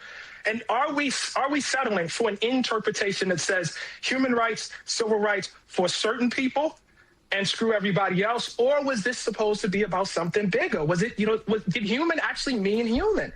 And my argument is, in the words of Fannie Lou Hamer, in the words of Coretta Scott King, in the words of W.E.B. Du Bois, in the words of Martin Luther King, it was always supposed to be bigger. If this is just interest group politics, I mean, I don't know what that is. Then I don't have a place in that party, and I don't have a place in that coalition myself. Exactly. All right, Ta-Nehisi. That was petty. That was a petty ass response from Carvel, and others are watching. I think that was an asinine statement too, not just petty, but asinine. Because it harms the Democratic Party to even say such a thing. We talk about being a big tent, party, the Democrats, and he goes and says he goes and says something else. It's like, okay, is that what it is? Do you have to be perfect to be in the Democratic Party? Do you have to agree on everything to be in the Democratic Party? Is it like MAGA or something? Okay, Is that what it is? But in any case, just to piggyback off of that, what Ta-Nehisi was saying, a lot of Americans don't realize this. You have less representation per person in your parliament for your tax money than any European. Europeans have more representation in their parliaments for their tax money that they pay. That means a person is prescribed for a smaller group of people to go through that smaller neighborhood, that smaller circumference, and to be able to meet all of their constituents, to really know what's going on in their life, and then bring it back to their parliament. Now, just take a look at the numbers. Compared to European national parliaments, on average, a member of a European national parliament represents roughly 145,000 citizens. In contrast, a U.S. member of Congress represents roughly 762,000. That is like 3 times more easily, right? That's 3 times more. Over 3 times more. Right? Now, mathematically, the average American citizen has only 19.03 of the representation that an average European has in their home country's government. You have under 20% representation in your parliament of what a European has. Flip that around. The average European has over 5 times more individual voting representation per person than an American. You barely fucking have democracy. If you compare the U.S. to a smaller European country, the percentage drops drastically. Compared to a Dane, an American has just 4. Denmark is the country I live in as an American citizen. Compared to a Dane, an American has just 4.3% of the representation of a Danish citizen, where the MP represents 33,000 people. Your representatives don't know nothing about you. They don't even see you. You ain't even around them. You ain't even in the same league. They don't even shop at the same grocery store as you. But in Denmark, they do. You might see a representative at in the grocery store. The same person voting on the country's laws, tax law, civil rights law, any law, business law, blah, blah, blah. Compared to the European Union Parliament, even if you look at the macro level European Parliament, which spans 27 countries and governs the entire European Union, 450 million people is the European Union, the math still favors Europe. There are 720 members of European Parliament. This is more democracy on top of the land's voting democracy, voting rights. 720 members of European Parliament MPs, meaning the MEP, represents roughly 625 citizens. Mathematically, an individual American has 82.2 representation. So you're more closely related in terms of EU representation, but that's not what Europeans have. They have their own country's representation voting, and then they have the EU member voting. And when you get to their country's voting, they have way more representation than Americans in their country with their voting. And you still have less than the EU members. Like, again, United States, Americans better figure it out quick. You better figure it out quick. It looks like you've been bamboozled. You've been played. Okay? Somebody got shifty and shiesty on you. You're only a few feet away from indentured servitude. Yeah, that's all of you. That's all of you, regardless of your skin color, regardless of your ethnicity, regardless of how much you wrap a flag around your. In fact, the people that live in the flag wrapped around them, they might be doing worse than everybody else. Them flag waving Americans, man, y'all got it fucking hard, bro. and too stupid to even want better. I mean, isn't that poetry? That I'm sure everyone in the world is laughing. The enemies at least. The allies ain't laughing. It's just like, God damn, what's wrong with these people? What the fuck? Is this who we thought that we were friends with? But the enemies are laughing, bro. The enemies are just chuckling it up.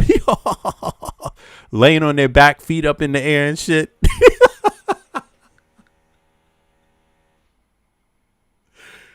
I can only laugh because I know hard-headed fucking Americans only care when you laugh at them in their goddamn face. Okay? So I'm going to do it for you, for the people that can't. Okay? But I wish you better. But I know sometimes just the fact that you're dealing with a black dude who's living in a foreign country that's American, you have to put your blinders on. You have to cover up your ears because your bigotry and your prejudice is that fucking deep. I know that for a fact.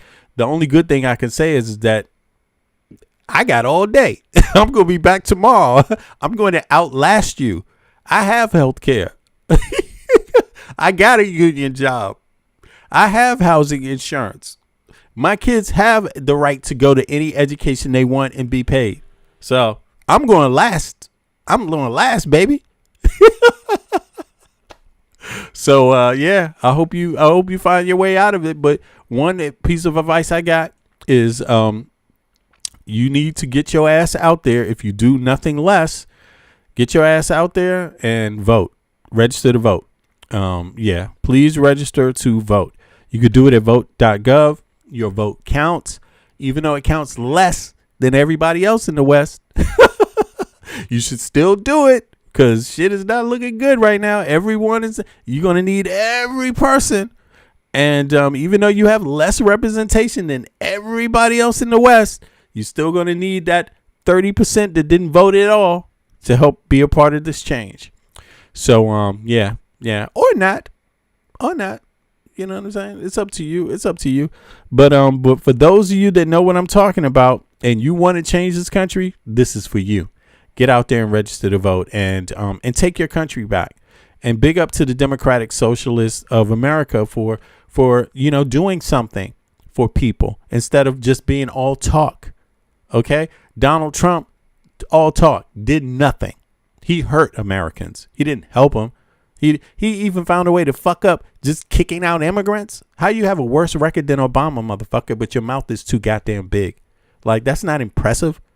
Okay, the guy from Hawaii who apparently, according to you, didn't have a birth certificate did better than you on kicking people out. That's pathetic. Do better. Yeah, actually get them out. Don't just put them in a prison. Get them the fuck out if that's what it is, But I really hope Americans find a way out of this, and Democratic. So I'm really impressed with the Democratic Socialists of America. Of course, they're not socialists. I have no clue why they chose that name, because to me, living in Europe, to me, that's just center politics. It's not left or right. That's what right wingers agree with too. So I think Americans got to do a lot of soul searching. Yo, Mike, you want to say anything before I'm out? Let me see if he's here. Yeah, he's here. Oh, okay. Maybe you tuned out. But in any case, I appreciate everybody for coming out today. It's been a blessing as always. Listen, be the change. Dare to do something new. Don't settle for mediocrity. Do better than Trump in all things. Okay. Do better than Kamala Harris in all things too. You don't have to settle for that anymore. That's not an option now. Now that was 2024. You got new options now. You have you're sitting in a different place today than you were in 2024. Things are much worse. So you're going to need somebody to do take some drastic measures on your behalf for the American people. You need somebody that cares about housing. You need somebody that cares about a decent wage. You need somebody that cares about Americans enough to say that, hey, we're no worse than any other people in the Western world. We need all of our citizens to have access to health care too. Just like other European countries and Western countries that are capitalistic care enough about their citizens to make sure that's part of the daily life. Yeah, these kind of things. Education. Why do you still like to have an education while 10 other people can't afford it? Come on, get out of this mood, man. Is that do you feel better being one of the few that can get access to education while someone else can't just because of money? Does that make you feel better? That's a petty way to feel good.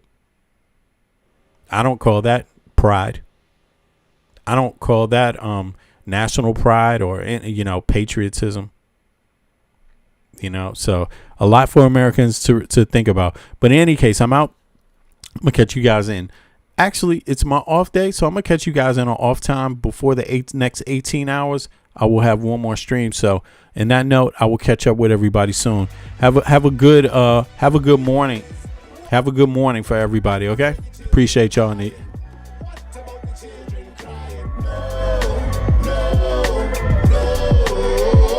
What about the kids? Don't forget the children. Tell them about the children. What about the children crying? Peace to the mods. Yeah. Digging, scratching, working, struggling, hoping. Some is hustling, every man hustling. Stay alive, that's the game. It don't matter if another gets slain. Pain, recession, other cats want a war. We got the weapon. People want bombs, so they gonna get them. This is the rhythm, the politics ticking. It's sad how we living in this life. It's gonna be a time that we change. Shit is not finite, life is the same. Motherfuckers killing each other to make a claim. Stop that bullshit. You have no respect for each other. You know the truth, you come from your mother, your sister, your brother. So love one another. If we make that change, the whole world will do the same. So listen. All we need is one love. Every day the children dying. What about the children crying? No. What about the kids? Don't forget the children. Tell them about the children. What about the children crying?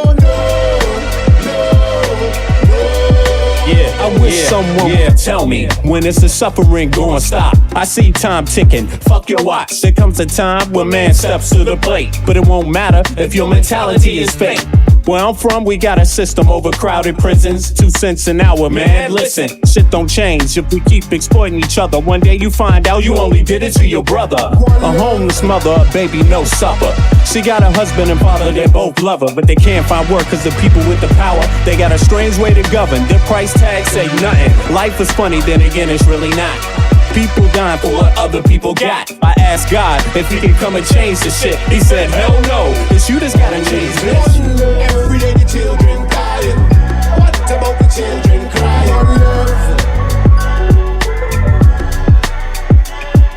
One.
want it.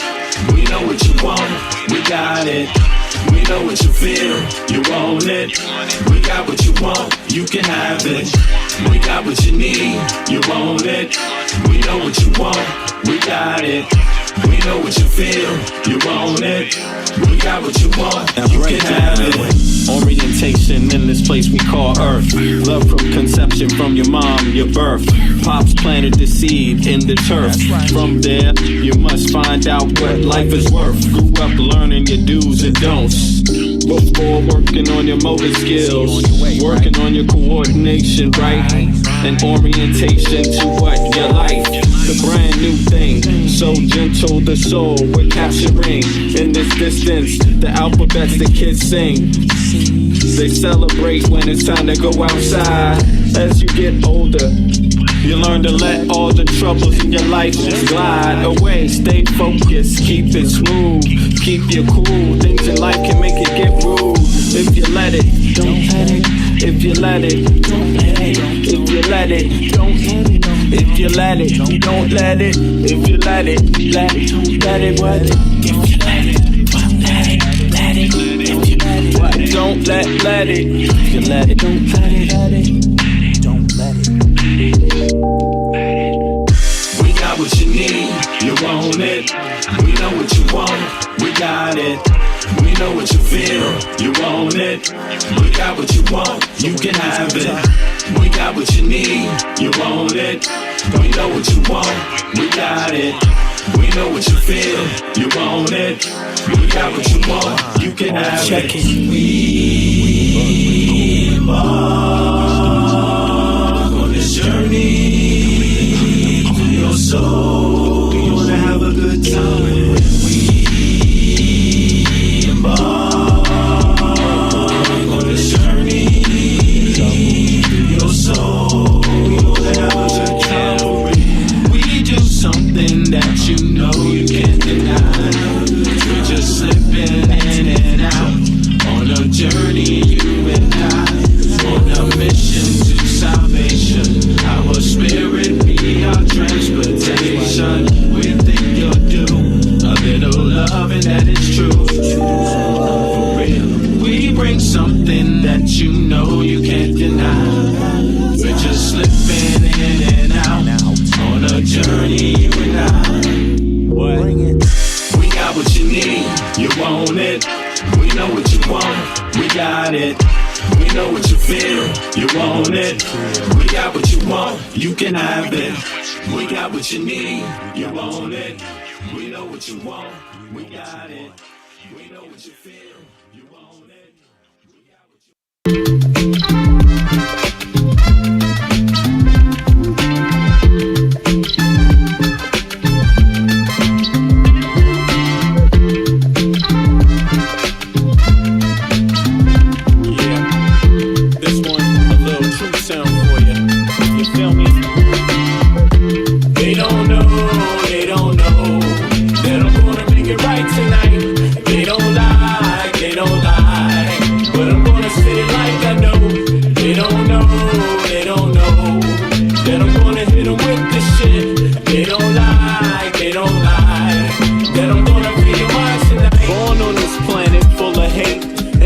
From our harshest past, embedded in our society's identity. But then again, can you tell me that's free?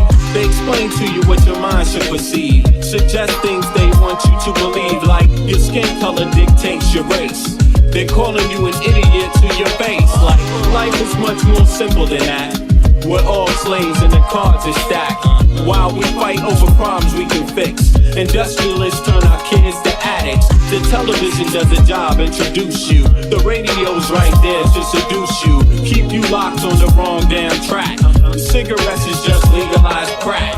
They want you to catch a damn heart attack. They want you to catch a damn heart attack. What? Stop believing in the flag, it's a trap. Cause men rule this world, that's a fact. They don't know, but I'm gonna make it right tonight. They don't lie, but I'm gonna say it like I know. They don't know, that I'm gonna hit them with this shit. They don't lie, that you're gonna feel mine tonight. tonight, tonight. That you're gonna free your mind tonight, tonight, tonight, tonight, tonight, tonight. That you're gonna free your mind tonight, tonight, tonight, tonight, tonight, tonight. That you're gonna free your mind tonight, tonight, tonight, tonight, tonight. If you see a man that needs help, then help a brother. If you see a sister on her own, still love her. Cause life is about how you choose to see it. But you gotta teach people how to learn to see it. The planet's been through suffering many times. We propagate many wars many times. The people need to wake up and stop accepting deceit from their own government's deception. You can't blame the people for needing protection from the government's bad reputation. We need to sing a song called Free the Nation. Cause we done had a whole lot of separation. Racism, classism, nationalism, based on keeping people out on the plantation. That's the plan, no doubt. Cause rich people got a plan, no doubt. If you still don't understand and believe that we are all one from the same mother, and respect each woman and man with the same consideration you would like to be given on a daily, then you need to retire so the new generation can take over and show you how to live and govern this place we call Earth home.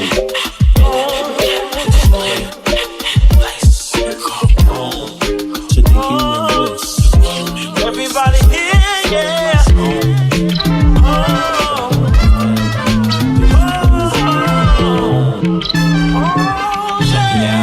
They don't know, kid. They don't know. But I'm gonna make it right tonight. They don't lie. But I'm gonna say it like I know. They don't know. That I'm gonna hit them with this shit.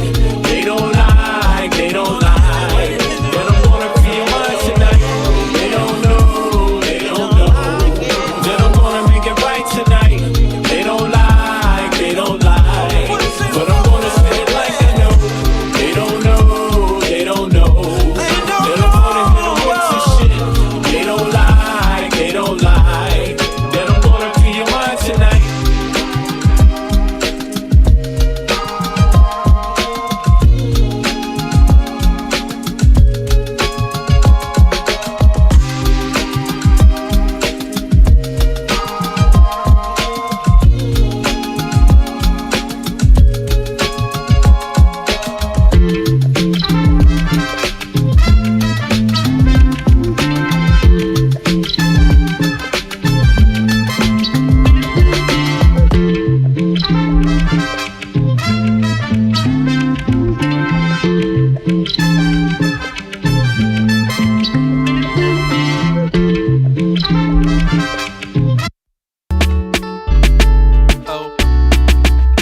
I wrote this one cause I love you, and I want you to love me too, girl. I just want to love the way you love the way I love. I love you. I just want to love the way you love. I love the way I love you. You my TRL, I'm looking at you. The look in my eye, you can tell that I wanna know you, better yet show you that I treat you right, this I owe ya. The feelings I feel are not obscene. It's no secret I'll go in public and scream. I'll LOV you, my baby girl. The feeling's so true, we can make our own world. We were made for each other, I feel like you love. We had a child, we be father and mother. There ain't no other I'd rather spend my time with. This love can endure anything that splits. If it wasn't legit, you wouldn't hear it. I could never be confused by your spirit. We just take it still a rollie cause we both know what we do. I'm in LOV with you.